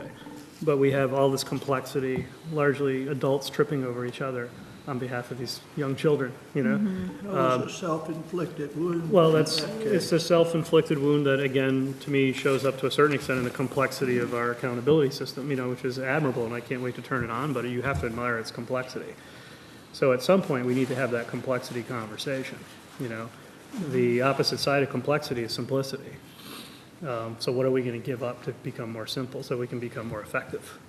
Oliver and I share the same philosophy on this stuff. Yeah. A wholesale cutting of a whole bunch of stuff certainly appeals to both of us. Yeah, it's just a question, how far can we go with that? And maybe we should go down that path first to surface the larger, what should be the construct, Mm-hmm. and present that to the legislature. Say, here's how we see the state board functioning relative to your committees, in terms of policymaking. Mm-hmm. And that's my big concern right now. I think a lot of, we have an excellent school system from a national or international perspective, but I think we achieve that excellence in spite of our policymaking process, not because of it, And it is very disjointed when we think about it. So just in the conversation that came out with H3 was that who writes curriculum, and then how many hours did we have to spend on clarifying that fundamental issue? Right, right. And there's another bill right now at S76 where it's a path. You have to take a civics class to get a diploma. So it's looking at classes versus proficiency and kind of role reversals and where Right. curriculum is being written, because that's curriculum being written at the State House opposed to local. So it's interesting how things get forward and there's kind of a mismatch. Yeah. And I was hoping the first sort of way that we could pull this apart is just seeing where our roles overlap and where it makes sense to divvy out who does what. And so if that's best to do that through a committee, I think I know I have Oliver and Bill willing to step forward. And how large would you like it? Well, I mean, we could certainly take a whack at it from our perspective, but I think it is, having worked with boards, my lens is that these are yours, like it or not, they're yours. So Well, you they're should- shared. I mean, that's- this is- I Yeah, mean, but this you're, is the, they're regs, so we haven't ever, even in spite of the change, we've never promulgated our own regulations. Mhm. So I think a committee is probably the best way to do it. I mean, the alternative would be for us to go through it clinically and try to stay disciplined in our sort of critique of it, but I think if we had some board members doing that, it'd probably be more effective and useful to the board to figure out that larger policy approach. Okay, so anything else under the Secretary's report then for today? No, I would just reiterate, I welcome the opportunity to speak on the larger vision piece. But from the policy perspective, I think you heard a good summary between Ted and the legislative leaders of where we're at. I do expect, I can sense lead in the water to be an important issue relative to school construction. So I've been responding to that, specifically as we've been working on a policy approach to testing lead in the drinking water, but I think that's going to provoke a larger concern about facilities. So I've been going and talking with the committees about, I don't say school construction, but we have a backlog, of school construction issues, but also deferred maintenance in our school buildings. And how do we begin to unpack that? And I'd rather see us look at that more comprehensively as opposed to like, well, here's radon, here's lead, have these one-off issues pop up without a broader understanding of what the context is. So what I'm thinking right now is I've been tasked to sort of develop some policy language around that, but I'm thinking we need to start with getting some data. I haven't done it yet, but I've threatened a couple times when I come in to testify to bring in the data we currently have on school districts, which is on index cards in a shoebox. I kid you not. So, because we used to have 3 full-time FTEs at the AOE doing this, and we had a full-fledged construction program. I think that program was more put on hold about 2006 or so. So I suspect we need to get some good data. So maybe perhaps hiring someone to come in and do an inventory of needs assessment. And I think we need to look at it probably in a very focused way, that we're not going to be able to provide a sort of generic across the board, like say in the old days, 30% reimbursement on any construction project as long as it conformed to certain parameters. I think we're probably going to have to go in much more targeted on a regional basis and say, these are the facilities we're going to invest in or not. These are the priorities perhaps. So we need to get a handle on that. If we define what the role of the state board is in this new way, that would automatically raise the question of defining the role of the secretary and also the legislature and the governor and how these pieces fit together. Yeah, I agree. So I would say school construction. The other one I'm expecting, I would just put on your radar too, is the whole financial conversation is going to get going soon. I mean, we're seeing school budgets come in. We're not done gathering that information, but education spending is coming in higher than we anticipated. So we want to unpack that a little bit and understand. When you say it's coming in higher, you're talking per pupil spending or budget to budget? Education spending, which is not expenditure budget, but it's the net between your local expenditures and your local revenues. Okay. So that's the numerator of education spending per equalized pupil. So that's a key figure that triggers tax rate calculation. So the tax commissioner does his or her projection on December 1. The assumptions that came out in December, what we're seeing now is higher than what we projected in December. So we want to understand that. And that's going to, my impression so far, I'm new as secretary. I've been in the policy arena a little bit in the state, but at this phase, we see a lot of ideas, like testing water.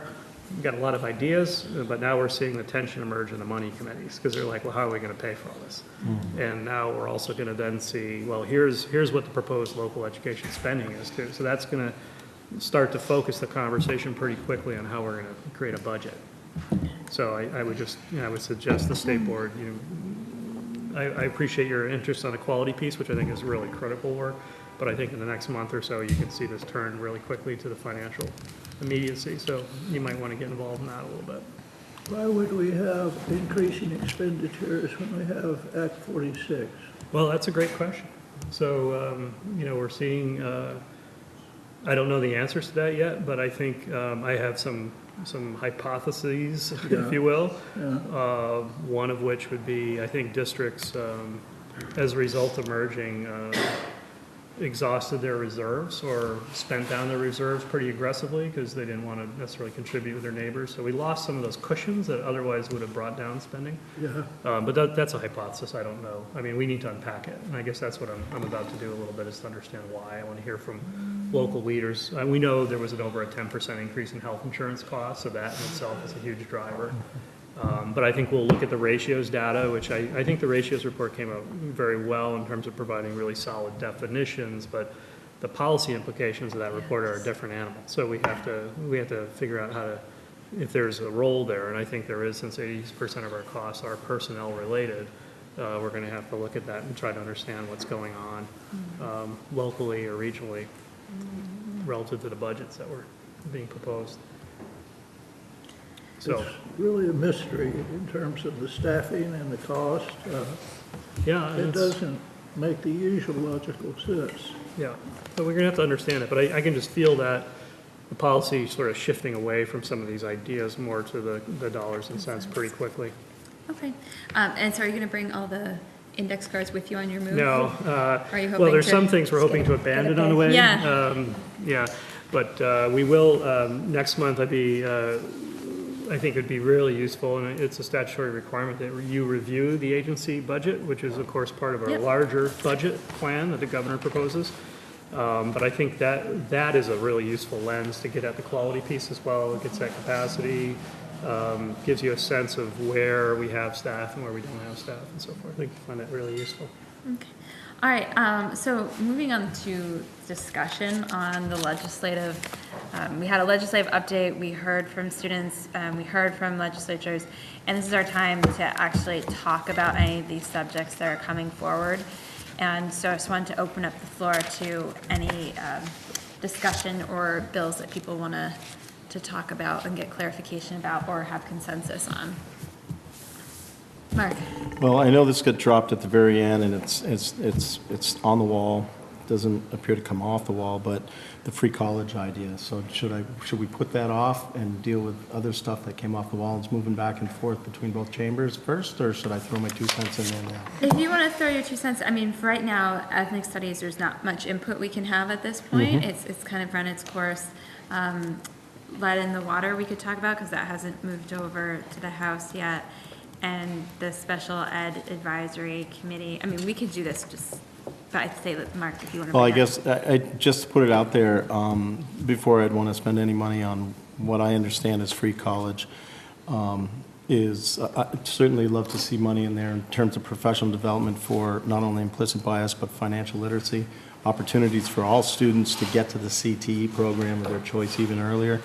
And then not to dismiss the importance of a gap or 2 year after high school, and not tying that to some kind of free college trip immediately after graduation. Stacey.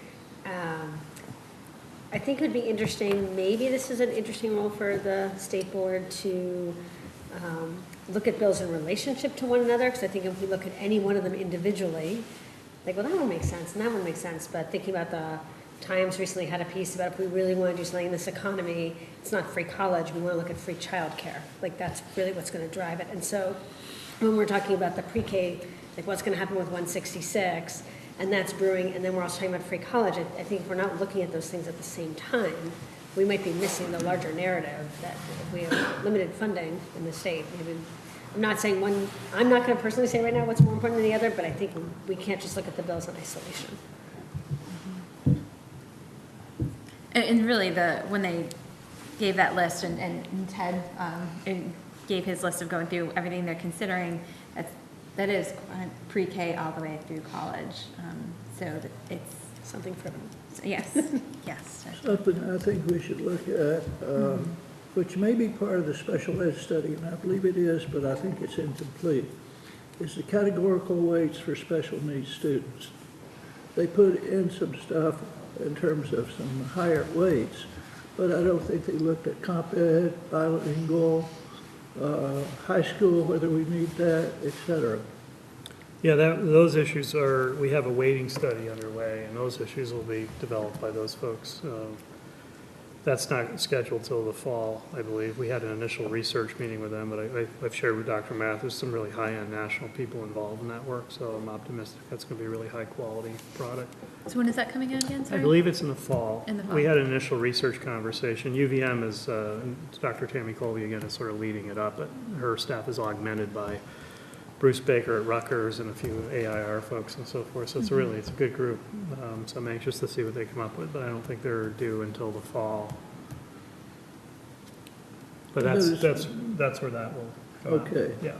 It's probably about 20% of our money. Yeah, I don't know.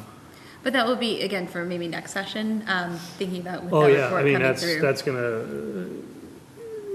that information will be used, it'll have effect on everything, you know, in terms of how we deal with socioeconomic status or equity issues. It's really to become a little more definitive on how we think about those subgroups.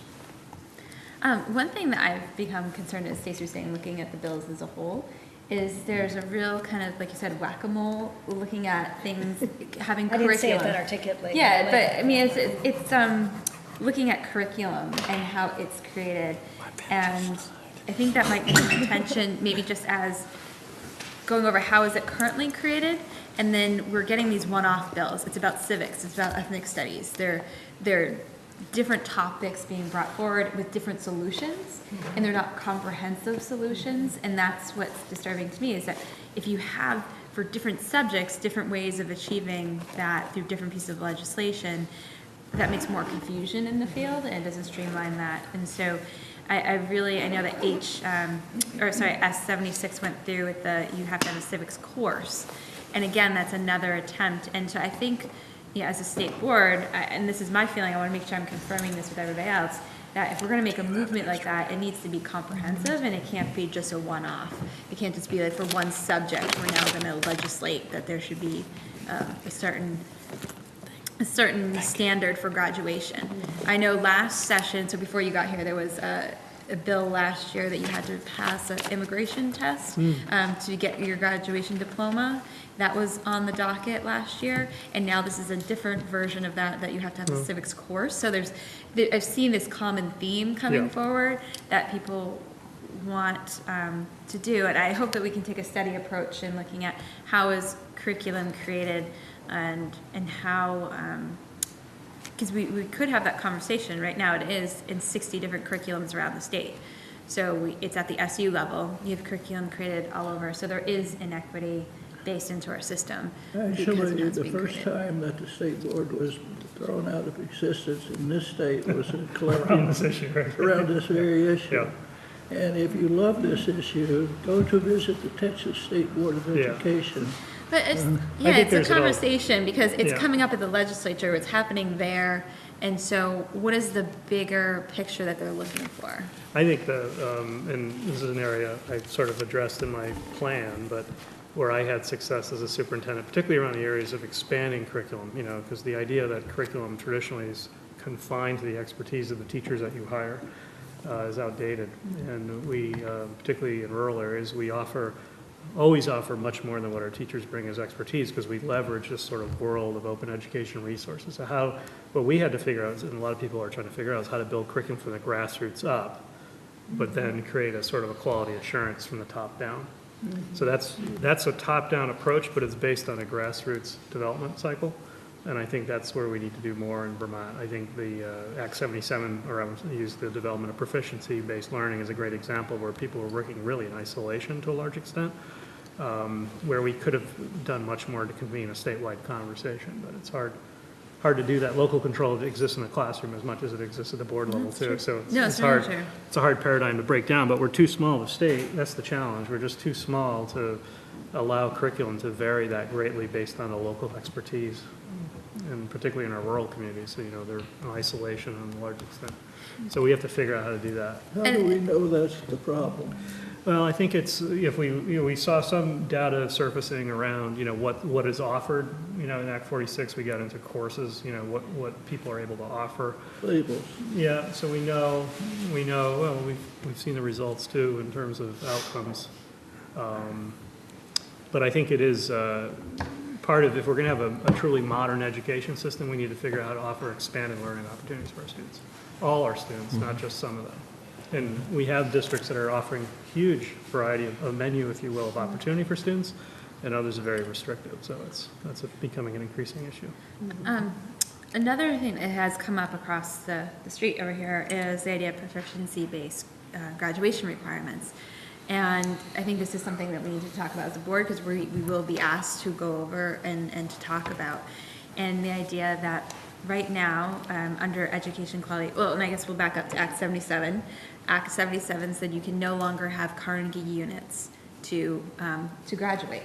And then it became, well, what do you need to do? I remember talking to one lawmaker after it was passed, and it's like, oh, next year, kids are going to start graduating proficiency-based graduation. And I was like, oh, that's not how it happens. The budget for next year was already made in October. So then it came through EQS, and it was adopted in EQS and needed to be proficiency-based. And then with proficiency-based, we then started adopting standards and got rid of the Vermont frameworks and really adopting additional standards and put the date of 2020 in the education quality standards. So I'm not sure, and this is why I wanted to get the wisdom of the board on, is that I'm not sure delaying it, where that delay would happen. Because if you do it through EQS, that's rulemaking. That takes a year to even open up EQS. And once you open up EQS, you're opening up the whole document. You can't just do line by line. You can't go in and just change one thing. So you're really opening that up. And we've already had conversations about what, like Mark just said, financial literacy is excluded in that and what could be included. So I think that's a much larger thing if you open up EQS. So, and Secretary, maybe you could talk to us a little bit about what would be the options for even delaying and to what purpose and to what end? Yeah. Because if you're not meeting the requirements and that comes out through the integrated field review, as we heard earlier, the integrated field review, you get recommendations and commendations.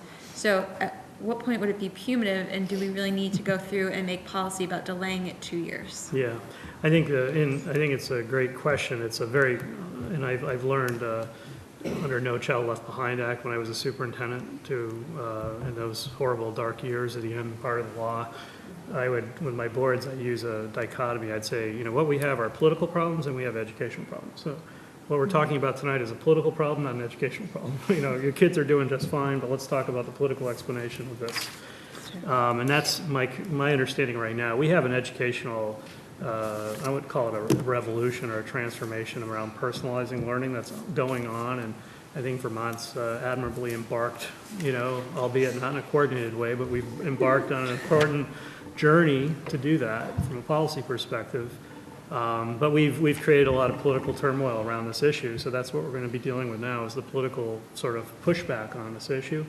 I think my approach to that is certainly I'm engaging politically with it, but I think my hope would that this board, particularly as new members come on, that the board really gets fluent with the quality standards, so you're able to engage in this issue to answer the question. I'm not sure yet, but I think from our standpoint, we portray districts being on a journey, just like everyone around the world is on a journey. We don't see 2020 as some sort of hard, fast date where, oh, you didn't make it, boom.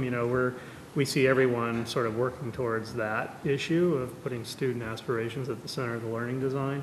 And we want to support people to do that work, because I think that is the work for everyone in the world today. I think that you may underestimate it, though. It's an incredibly difficult task. It is. And every vested interest group will want to have their own standards and will come running in to make sure that they get their proficiencies in.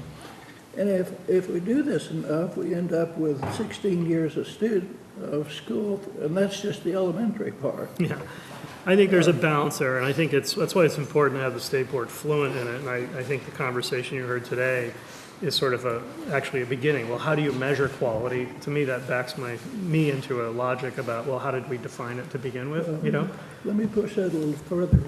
why not do a trial run from the state or use a trial district or two and work this thing through? We haven't even talked about grain size in terms of those proficiencies. Right. And each one of those things would have to be sweated out individually. Yeah, I think that's where I would say we've done a pilot already, but we have, back to this idea of people working in isolation, we've had people who have figured this out already. And it would be really good to learn from them, to bring them here, have them explain how they've made it work. How it can be scaled then becomes a bigger issue. But we haven't done a good job of conceptualizing this to the field or providing support to the field. So, and the state has done it? Yes, we have several districts that have very advanced approaches. I think even Northfield came to us and talked to us even now how they have changed all the proficiencies, how they changed the report cards. That was last winter they came and talked about it. And it really is varied across the state. Very uneven. Yeah, and it's, some people have moved completely and have also changed their grading to reflect that. I know I'm a district, we're in the middle. We do both. We do grading and proficiencies. And there's some that are just doing Carnegie units with embedded proficiencies. If you pass the class, you are proficient. So it's a various rollout, but the work has been done. And I would suggest going and looking at the agency. Did a really good job of having potential proficiency guidelines for schools at this point, and it was a little later, so they were developed as schools were also developing theirs, because schools saw that that date of 2020 was coming and they didn't want to wait and they wanted to do their own. But at this point, the AUA does have some really nice ones up with these are potential graduation requirements and how to meet them. So those resources are there. And as a teacher working the system, it's definitely a shift, and it's a shift in the way that you are assessing work. And it's a positive shift in my mind, because it's no longer just grading what do you know about this topic.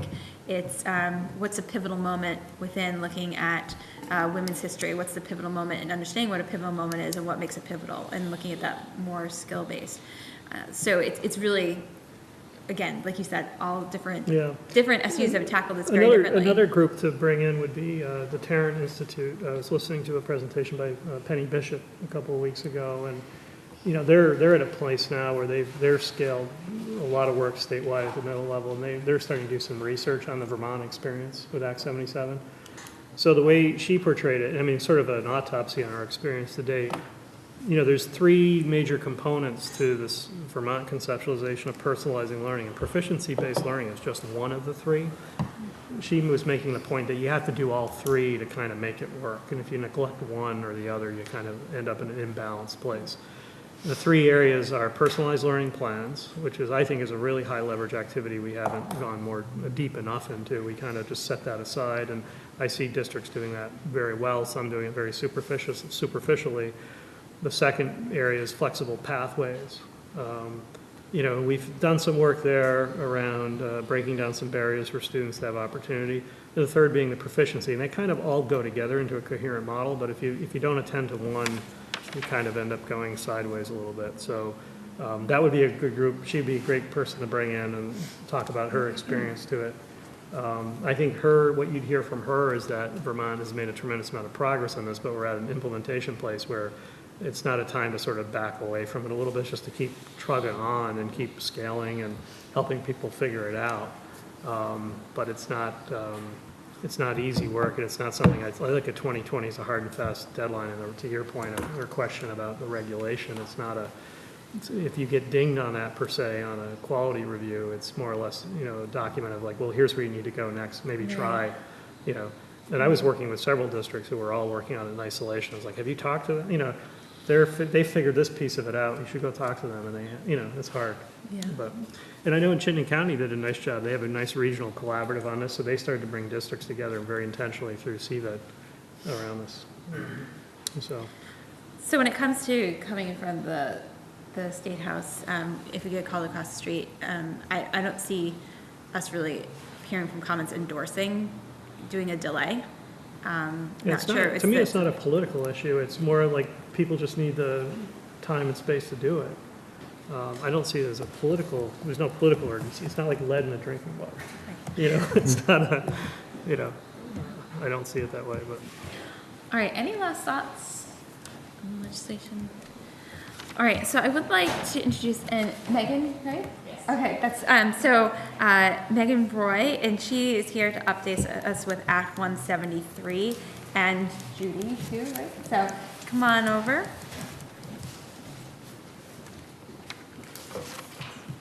And thank you for coming in, because I know that this has been a lot of hard work, and then to come talk about it is even more work for you. So thank you.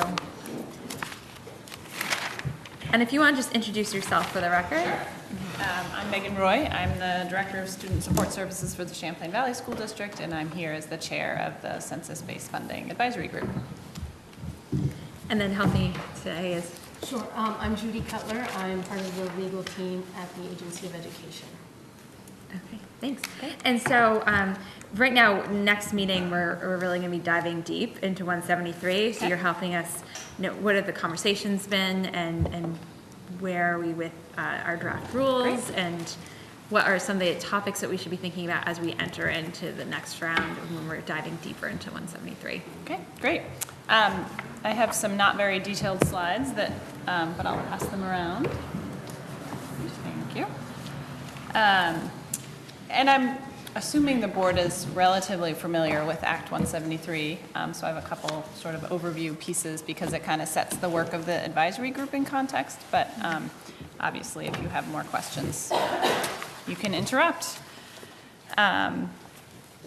So what I'm hoping to do is just quickly overview the Act, talk a little bit about the charge of the group and what our work has been to date, sort of what the conversations are, give you kind of an executive summary of the report that went to the General Assembly in January, which you all have a copy of, and I think you also have a copy of the executive summary. So I will kind of highlight those pieces and then just answer questions and go into more detail. We've had 2 meetings even since that report went out, so the conversations are definitely ongoing. So as you all know, Act 173 is the act relating to enhancing the effectiveness, availability, and equity of services provided to students who require additional support. And it primarily covers 2 things. The first is a complete overhaul and change in how we fund special education, state funding for special education, and replaces it from a reimbursement model to a census-based model. That's the work that we are undergoing right now, trying to generate rules for that. But it also has a significant programmatic portion, and that is ensuring that schools have strong multi-tiered systems of support, that they have the capacity to support students who are struggling, even those that aren't identified. Many of those structures are already in place. MTSS is in EQS already, but the Act 173 further solidifies that. And also takes into consideration the district management group recommendations, which have to do with high expertise of teachers, a focus on literacy, student support systems, and things like that. So the Census-Based Funding Advisory Group has 3 charges. One is to advise the state board on development of the rules to implement the act. One is to advise the Agency of Education and supervisory unions in implementation, and recommend to the General Assembly any statutory changes that come out as a result of their work. We have met a total of, let's see, 5 times since we started this work. So January was a pretty early cutoff to have to issue a report, because that report came after just 3 meetings. So, you know, it was definitely a midstream, and things changed even within the couple of weeks after writing that report. So the first report focused primarily on 2 areas, and the discussions of the group have focused on 2 areas, and that is the rules and beginning the process of providing input for rulemaking, and talking about professional learning. There's a good consensus on the part of the group that Act 173 is significant for school districts, both to implement a shift in how they receive funding, but also the shift in funding is designed to be able to more flexibly provide services to kids, and that requires significant work. So there's definitely agreement on that, and so there's been a lot of discussion with agency folks around professional learning. And in the slides, there's a link to the report that you guys have. So I'll start with rulemaking in terms of the discussions that the advisory group will have, and Judy, I'm sure, will have additional things to add when she gets into her more specific parts. The group started by hearing from the agency about their recommended approach. The rules need to be, by the act asks that they are rewritten by next November, which is a very tight timeline.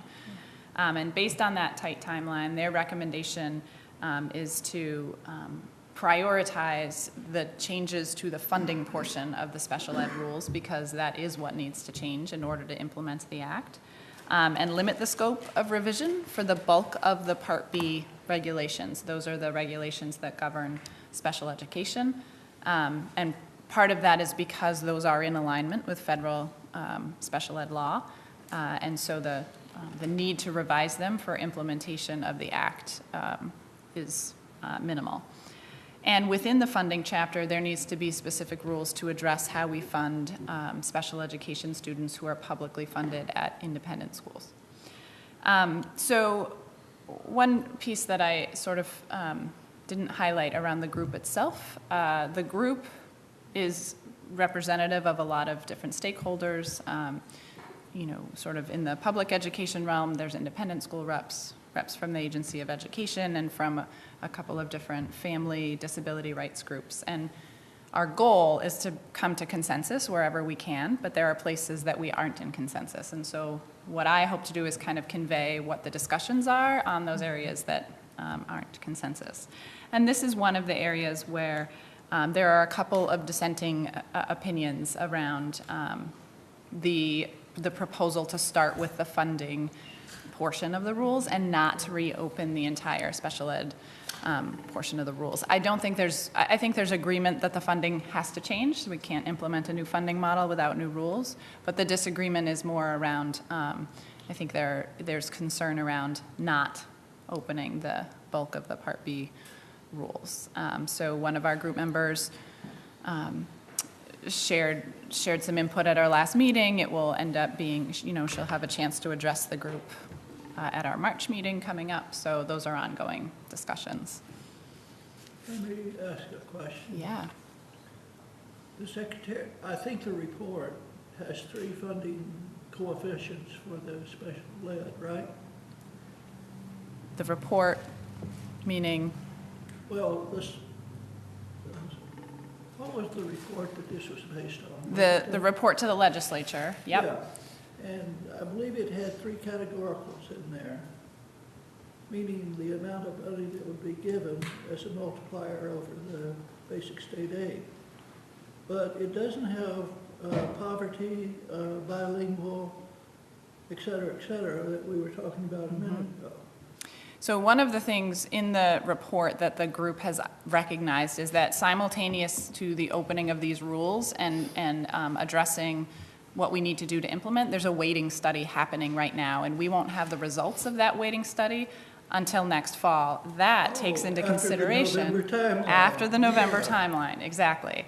And so that study may well impact our recommendation to the General Assembly about how the grant is calculated. In a way, we don't really know what impact that will have. So yes, to your point, Bill, we talked. What we said is we don't know what impact that will have, but we identified that it has a potential impact on how the grant's calculated. Because right now, the way the statute calculates the grant, it does not take any of those factors into consideration. Yep. The next question is that if you're dispersing the money on a flat grant per pupil, when applied to a disequalized distribution, it has the effect of being regressive. Yes, because the grant, as it's currently written, is calculated and distributed by ADM and not based on the number of students you have eligible for special ed.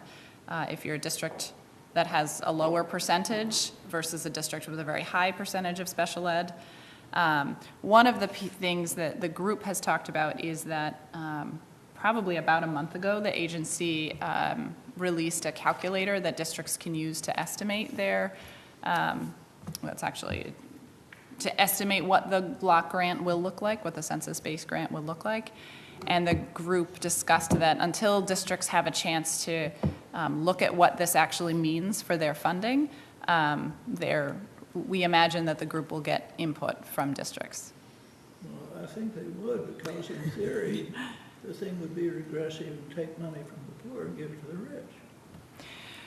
Well, I mean, it's based on population, total student body population. And part of that, my understanding of the rationale of the act is that you gain flexibility in how you distribute service. I think there's a hope that it could allow districts to respond more quickly to kids who are struggling and perhaps impact decrease the percentage of kids who are eligible for special ed. Those are all somewhat unknowns, though, and that also wouldn't be realized for multiple years. I like the concept of deregulating, but these other things, a little bit bothersome. Right. Well, I don't know if I'd say deregulating, because we still have regulations. That's part of, yes, exactly. Oh, okay. Simplifying, perhaps, but not deregulating. Right. Yeah. That works. Yep. Was there a third question? No, I'm through for the moment. So in terms of rulemaking, where we are right now is we support as a whole group, with the exception of the folks that really want to make sure Part B is also opened. We support the approach of focusing on the funding. Just at our last meeting, which happened in between when that report was issued, we started to have the opportunity to review a draft outline of rules. I'll let Judy talk about that part of it, but that's where we are related to rulemaking at the moment. I do have a third question. Okay, I thought you did. Except I've forgotten it at this point. Let me come back. Okay. Oh, I know what it is the advisory council. In the law, it says it disappears after 3 years. 18 months. Right? 18 months, I think. 18 months. Yep.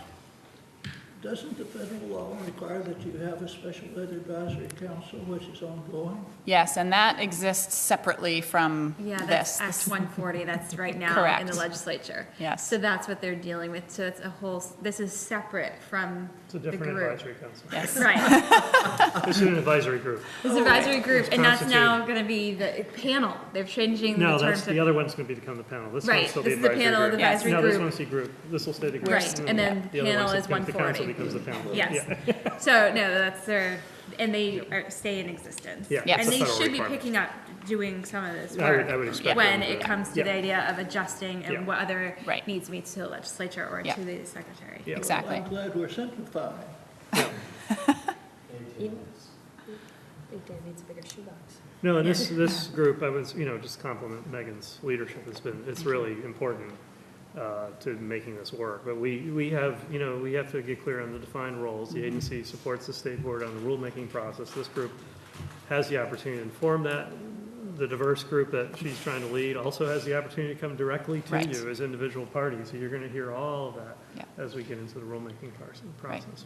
That's part of what we're trying to emphasize when we talk as a group is that whether or not the group takes on a piece of input as a group doesn't preclude Yeah, them we from can still come. the normal input that they will have towards any reopening of the rules. So the second charge of advising the agency and districts around implementation, the conversations so far have focused on professional learning. And obviously, we acknowledge to the General Assembly the magnitude of this change. This is not just a heavy lift in terms of how districts will receive their money. It's also a heavy lift in terms of changing how they do their work, because that's part of what the act was developed for, is to change how we deliver services and improve how we deliver services. So at this point, what we've been talking about, we heard from the agency team several different times around the current work that they have going on in support of these things and kind of their early thinking about how they will support schools. The advisory group has given input on the idea that they want to make sure that professional learning is targeted and available to the schools who need it, and not just an offering that you can kind of sign on for. The agency has some ideas about how they would identify schools using the existing ways of identifying schools, IFRs, schools who would need support that way, and kind of connecting those two things. And those conversations are ongoing. I would say that in the past couple of meetings, we've turned our attention a little bit more to rulemaking. And the one sort of small but important piece, the ACT recommended that the agency, or the ACT directed the agency to set aside a portion of their IDEA-B funds for the FY 19, 20, and 21 school year.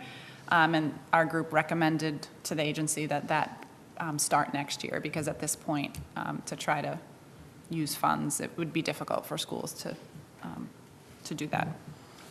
And I think that was I don't think there was a lot of objection to that.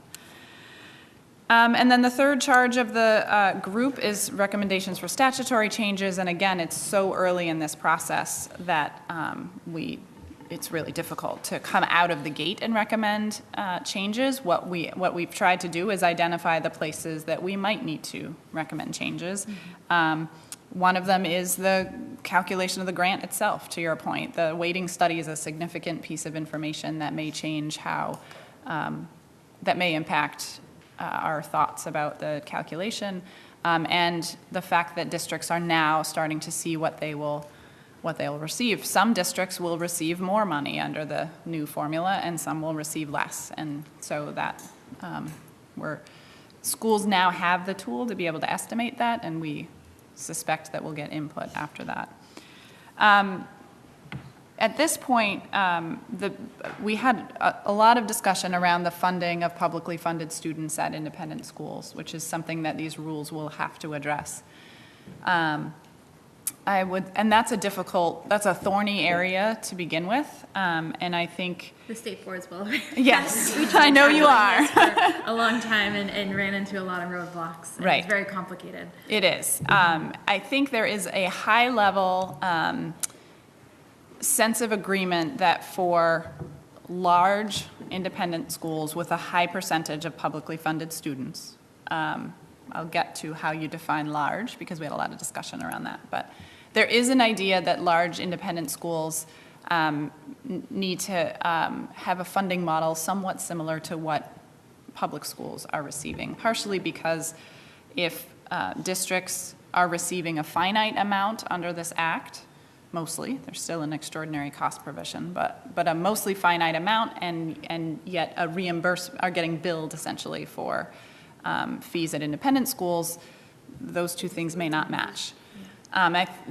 There's agreement on that idea. There was a lot of discussion at our early meeting, probably our December meeting, around how you would define small and large independent schools, with both let's define it by the 4 traditional academies, let's define it, and what actually landed in the report was let's define it as more than 65% publicly funded and a greater total student body of 100. That's the point in time that we had that conversation, and even since then, there's been additional modeling done of what would that look like, and I would suspect that the group would even reconsider where they drew that line after looking at it more. So where the group is right now is Secretary French's, the Agency of Ed is going to bring some folks together from independent schools, from special ed directors, probably from business managers, and try to have a few models that the advisory group can then react to, instead of trying to have a discussion and have 14 members come together and come up with the models is not something that would be effective. So later in March, I think, is when that... Yeah, we're going to work internally and then bring some stakeholders in for reaction sometime around mid-March, and then share back to the advisory group. So It's just such a technical problem, we thought it would just, work on it internally, but. Yeah, and feels to the group like a much more efficient Yeah. and effective way of getting through that conversation. And then the only other thing we acknowledged with the General Assembly is that it's a tight rulemaking timeline. And I mean, I'm sure Judy will speak to that, or agency is proceeding according to that timeline, but it is quick. Question for. Yes. Isn't there an automatic incentive for the local district to get their per diem per person money and then underspend it in order to relieve their financial problems somewhere else? Well, what prevents a district from doing that is the requirement of maintenance of effort, which is part of what we're also trying to figure out. How will we document, or how will districts and how will the state document? That's Well, right. That's going to happen. It has to happen. What I actually think what now I'm speaking a little bit with my VCSEA hat. We haven't talked about this issue at the advisory group, but I would suspect that of more concern is what happens if your grant is lower than it used to be, and you still have to maintain your level of service, which you're required to do. Then the impact comes from your general fund. I mean, that's one of the the legislature heard testimony about that when the law was being developed. So I would say the concern is, advocacy groups want to make sure that doesn't happen, but the federal law sort of prevents that from happening. We're still going to have to deliver the services to students who have special education needs. That may spill over into. Maintenance of effort is defined as the total amount of money spent rather than the per pupil amount, right? Yes. Spent on special. Yes. Yeah. So I know you've been at the State House, and is there any movement to delay implementation? And have you Yep. And so I know that they feel the pressure over there, Right. and I know that when we look at the calendar, we start next month, and it's very tight, and there's no room for going off the rails, which doesn't ensure good policy. So have you gotten any movement on changing that date? So when I was sharing this update with House Ed, Senate Ed did not bring this suggestion up, but House Ed asked me to ask the group the question of what would you do if you were given more time? And the advisory group spent a small amount of time discussing that question. And really the sum of that discussion is that, there were a few that said this is huge change, it's going to take a long time, but others, and I would almost say, and we didn't take a vote, we didn't craft a common message, but there were almost more members of the group that would say, if something has a 2-year implementation, and we extend it to 4 years, some schools are going to take their work and stretch it over 4 years, but many schools are just going to wait 2 years to start implementing, and that delay doesn't necessarily. May or may not give you what you think may not help schools. But I would say that's the tenor of the conversation. The group didn't get any more specific than that because it was just sort of a report. Now, what about the delay? When you're talking about the rulemaking process is very tight. So if you did delay the rulemaking process, it would push the implementation process. But did your committee have a sense, did they think delaying the rulemaking would create better policy and slowing it down? Because really when it hits the state board, it's going straight. We're going to have public hearing comment. I mean, it's just going to not be a lot of reaction time. I think the board didn't. I think their discussion was thinking more about the programmatic part of the implementation. Okay. I think that they're. And again, it wasn't a discussion item that day. It was more, let's get some initial reactions to a question that the General Assembly posed. So I'm happy to answer questions or. And did you have? Yeah, so I'm going to speak more to the rulemaking. I'm the lead on the rulemaking writing, but we have a whole internal team around 173 and the work going on there. So if you have nuanced questions about finance or other sort of specialty areas, I might not be able to answer those, but if you have questions about the rulemaking process and the rules, I'm happy to do my best. But I do have a little PowerPoint as well. And then a draft of, a very early draft of what we have for the rules, but just to give you a look at the direction that we're headed.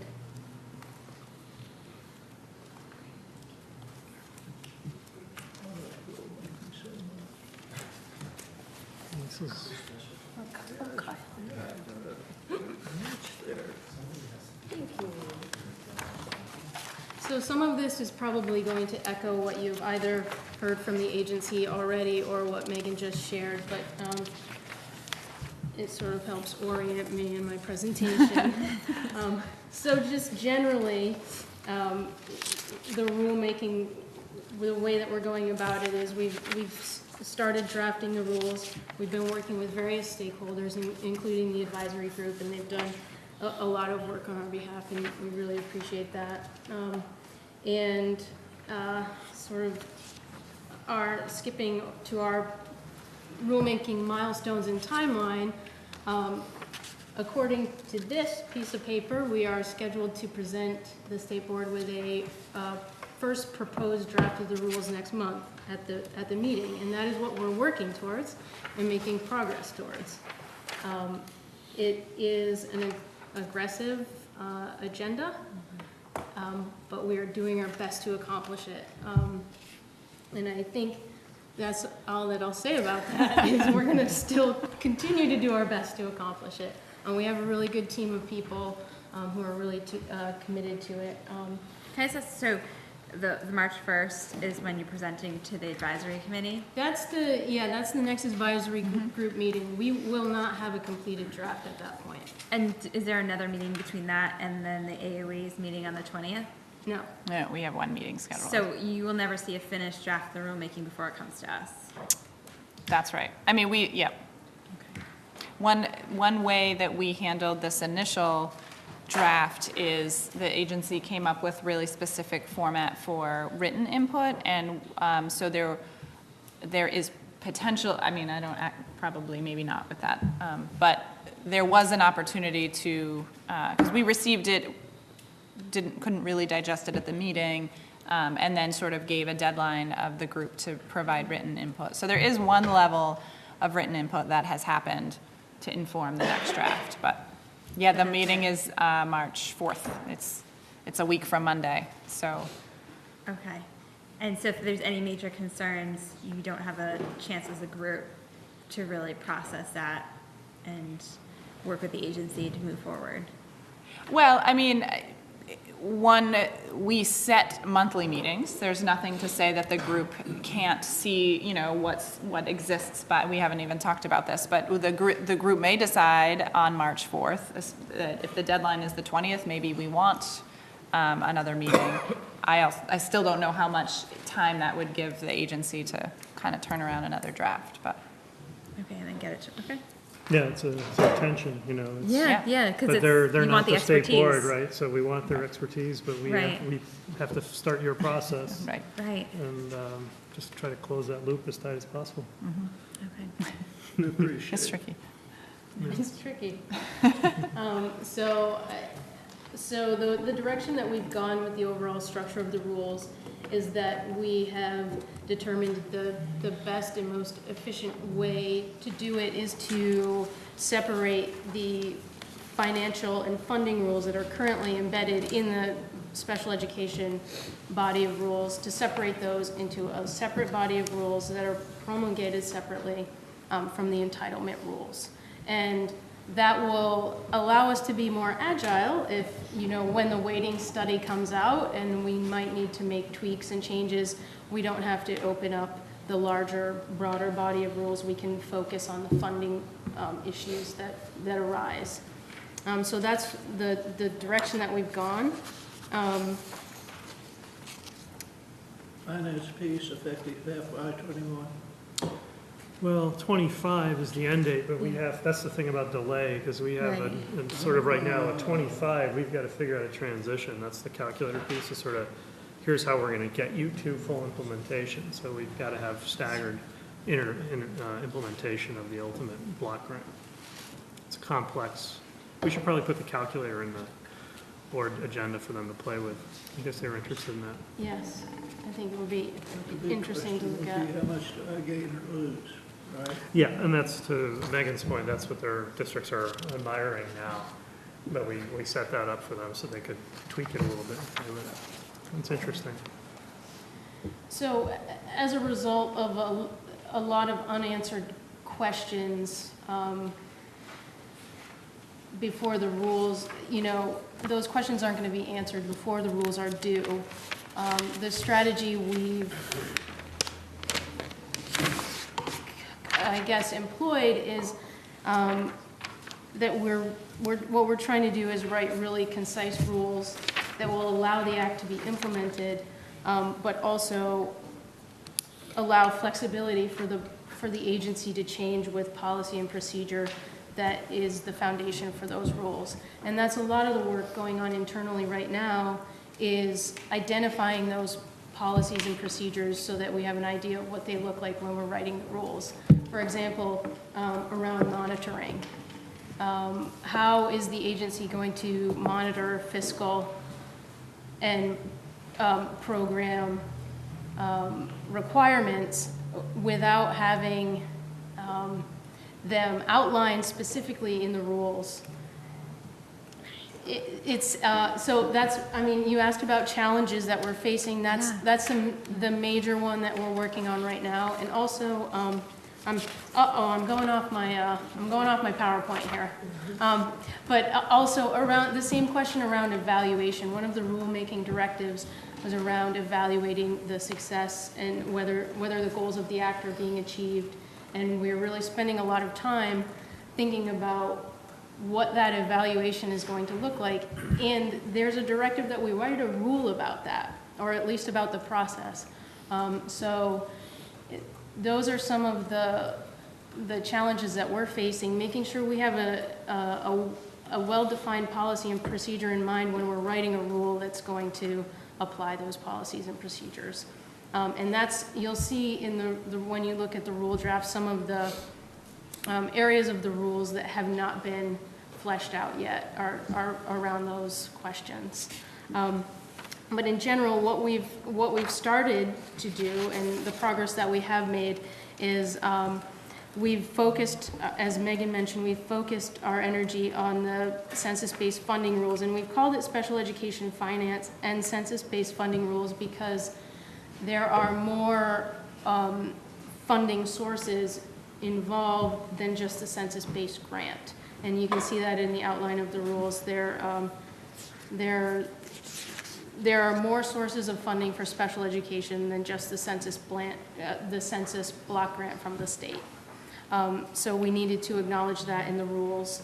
We have also started to review the necessary technical edits to the Part B entitlement rules. And those are, when I say technical edits, it's, there is a reference to a rule that doesn't exist, or just very technical corrections. And that's another challenge that we're going to face. I think, Krista, you mentioned, when you open the rules, you open the rules. You can't limit it to the parts that you want to change. And so there's a lot of interest in the field and from advocates and various other stakeholders as an opportunity to change content in the programmatic rules. And the agency is really trying to narrow its focus on the directive in Act 173, which is writing rules to implement the act. So there is going to be some tension on some desire to change programmatic aspects of the rules that the agency just might not have the resources to address in this tight timeline. In the tight time. So that I would say is another one of our major challenges and one of the things that we're going to have to address during this process. Megan mentioned we've already received some feedback of that kind from the advisory group member. But there's a process for that, and everybody will have a chance to come to you directly, and they have opportunities to channel that energy. So, but as far as we're concerned, we're just trying to keep the work focused on what's necessary to implement the act. And the only time that they can come is between May and August. That's for the public comment time. Right. And then to then take that public comment, the board has to then evaluate that and decide whether or not to put it in rules. And that gets done in August? Okay, just trying to get the, So another thing that we did in this process to try to get some real on the ground day-to-day feedback is we held a roundtable discussion with a number of business managers and special education directors, particularly around allowable costs and time and effort, because that is, you know, along with a hope that this act will result in flexibility, some financial flexibility. There's also a hope that it will alleviate some of the existing administrative burden. And so we're really trying to work on that. I think that's something that can be accomplished. Why do you need an allowable cost on a census-based system? It seems like it's designed to be self-governed. We still have to document. There's still a requirement that the state be able to trace spending to a special education cost. And that isn't going away. That's a federal requirement. And that's another challenge with this act is there's the hope that it will lead to financial flexibility, but the reality is we have these very strict requirements in IDEA for what you spend special education money on, and with maintenance of effort, that also ties in other funding sources so that you need to make sure that you're also spending the same amount as you did the prior year. And it's, there's no way around it. I sort of joke about, like, you need a different kind of attorney, I think, than are employed at the Agency of Education in order to find that loophole. And so that's also going to be difficult, but I do think that we can at least address the administrative burden aspect of some of the research that this act was based on. And so we're working with this group to hopefully brainstorm some ideas about how to accomplish that. That's tough. It's tough. So can I just interrupt in just a minute? I know Absolutely. you're kind of getting here, but, and we discussed this timeline in our last meeting and had some reservations about this, but I would just really like to hear from maybe the secretary. This to me seems like a recipe for rushing and getting things wrong and creating more headaches in the future, and which I think has been a hallmark of some of our efforts, is that we have this artificial deadline placed on by the outside, and then we try to get this work done, and looking at the scope, and this, it would best be done at a timeline that was more appropriate. So have you pushed back to the legislature at all, or is that something the state board wants to do? I'm just, the scope of this work is unbelievable. And I'm trying to imagine this you personally. Yeah, no. I just, you would need a team of people. And can I just before, was there any sort of, talking about unfunded mandates, was there any more resources put towards the AUE to get this done? I think it's sort of Megan's comments about the advisory groups at this point, paraphrasing her comment, they're not in a position yet to recommend statutory changes, right, and including any deadlines. I'm sort of in the same perspective. I'm starting to admire the complexity of this. Right. So we're kind of in that space where we're not really sure yet. But, you heard me viscerally exhale. Yes, yeah, that's right. I wanted to check in. It's, and I'm also pondering it in the context of everything else we are doing, which is also part of my strategy to just constantly educate people about everything we're doing. Mm-hmm. There's not an area in education that doesn't have a major policy reform area right now. So in itself, it's interesting to admire. I think on the other hand, I feel good about the structures and the people around it. We have expertise to make that diagnosis. I don't think we're missing anything at this point. Yeah. It's a question of how do we land it? And at this point, I haven't begun to figure out, to get the plane in the air, let alone how to land it, But to me, this is helpful to understand what we're looking at, but my takeaway, I keep coming back to this I think mechanically we can come up, and we're going to definitely share the calculator with you, because I think it's mechanically, it's fascinating to look at the intellectual problem of moving to a block grant, but it's all predicated on a change of practice, you know, and that's where the rub's going to come in. The assumptions, you know, from DMG study is that we are already spending, you know, highest spender in special ed, so there's room for us to maneuver, but then we have things like maintenance of effort. How do we do that? And what happens when people don't do it, you know? So there's some flaws in the logic model here, but I think we're gonna go into it a little further before we identify where we're gonna need more time or what have you. But I'll definitely be advocating for more time and resources if that's what we need to do. I'm But just I thinking the don't- legislative session is coming to a point where we would need to have that diagnosis by March 15th, and we don't meet again until March 20th. So that 15th is the crossover. Yeah, and so I'm mindful that we meet once a month, and by the next time we meet, it'll be past that, and where we couldn't advocate for change and deadline. I don't think I'm going to be in a position to advocate until we get into the rulemaking process. So I don't see anything happening this session from my end, because I don't think I fully understand what's involved yet. You know, I think we're going to get further into it probably this summer when we get into that August. And just not meet the deadline. And say, here's where we're at, you know. And, but I still want to keep the thing on tracks right now as we move into it. I think, you know, this is back to our defendable position, where the members of the advisory group did not agree with us that we needed to triage this and approach certain aspects of the rules first. We clearly can't do the whole thing at the same, you know, one time. So we've done a clinical approach and said, well, let's get the financial piece, try to flesh that out. So I think that's doable right now, but I'll reserve judgment until I see it unfold a little further at the state board level. We have a team of people. This is the advantage of an independent state board.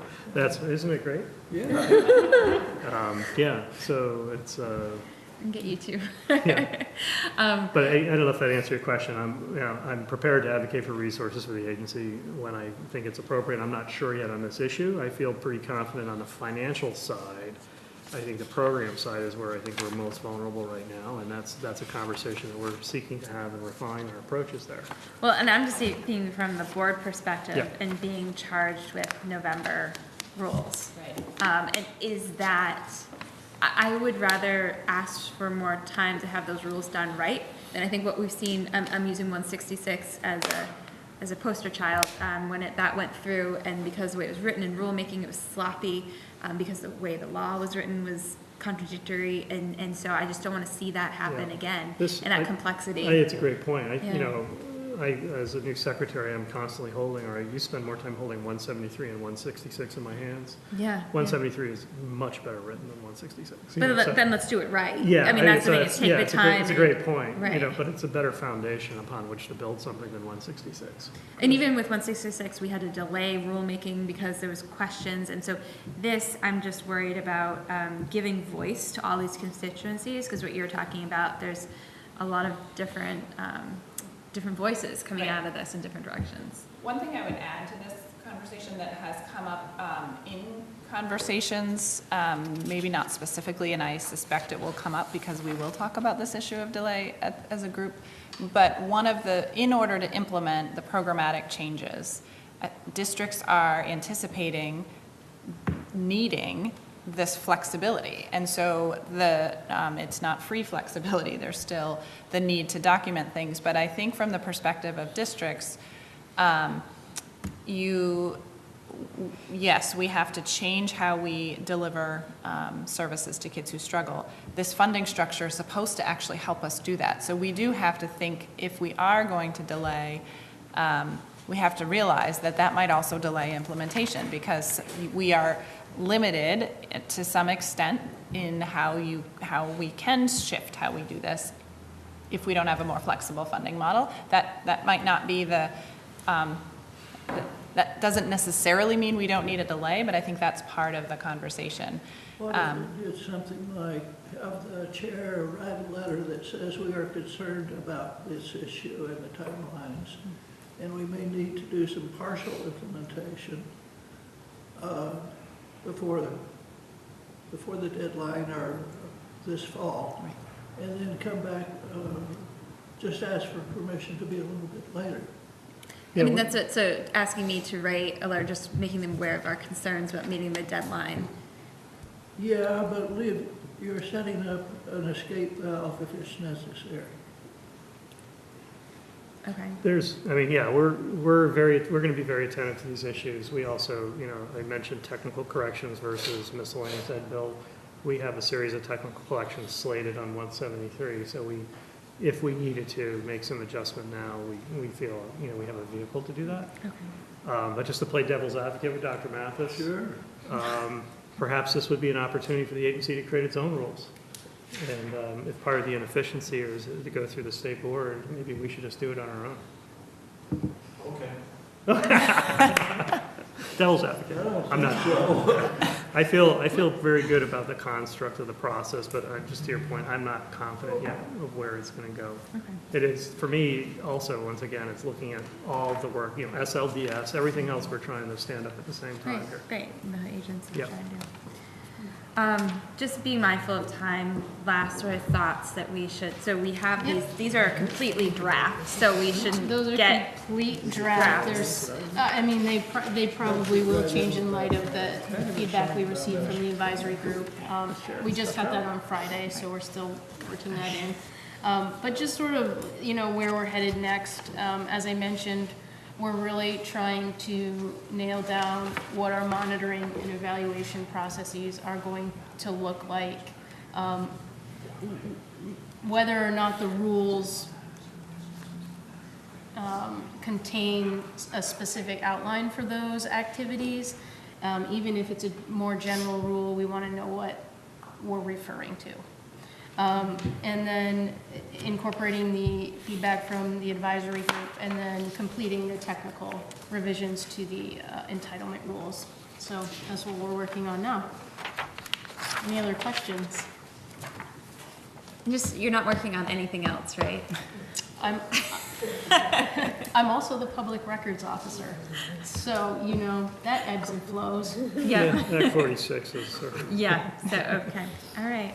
Well, thank you, and I mean, this is really complex, and I know just even brushing the topics, I can imagine what the advisory, when your group gets together, right, all those different constituencies, and I do wish, looking at this, that you had a full final draft in front of you before it came to us, because that would just be best. Right. So you get your expertise. And I would say the advisory group would probably like that as well, but we also understand that we're operating within a really challenging timeline. And so. Right, and even for a 20th meeting for the state board, for the packet to go out, Suzanne would be able to answer this, when is to get anything in the packet in writing. We can always do electronic, but anything in the packet is due what? The Monday before the Monday prior to the Wednesday meeting. Yes. So 10 days ahead.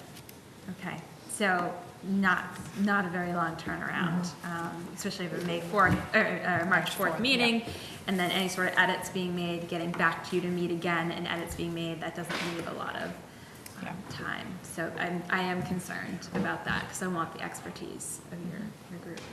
So thank you for coming in and getting us ready for these hard conversations and lots of work. Thank you. All right, thank you very much.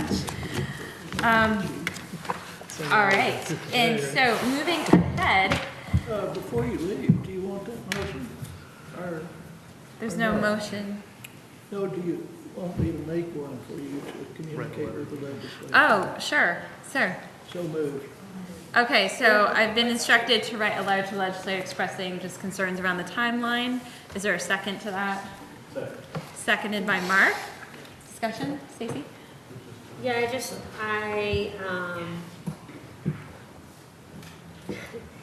in deference to what I think I heard Megan say, if her group of experts, who we want to hear from, are saying, if it seems like the majority of them are saying, we really need to move ahead with this piece, I don't want to then set up something that then derails their process. They've had conversations that we haven't had, so I don't know if it's that they decided to pull it apart because they didn't have time, or if they decided to pull it apart because really these are kind of two different kinds of fundamentally different conversations, and they wanted to move ahead. So I don't know. Maybe somebody else can offer clarity. There's some disagreement among members of the advisory group on that issue. Mm-hmm. So I think, we're, point made to us, and you'll hear that feedback. I think it would be helpful to throw a flag out there, you know, coming from the state board, that just helps me later on if I have to. It doesn't Yeah, derail it doesn't confine our decision-making in any way. So I mean, in the letter, can just talk about the just timeline. This is the timeline we're gonna have to use to meet the deadline put in place by 173, and what that means and what it could. You know, that's a very aggressive timeline. We knew about very aggressive timelines. Yes. Yeah, and we know how that turns out. All right. So, any other discussion? All those in favor, please say aye. Aye. Those opposed, say no. The ayes have it. So I will be writing a letter. Okay, so now moving on to item K, we have 2 initial school approvals for the Belvedere School, the Mill School in Vermont, Assessment Center in Newbury, and I believe we have some representatives for both. So I'm not sure if we want to just take up the Mill School first, if we have the Mill School representatives come up.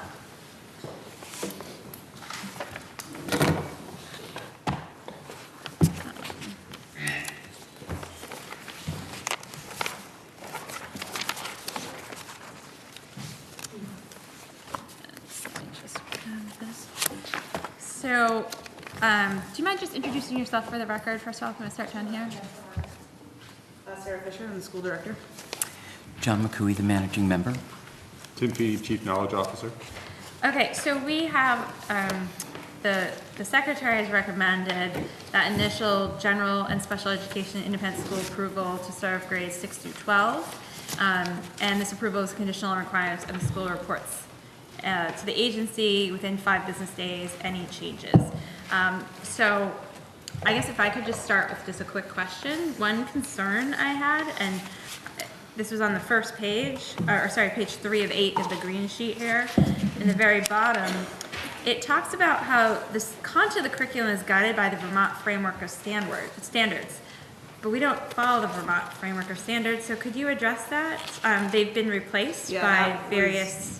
That was from our original application from June. We then made our curricular updates and sent those along to the agency. And so we will not be using the framework of standards. We'll be using the standard set that Vermont uses for all of the core classes on a proficiency basis.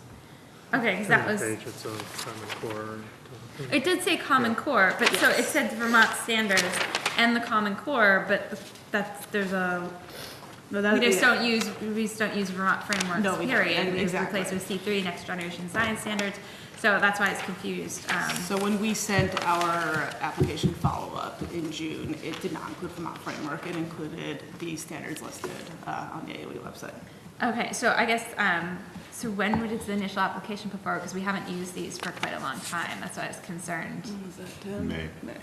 So last May, and so was the curriculum written with those, and then you had to go back and rewrite the curriculum, or what was that process? So we used the Common Core standards for the curriculum. Frankly, that one statement was just an error on our part because we used the Common Core curriculum as it guided our entire curriculum. We are using a proficiency-based curriculum to address the core standards of all students. But are you using the other standards adopted in addition? So NGSS for math, or for science, and yes, we're not using any Vermont framework standards. But you are using things besides Common Core? In terms of like the other subject areas? Yes. Yes. Okay. Yeah, Common So Core is for it's a small English piece of... and math. Correct. Yes. Okay. And that's to guide the proficiencies that then we're basing our curriculum on. Okay. That was just a concern I had, that it seemed very outdated.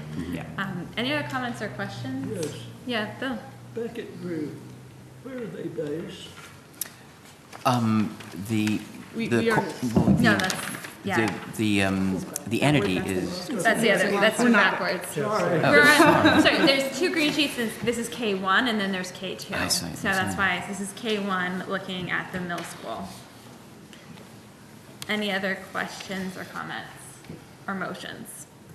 I just have a comment. Yeah. I don't know if this is fair to peg just on the middle school, but I feel like this has happened numerous times where schools that are specifically asking for special education approval fail to demonstrate sufficient evidence that they are maintaining IEPs, that services are really being met, that they maintain providers, and it looks like the concern was alleviated on November 29th, which is great, and I'm all for the continuous improvement But I just wonder, like, what's happening when that seems to be a common theme for independent school approval, that independent schools for serving students who are on IEPs, that somehow the record keeping is not evident, it's not evident until someone asks. So I wonder if there's something else, another. Okay, I'd like to Yeah, comment please, on that. yeah. I think part of that is that as you go through what the regulations are, there's nothing specific in the regulations, so that while you send the information in, there is no spot specifically for that. At our visit, we went through a series of data systems that we showed them, and it included how are we going to make sure that we are attending to all the special education needs. So I think it's kind of an outgrowth of just the way that the current system is organized. The way the information is collected? Correct. You mean? Okay, Yeah. that's helpful, thank you. Any comments, questions, or motions? Move approval. So that we have moved to adopt the secretary's recommendation, Bill? Yes, thank you. And is there a second? Second. Seconded by Callahan. People ready for a vote? All those in favor, please say aye. Aye. Those opposed, say no. The ayes have it, and Thank you very much. Thank you. Really appreciate it. the second item for Kay was looking at Vermont Assessment Center at Newbury, so VACN. So do we have representatives here?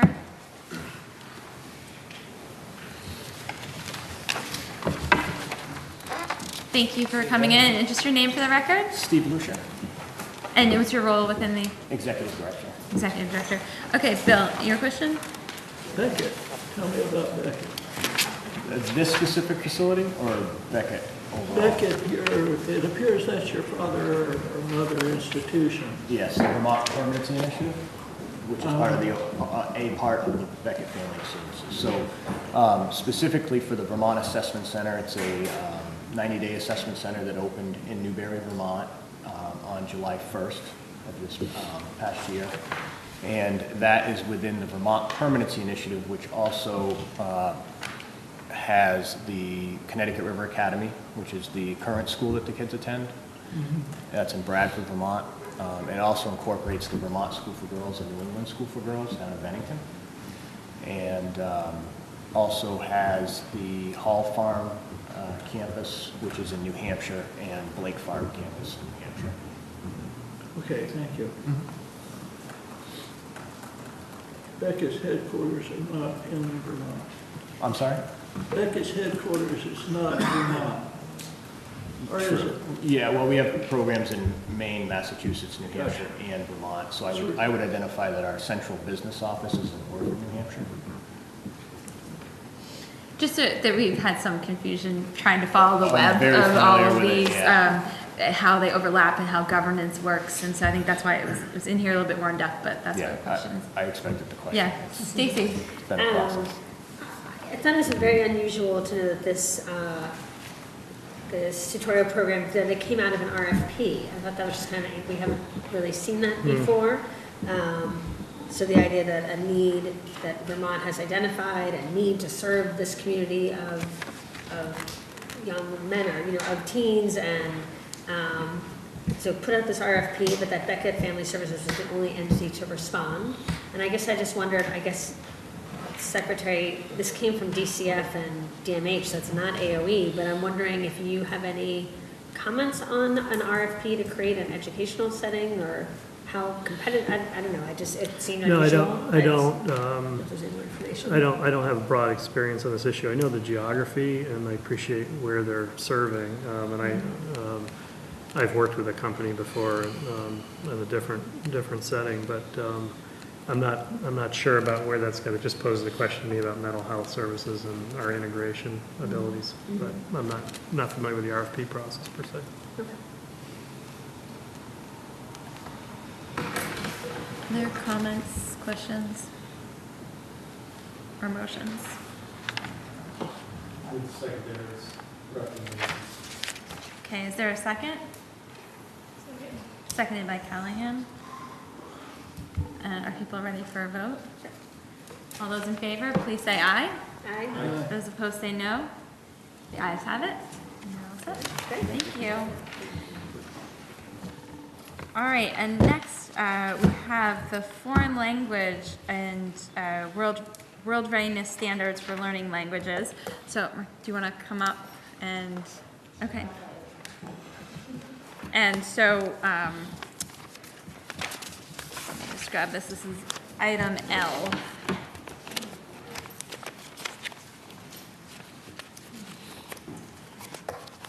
And so we had you at our meeting last month, but do you mind just saying your name for the record? Martha Dice from the Agency of Education.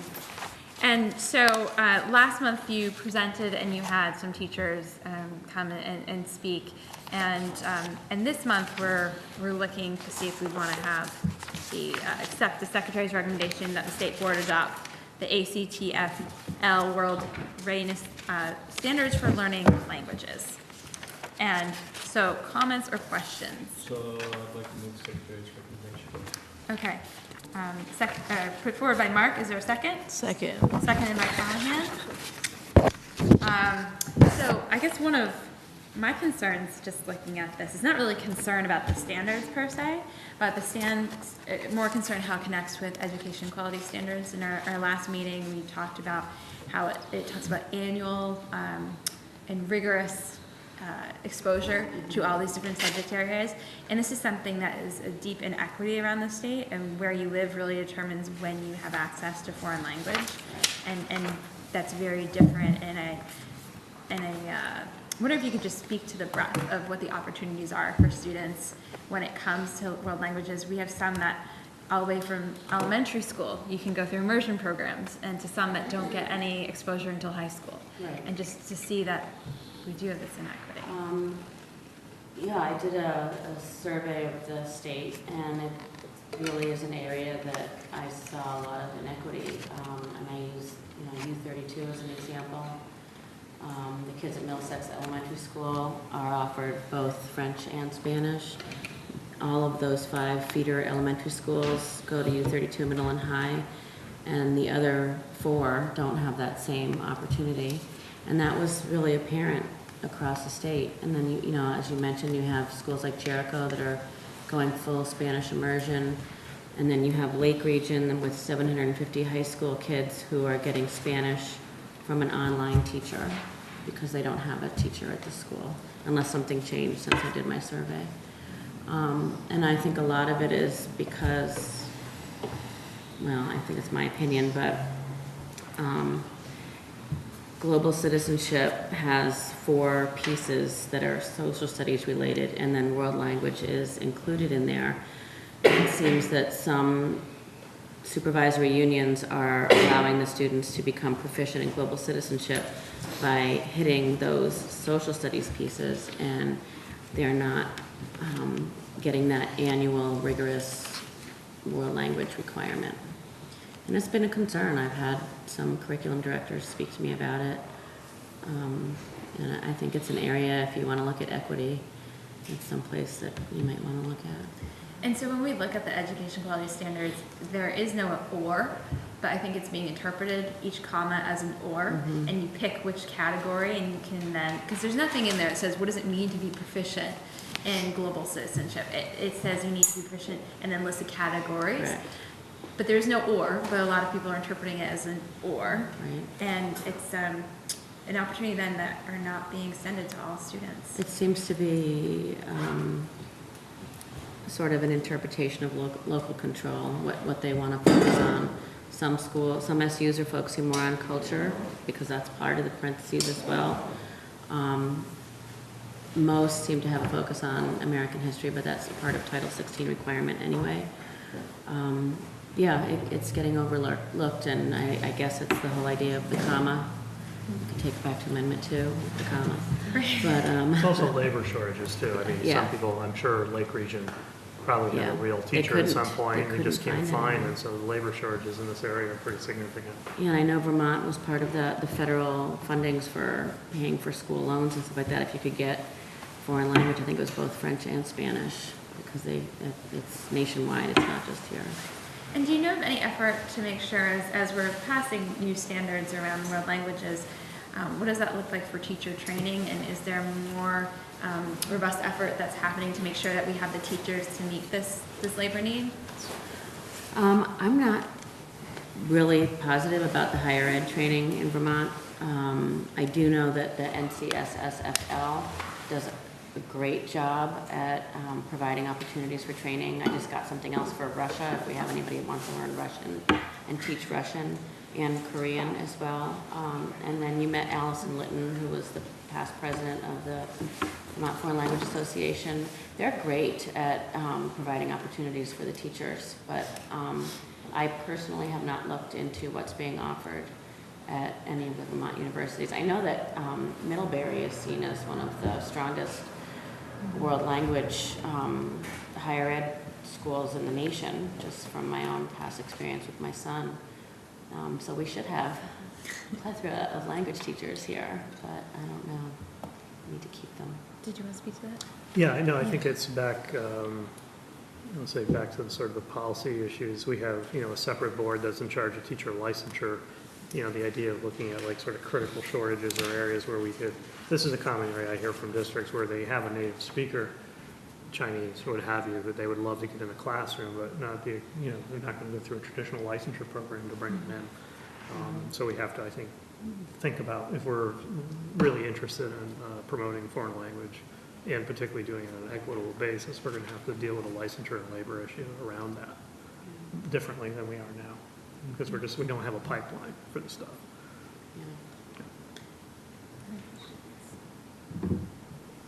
I guess one that came up for me was the ELL piece that came up last meeting. And then looking at, because there's a separate set of standards for ELL, Right. and just didn't know how that was overlapping, and if that's something that we need to look at is updating the ELL standards. Actually, he just came and spoke to me yesterday, Oh. Jim McCabe, or McCabe, anyway. I think they use something called WIDA, and he's thinking about, he actually said, maybe I should be looking at getting these standards updated.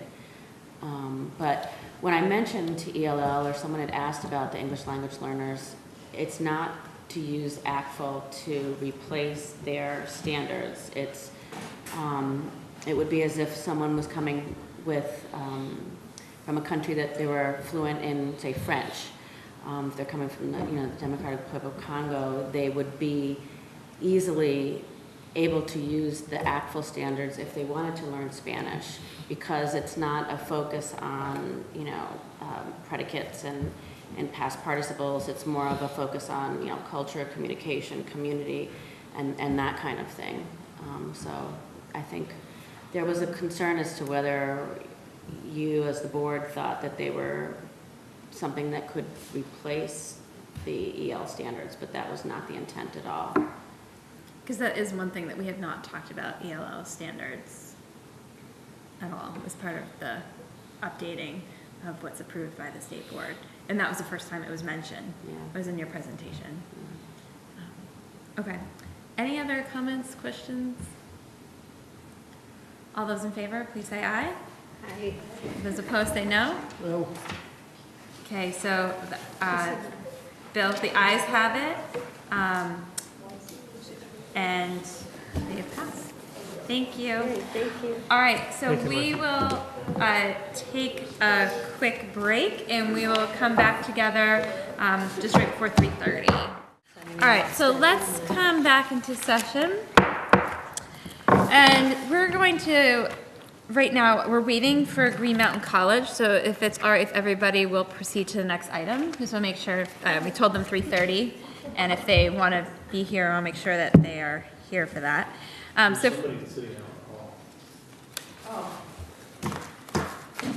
We could just double check.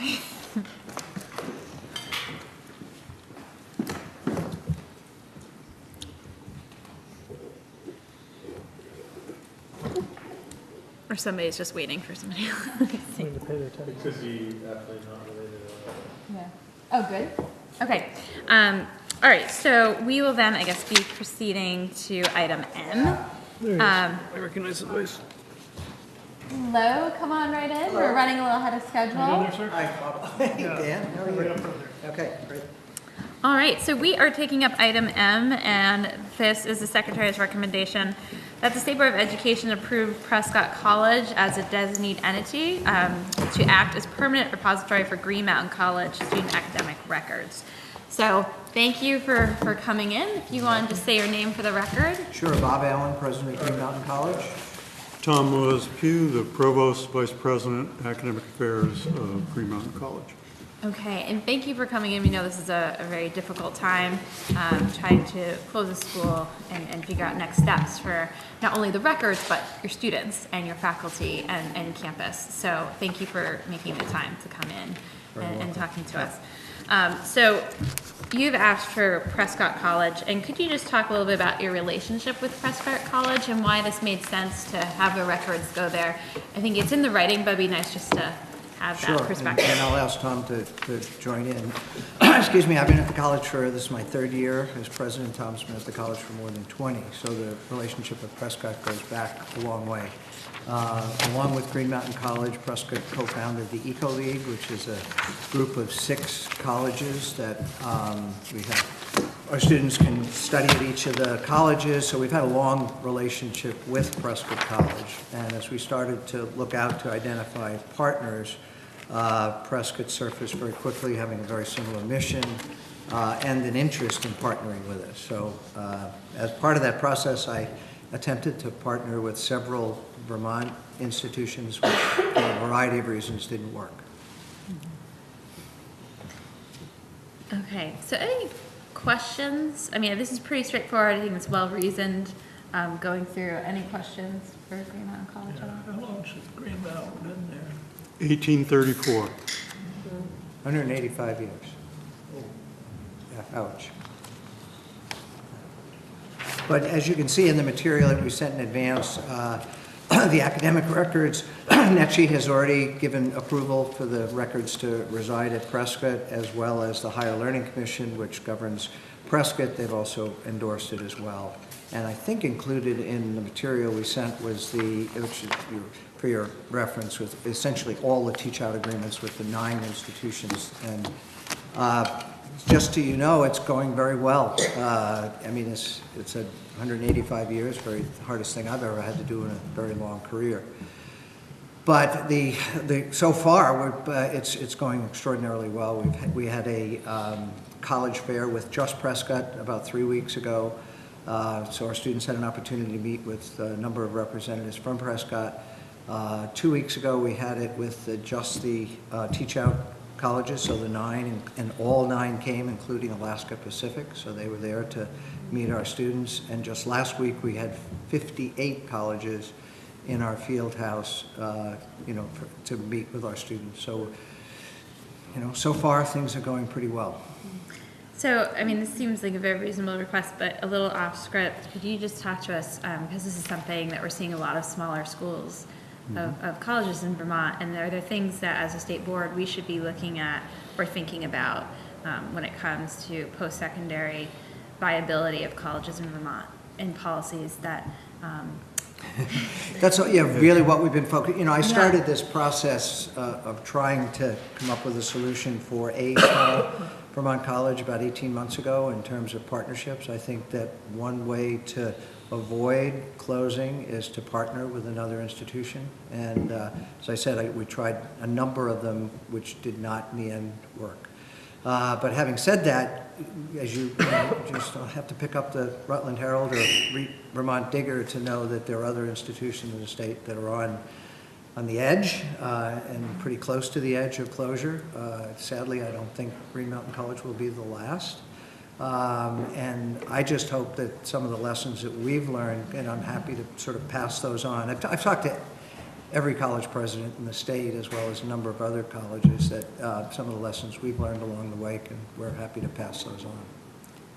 There's some serious economy of scale questions governing higher ed, as with other institutions. And there's not a specific set of actions that the state, either the Vermont Board of Higher Ed or Agency of Education, can take to provide those economies of scale, but being aware of them and supporting it. So the merger conversations we were in, we figured if we eliminated, if 2 institutions in the state got together So you go to one president rather than two, one chief financial officer, one registrar, et cetera, et cetera, et cetera. We figured we'd reduce about $5 million from operating overhead. And that is, for most of the small private colleges in Vermont, that figure would be the difference between being able to be sustainable and not. And so if you can reduce, consolidate that overhead. And I think it, and Tom knows, and maybe some in the room knew, you know, we looked at both public-private partnerships as well as private-private partnerships. I don't think there is a significant difference. You could partner, a private institution like Green Mountain College could partner with a public. Two privates could get together, explore them all. And the reality is that I think it was perhaps too much of a leap for some of the boards, quite frankly, to think about that. But for the future of higher ed, at least in this state, and it's really not just in Vermont, it's throughout the country, I think that is going to be one of the answers is, as Tom said, you eliminate essentially one senior management team completely. Our deficit was about $5 million, so we didn't drive to that number, but when we really started to look at that overhead, we could fairly, and we probably could have gone deeper than that, but we could fairly readily eliminate about $5 million in overhead by combining with another institution. But not finding a willing partner. Not finding?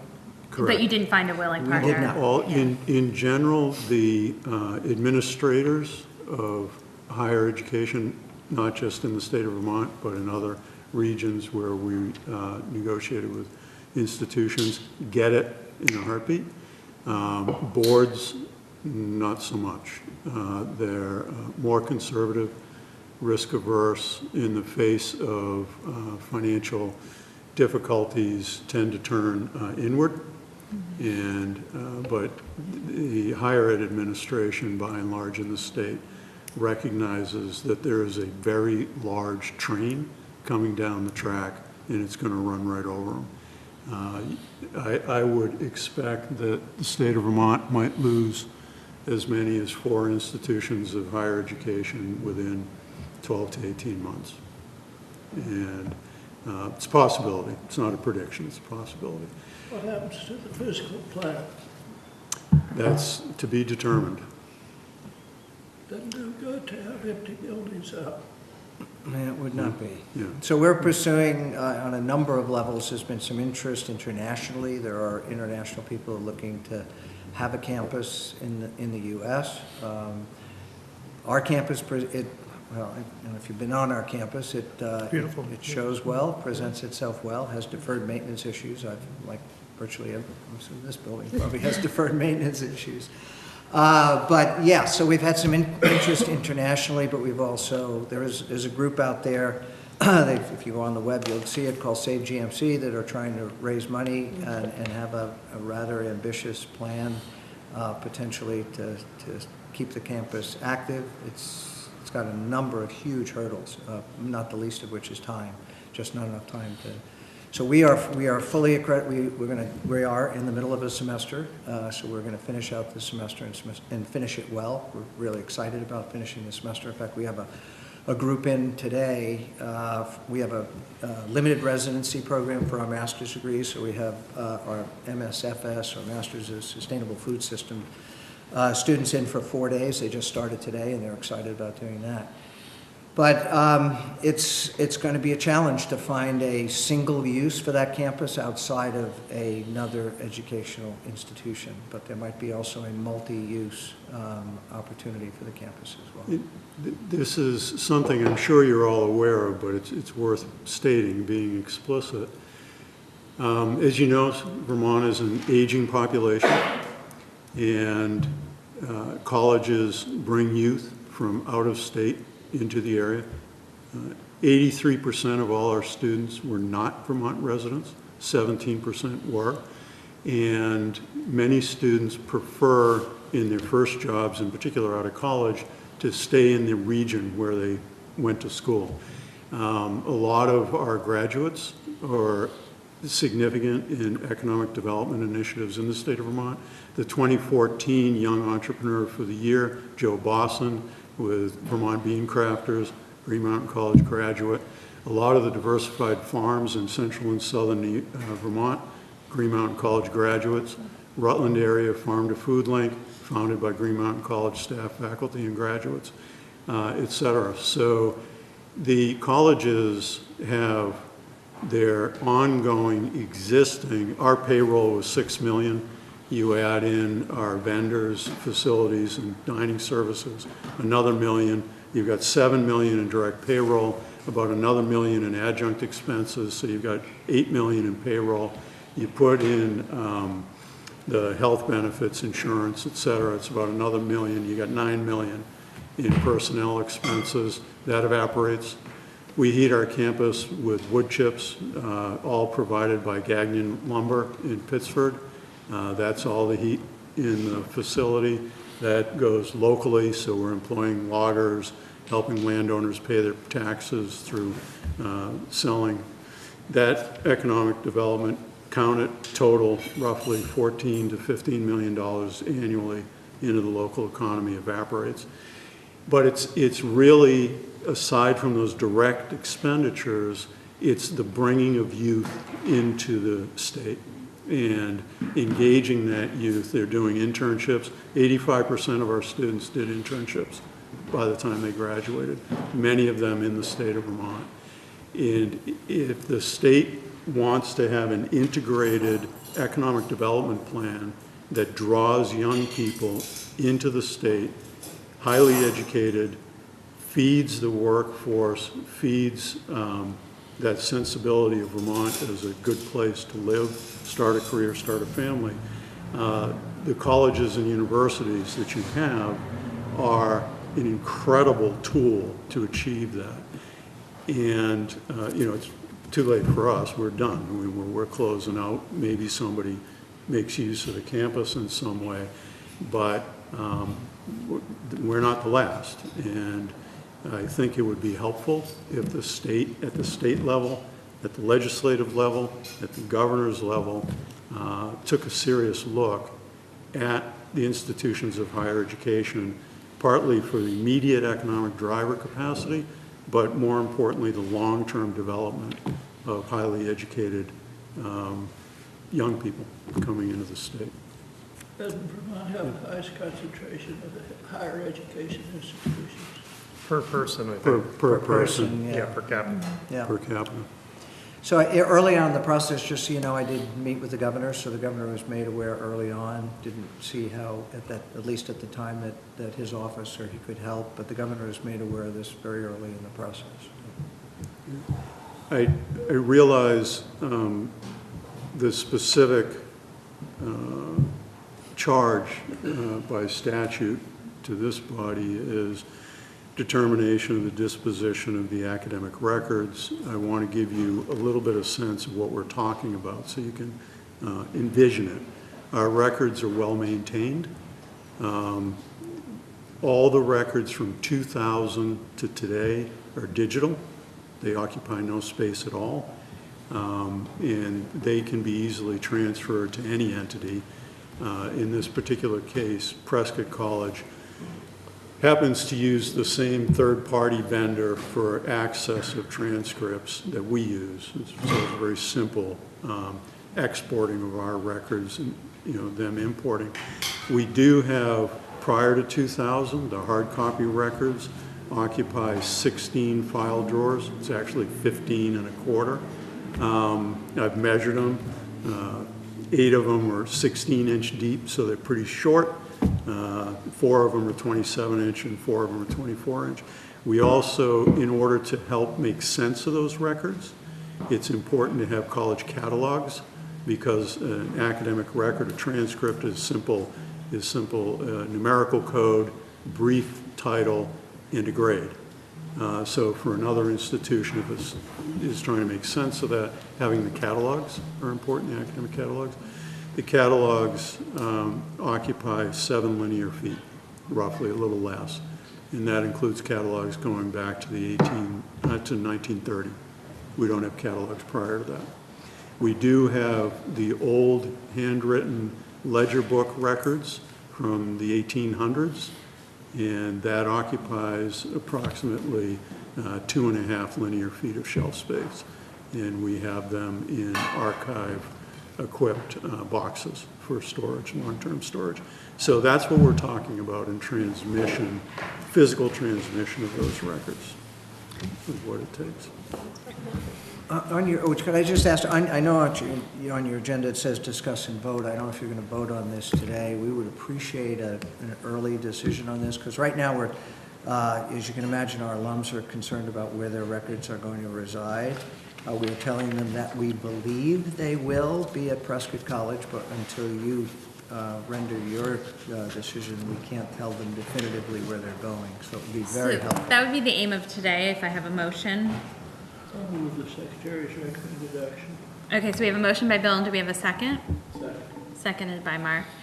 My one question is, since there's a historical piece to this too, and this is going out of state, is there any discussion about some records that are truly just historical to Vermont remaining and being maintained at the Historical Society, or has there been any conversation about that too?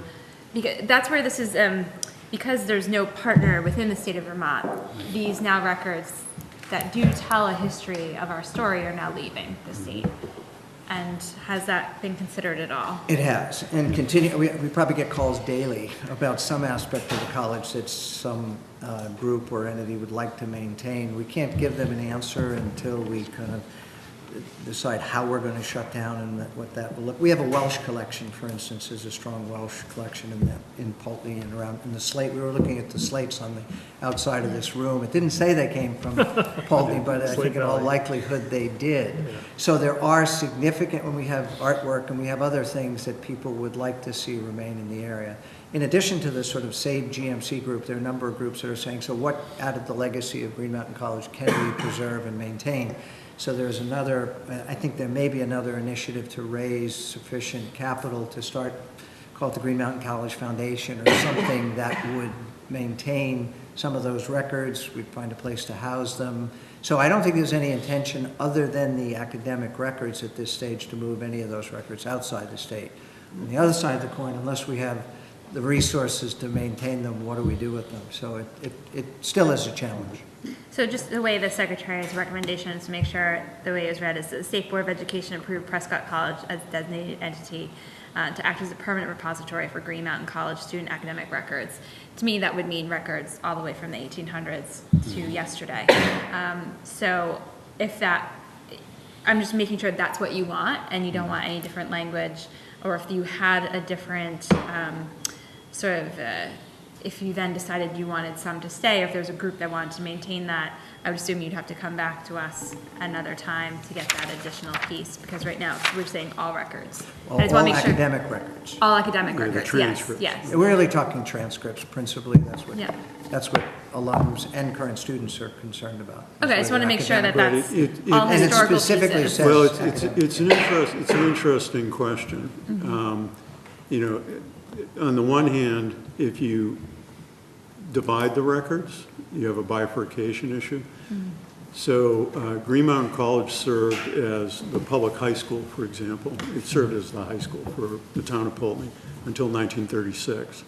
So there are older people in the community who graduated high school from Green Mountain College. It had what in the 19th century they called an academical department or a high school department. And so, at what point do you say, okay, well, the records from Troy Conference Academy, these are all predecessor entities of Green Mountain College, Green Mountain Junior College. The Troy Conference Academy was the high school component. Do we cut it off in 1936 and we say, okay, all records prior to 1936? It's unlikely anybody with a record from 1930 is going to want to access that record directly, although there are still people alive who have those. It's an interesting question. The historical records are very minimal. It's small, very small quantity, percentage of the whole.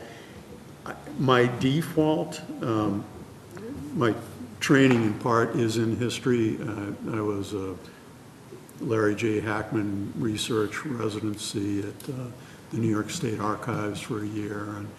And I default to it's keeping collections together rather than dividing them, but it's a really interesting question.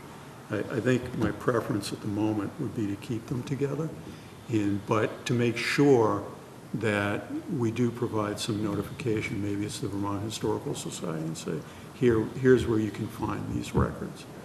And so I think that motion would do that. I just want to make sure that's what you Yep. wanted. Yep. And if anything changes, to come back to us with different requests.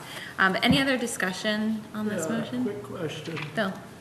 Somebody shows up who was a student in 1990 and wants their transcript. Will somebody be physically there to open the door and go in the file? Till June 30th, we'll be on campus. Well, July Actually, 30th. it'd really be July 30 now. What happens after July 30th? Prescott. Prescott. Okay, and Prescott has somebody who, Yes. Yeah. They both physically, primarily people access records digitally at this point. Even if it's a hard copy record, they make a PDF and, scan it and send it to them. So it's an online retrieval service. That's the third-party entity that most of the people that access our transcripts, that's how they do it. So even if it... in Arizona. Yeah, it would, well, the company, I think, is actually located in Kansas City or someplace, but... If the former student hit, could be anywhere. Can be anywhere. Right. Yep. Yep. And then, All right, prepared to take a vote? All those in favor, please say aye. Aye. Those opposed, say no. The ayes have it, and thank you for coming in and talking. You're welcome. Not only Thank about the you. records, but about bigger issues too. Thank you. really appreciate it. Thank you for your time and your broad interest. Yeah, thank you very much. I know.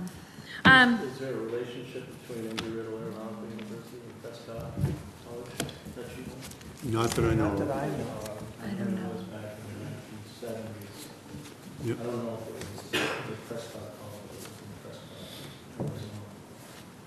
Probably was. Prescott College in 1975, roughly, reorganized.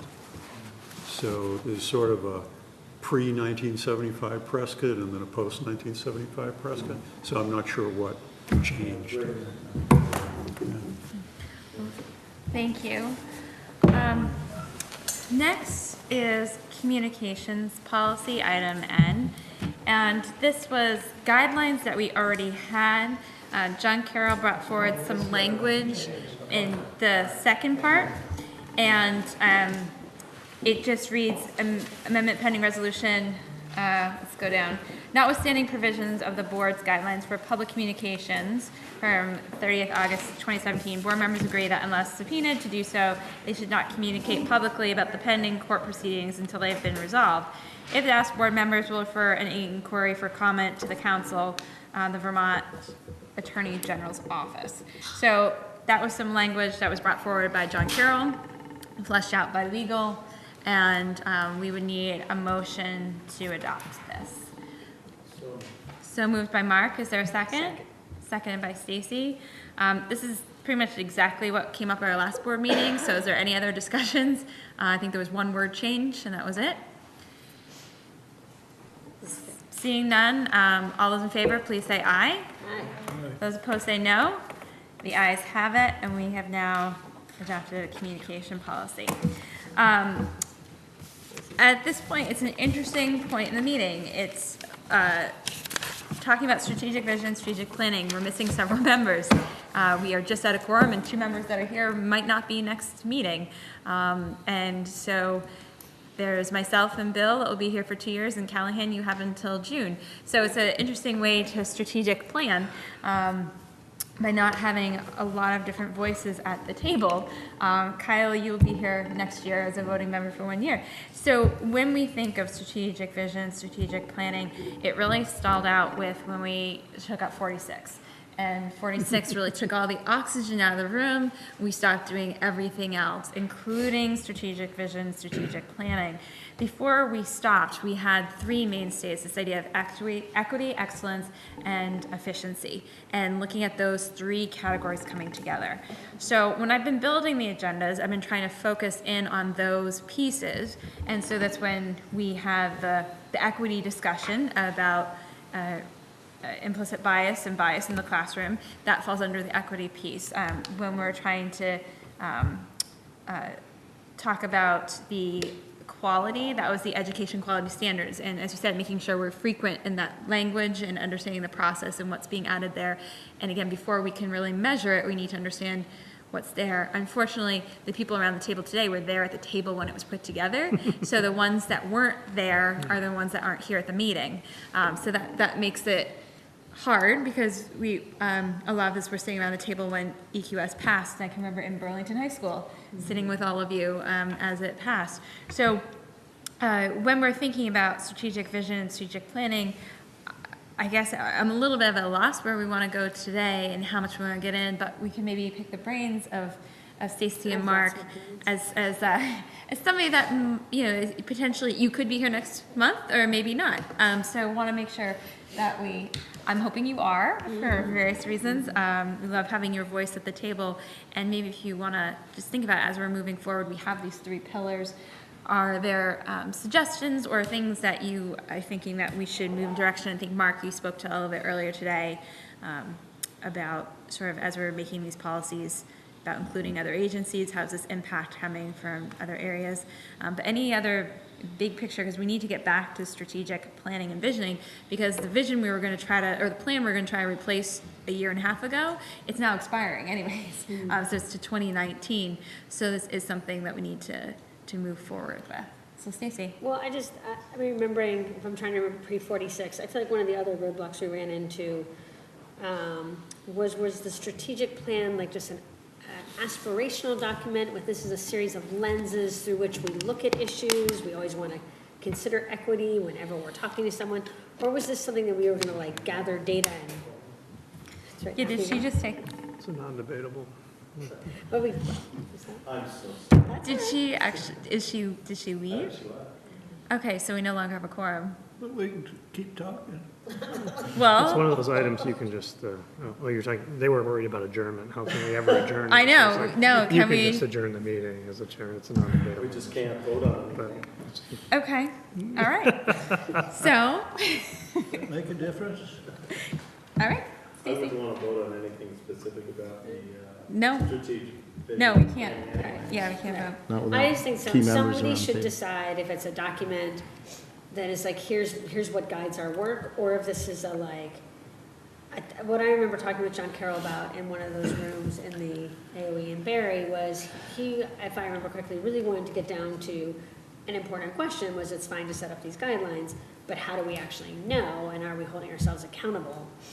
And then wanted to have like a series of metrics through which we knew if we were meeting those benchmarks, which makes sense, but I would wonder if that was a little bit beyond our, is that actually what we want our strategic plan to be, the metrics and how we know what we're doing, or is it just kind of a broader, these are the kinds of things that guide our work? And Secretary, in the early days of joining, and I realized, I'm not going to hold you to everything you said in the beginning, but you were suggesting that it might be more appropriate to us to set that and for the agency to give us the metrics and to say, how are we meeting that? Is that still where your position, or now that has it evolved since you've been in the office for a little bit longer? No, I think just backing up a little bit, when I was interviewing for it, and it's, once again, my lens as a superintendent of a multi-district supervising and trying to bring coherence, always trying to bring coherence to things. We have the governor sets a strategic plan for the state. To what extent, and I raised this, I think, when I interviewed, to what extent is your strategic plan in sync with that or not? Or do you look for that as an opportunity or not? That's a good question. But yes, if my other lens is to say, well, you should try to articulate ends or the quality ends statements, and then charge us with proving to you that we're actually doing it, So sort of put you in the position of setting the direction and then charging us with coming up with some metrics to convince you that we're actually doing that or not. And it's interesting, because we are by statute, we have to have a strategic vision. Right. Right, so there's like this but other. it could be leveraged, it could be a, Right. because I think the statewide vision and plan is, fairly broad enough to exist under or not. But you could choose to say, we're not doing that, and that would be an important thing to lay out there first, to at least acknowledge you're operating in that space, Right. But then my preference would be to have you focus on the quality sort of definitional pieces, like what do you mean by quality in the state, particularly from an equity standpoint, and then let's think about how we might measure that. We have, as you heard today, we have a whole chunk of stuff that's required, and it's coming from ESSA and some that we created ourselves, but there's pieces missing in that. Like one of the things I noticed right off, I was mentioning to Dr. Mathis, is if we put such an emphasis on local control in the state, that it's an essential, and I believe it is an essential, good school board governance is really highly correlates to good student outcomes. Well, how come we don't have anything in our quality matrix about good governance if it's so important? That's true. Like how come we're not measuring if boards monitor student outcomes on an incremental basis? Because if they do that, then this once a year thing works a lot better, Yeah. So how come we're not paying attention to that piece? So there's issues like that. I think, we just need to. We don't have the test results. Well, I would argue we do. We have, particularly at the local level, most districts use a benchmark assessment system, a commercial product that's measuring, whether it be Fontes and Pinnell benchmarking or NWA map testing. We have pretty well used, I would say, adopted practice of monitoring student outcomes, at least at the elementary level, on important metrics around literacy. Whether boards are involved in that or not is hit or miss, but I think we could start to promote, if that's an ideal, that we believe local control and particularly school board governance is an intricate part of student outcomes, and I think if we invited VSBA to testify on that, they would certainly suggest to you it's huge. And our whole system is predicated on delegating that authority to locals. Then why isn't our quality system including some metrics around that? How do we ensure that locals are doing that piece of it? And we already know that there's a lot of school boards that don't hold their superintendents. That's all that piece of work, around. Evaluations. Yep. Mark, yeah. Yeah, so it's, I don't know where we went with that conversation, but I think to really, I think it would be, there's a role, very useful role for the board to focus on how do we define quality and how you go about doing that through broad public engagement, listening to folks to do that, but getting tighter and tighter on that as possible, and then really turning to the agency and saying, well, how are you going to provide us the assurance that we're doing this equitably? The more and more I hear, I feel like the state board is going to have to open up EQS and really start having those conversations. I'm tiptoeing around it. I want to surface it. I think I just want to get more fluent in it, because that's for me the foundation upon which everything gets a little shaky or not. If we can get tight on a definition of quality, then some other things start to fall in place. No, and it's true. And I think the conversation we had with Martha Dice earlier, that some people are interpreting commas as ors. Right. And some are incorporating as ands. And so there's a clarity that could be, that is needed for the document, if that's what we're saying. This is what quality education in the state of Vermont looks like. I think that goes back to the ethnic studies piece. That's where that advisory board should be looking at that document, what we can be doing to add to that. I know Mark is going to come to us if we open up EQS and talk to us about financial literacy and making that more, because right now we have standards for it, but it's not in EQS. Right. And having language about that. So, and governance. And so what does that look like? So more and more, these last couple of meetings have been moving towards the idea of maybe. As you get to, in the policy governance lens, is to do this breaking out of what are ends and what are means. Is financial literacy a means to an end, or is it an end in itself, right? So your quality statement should be ends, not means. Didn't you call on Mark to give his input on that question? Or did I hear wrong? We were kind of just. No, I'm okay with the discussion. Okay. I with these kind of discussions, I tend to go to 30,000 feet, and sometimes I feel as though we get really complicated and then it starts getting messy. I don't know how you tell if there was a quality education for a student that spends a pre-K through 12 in a school district, and how you measure that at the end of their 12th year, stopping short of, having an exit interview and asking them what they thought about their experience and what that experience is going to give them in their next 5, 10, 15 years of life. And if they answer it appropriately, okay, you can graduate, here's your diploma. And if they don't, well, obviously we messed up somewhere, you got to go back and repeat something. I don't know if that's a PR,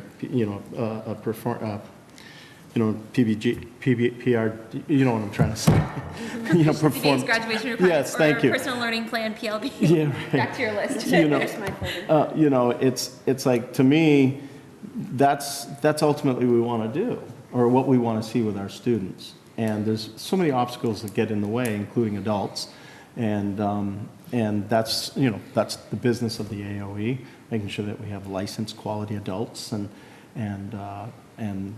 programs, and then you have the school boards, and I believe the school boards are a really important part of the education in Vermont. But to your point, Dan, I've sat on boards with many school board members who shouldn't have even been in that position. And how do I say that I was a good school board member if somebody wasn't? And I think a lot of it has to do with their understanding. It's like, why shouldn't school board members, right along with teachers, be getting implicit bias training? Superintendent should make sure their board members are trained. Superintendents, We certainly did, and it was very important. I know some board members from your area, Mr. Mathis. Well, we know some. We all know some. Right, but to what end? I know it gets all fluffy up in the clouds there, but in terms of specifically, the strategic plan, and the vision, there's that takes work. I remember, where were we? I want to say JP, wasn't it? Yep, JP, when we did When we did it, we had stuff on the wall. That was a lot of hard work, and that's, it's also team building too. And so, I think that kind of work really has to be done over a couple of days with everybody there, not phoning it in. And, and I don't care what board you are, it's tough to operate a board just, over one person over a quorum and stuff like that. So, and it feels like, now that we're 6 years into this, this new experiment of separation between AOE and the State Board of Education, there's an opportunity now to stretch people's elbows and see how, how is it working, how should it, look, down the road. One thing I will say is I personally like the separation. I don't want to see either entity go away. I like the way it works. As time, as board members, we're all on the board for 6 years. That's a long time. That lasts 3 administrations, for example. And so it's, state board's pretty important, check and balance in the larger system of our pre-K-12 education. And I think the strategic conversation really has to take place with people that are actually going to be there the next. Yep, that's why I said this 2 is to a little weird 6 because years. the people that will be here Right. the longest are not here at the table. Right. Because, we're not under the same type of pressures that the legislature's under, or that the secretary's under. And, Yeah, Stacey. Well, I was thinking about that JP retreat, and I think one of the things it was best for wasn't necessarily the document that it wasn't about creating the complex document, it was about creating the complex relationship among Right. the people at the table. Right. So that when we had to deal with things like 46, we knew each other and we had like a common framework and language. I think there was something about, it was good for us to go through the process more so than how complicated the document was. If there was a way to just keep the document simple, so go through kind of a robust process that allows us to make good decisions. Because we have the luxury, compared to like Megan's working group, that time, having the years of time allows you to build those relationships. They have 3 meetings. 6 weeks. And then to come up with, that's very impressive. I think it still means something when like the state of Texas has a stated objective of like outlawing the teaching of critical thinking. And we say that we're looking at issues of equity. I think it still means something if the state board says this is the value, this is what we care about. I think it's worth it. But to somebody's point, one of you two mentioned it, what does equity mean? It means different things to different people depending upon where you are. But it's having the discussion that matters. It is having the discussion. At least around this table, people should understand what equity means. I always use, and it was in the slide with Lyndon Johnson, I intentionally try to always pair equity with quality. I never say equity, because there's an easy way to get to equity, and that's to lower quality. So it's, the two go, so when I say, what is equity to me is providing quality, the high quality to every student. Yeah. You can say, what is quality? That's, Right. yeah. And I think that's what we tried to do with the Yeah. balancing with the efficiency. I guess the more, I was really shaped by all the testimony from 486 and what I heard. And for me, I almost didn't hear efficiency, I heard sustainability. This idea that we want quality with equity in a sustainable way. And I didn't hear the need for people wanting efficiency. So that was one of the words that to maybe get back to. What I did hear is people want to have that high quality, that high equity in a way that they can afford it. Right. And I think efficiency was a word that's put in there that, means affordability. It means dollars and cents. I mean, that's that, you always get it somewhere there in the mission statement. Whatever you're doing, something needs to be balanced with the cost of whatever it is you're doing. Sustainability is mentioned right in the preamble of the goals of Act 46, it's so that we'll create more sustainable governance structures so that locals can call in these 5 things. Right. We don't want a bunch of school boards here like the colleges. Memorize them. I expect you would. Because what'll immediately happen is we'll have 6 wait, months. we're getting flagged. I don't want to stop your conversation because I think you're enjoying it. But her role as general counsel for the agency is to stop. Just in respect of the staff, I think we're going to say that your meeting adjourned at the time that Callahan left, because otherwise I don't know how you would approve a motion to adjourn. Don't need a motion to adjourn. The chair can unilaterally declare the body. And it's one of those Robert's rules. The question really Anyway. is, would you like the minutes to reflect this conversation, or would you like the minutes to end earlier? I think we should reflect this conversation because, I think it's trying to, even though the other members aren't at the table, I think it's important to have, we have Mark and Stacy, and to have on record the conversation that we had. And I get the hint, we can wrap it up. No, Suzanne just asked me, should she keep taking minutes? I didn't tell her. Yeah, okay. But you do not- I like get the flag over here. You didn't program the crock pot? It was really about the adjournment thing, if you need a quorum to do that. Yeah. And I think, to that point, I think at our next meeting, and again, this is hard, knowing when we have new board members, that's when we need to do that team building strategic plan exercise. But not knowing that, it's hard to build an agenda knowing, are we going to have new board members or are we not? So I guess I will see how this month evolves. Well, I will say that you've done a great job of juggling an agenda, not knowing what's been coming up for a long time. So I have full faith that you'll be able to put an agenda together. All right, well, thank you. With that in mind, I want to make sure that we capture some things that we heard today and that people want for calendar planning, at least for next month. So I heard this idea of reviewing the budget. And the budget, yes. I'm going to have my 1 minute later. Okay. So we're trying to get, so what do people want on the agenda for next meeting? So far I have that there was the budget. There is, Secretary, the 173 calculator. Does that make sense? Or is that something that is a document that people can play with before? Yeah, I think we can put it out ahead to you. I'm thinking to really enjoy it, it'll come out as an Excel file and something you can play with a little bit. Okay, so that can come up before the meeting. I don't think it would be useful to print it out and put it as a PDF. So okay, gotcha. It wouldn't be nearly as much fun. So we have that. We are actually at our March meeting, and Suzanne, correct me, are we going to be in Blue Mountain? So we're going to be in a school. So they had offered to host us, and I said not when we were doing Act 46 because I didn't want to show any preference to any school, but I would take them up on their offer afterwards. Mm-hmm. So the offer, I did take it up for next month.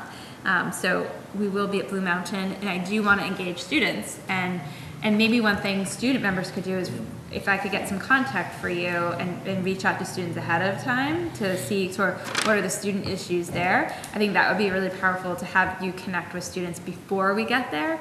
And then also in a way that we could engage with students just like we did today. We're going to be we're going to them. So we should invite students to be part of the meeting in one way or another.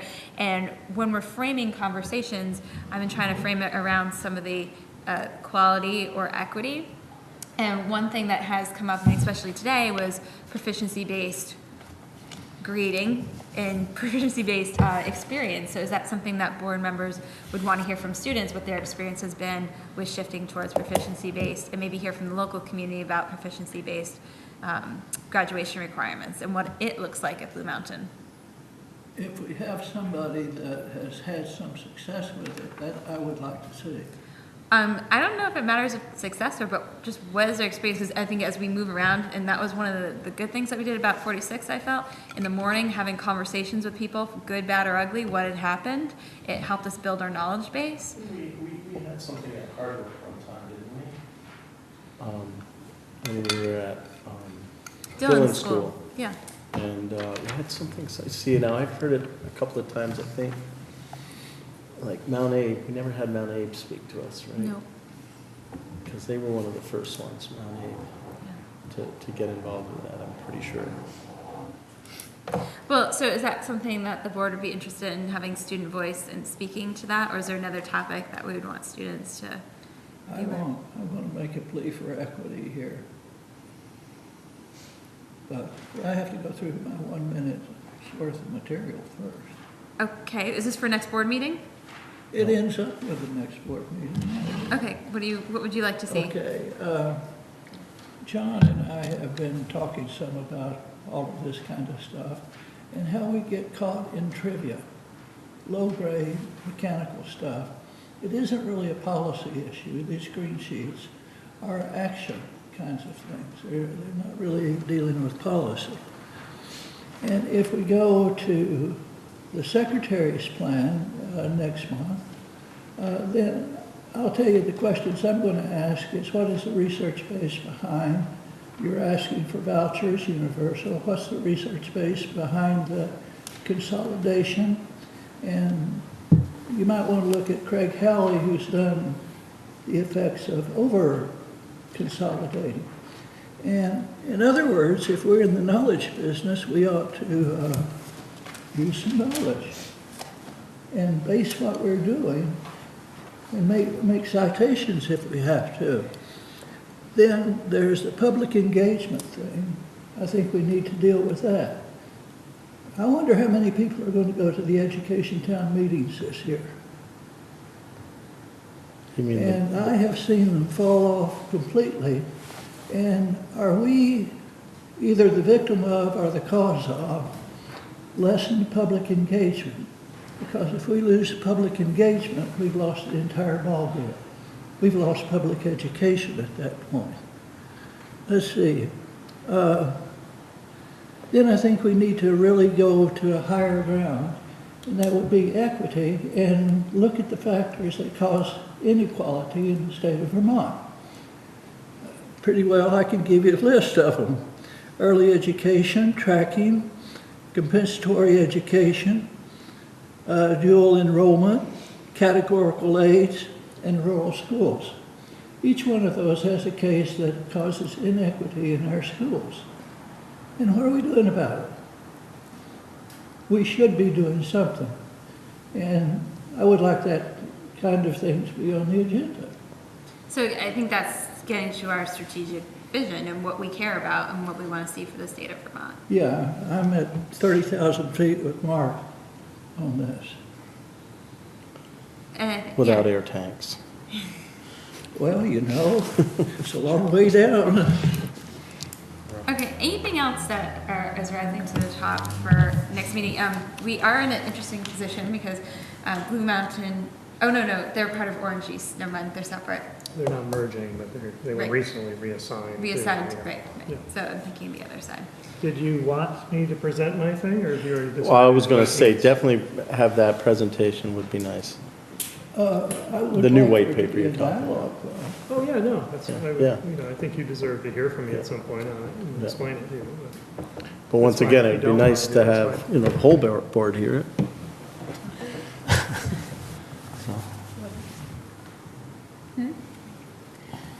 Okay, anything else for the good of the small group we have assembled here? Let me just, All right, hearing none, I guess I now have the authority to. Declare. Yeah, it's like one of these situations, like a fire or emergency, you can just declare the meeting adjourned and walk away. The meeting is adjourned, There we go. we walk away. Yeah. No. Wouldn't life Thank be you. easier? Yeah.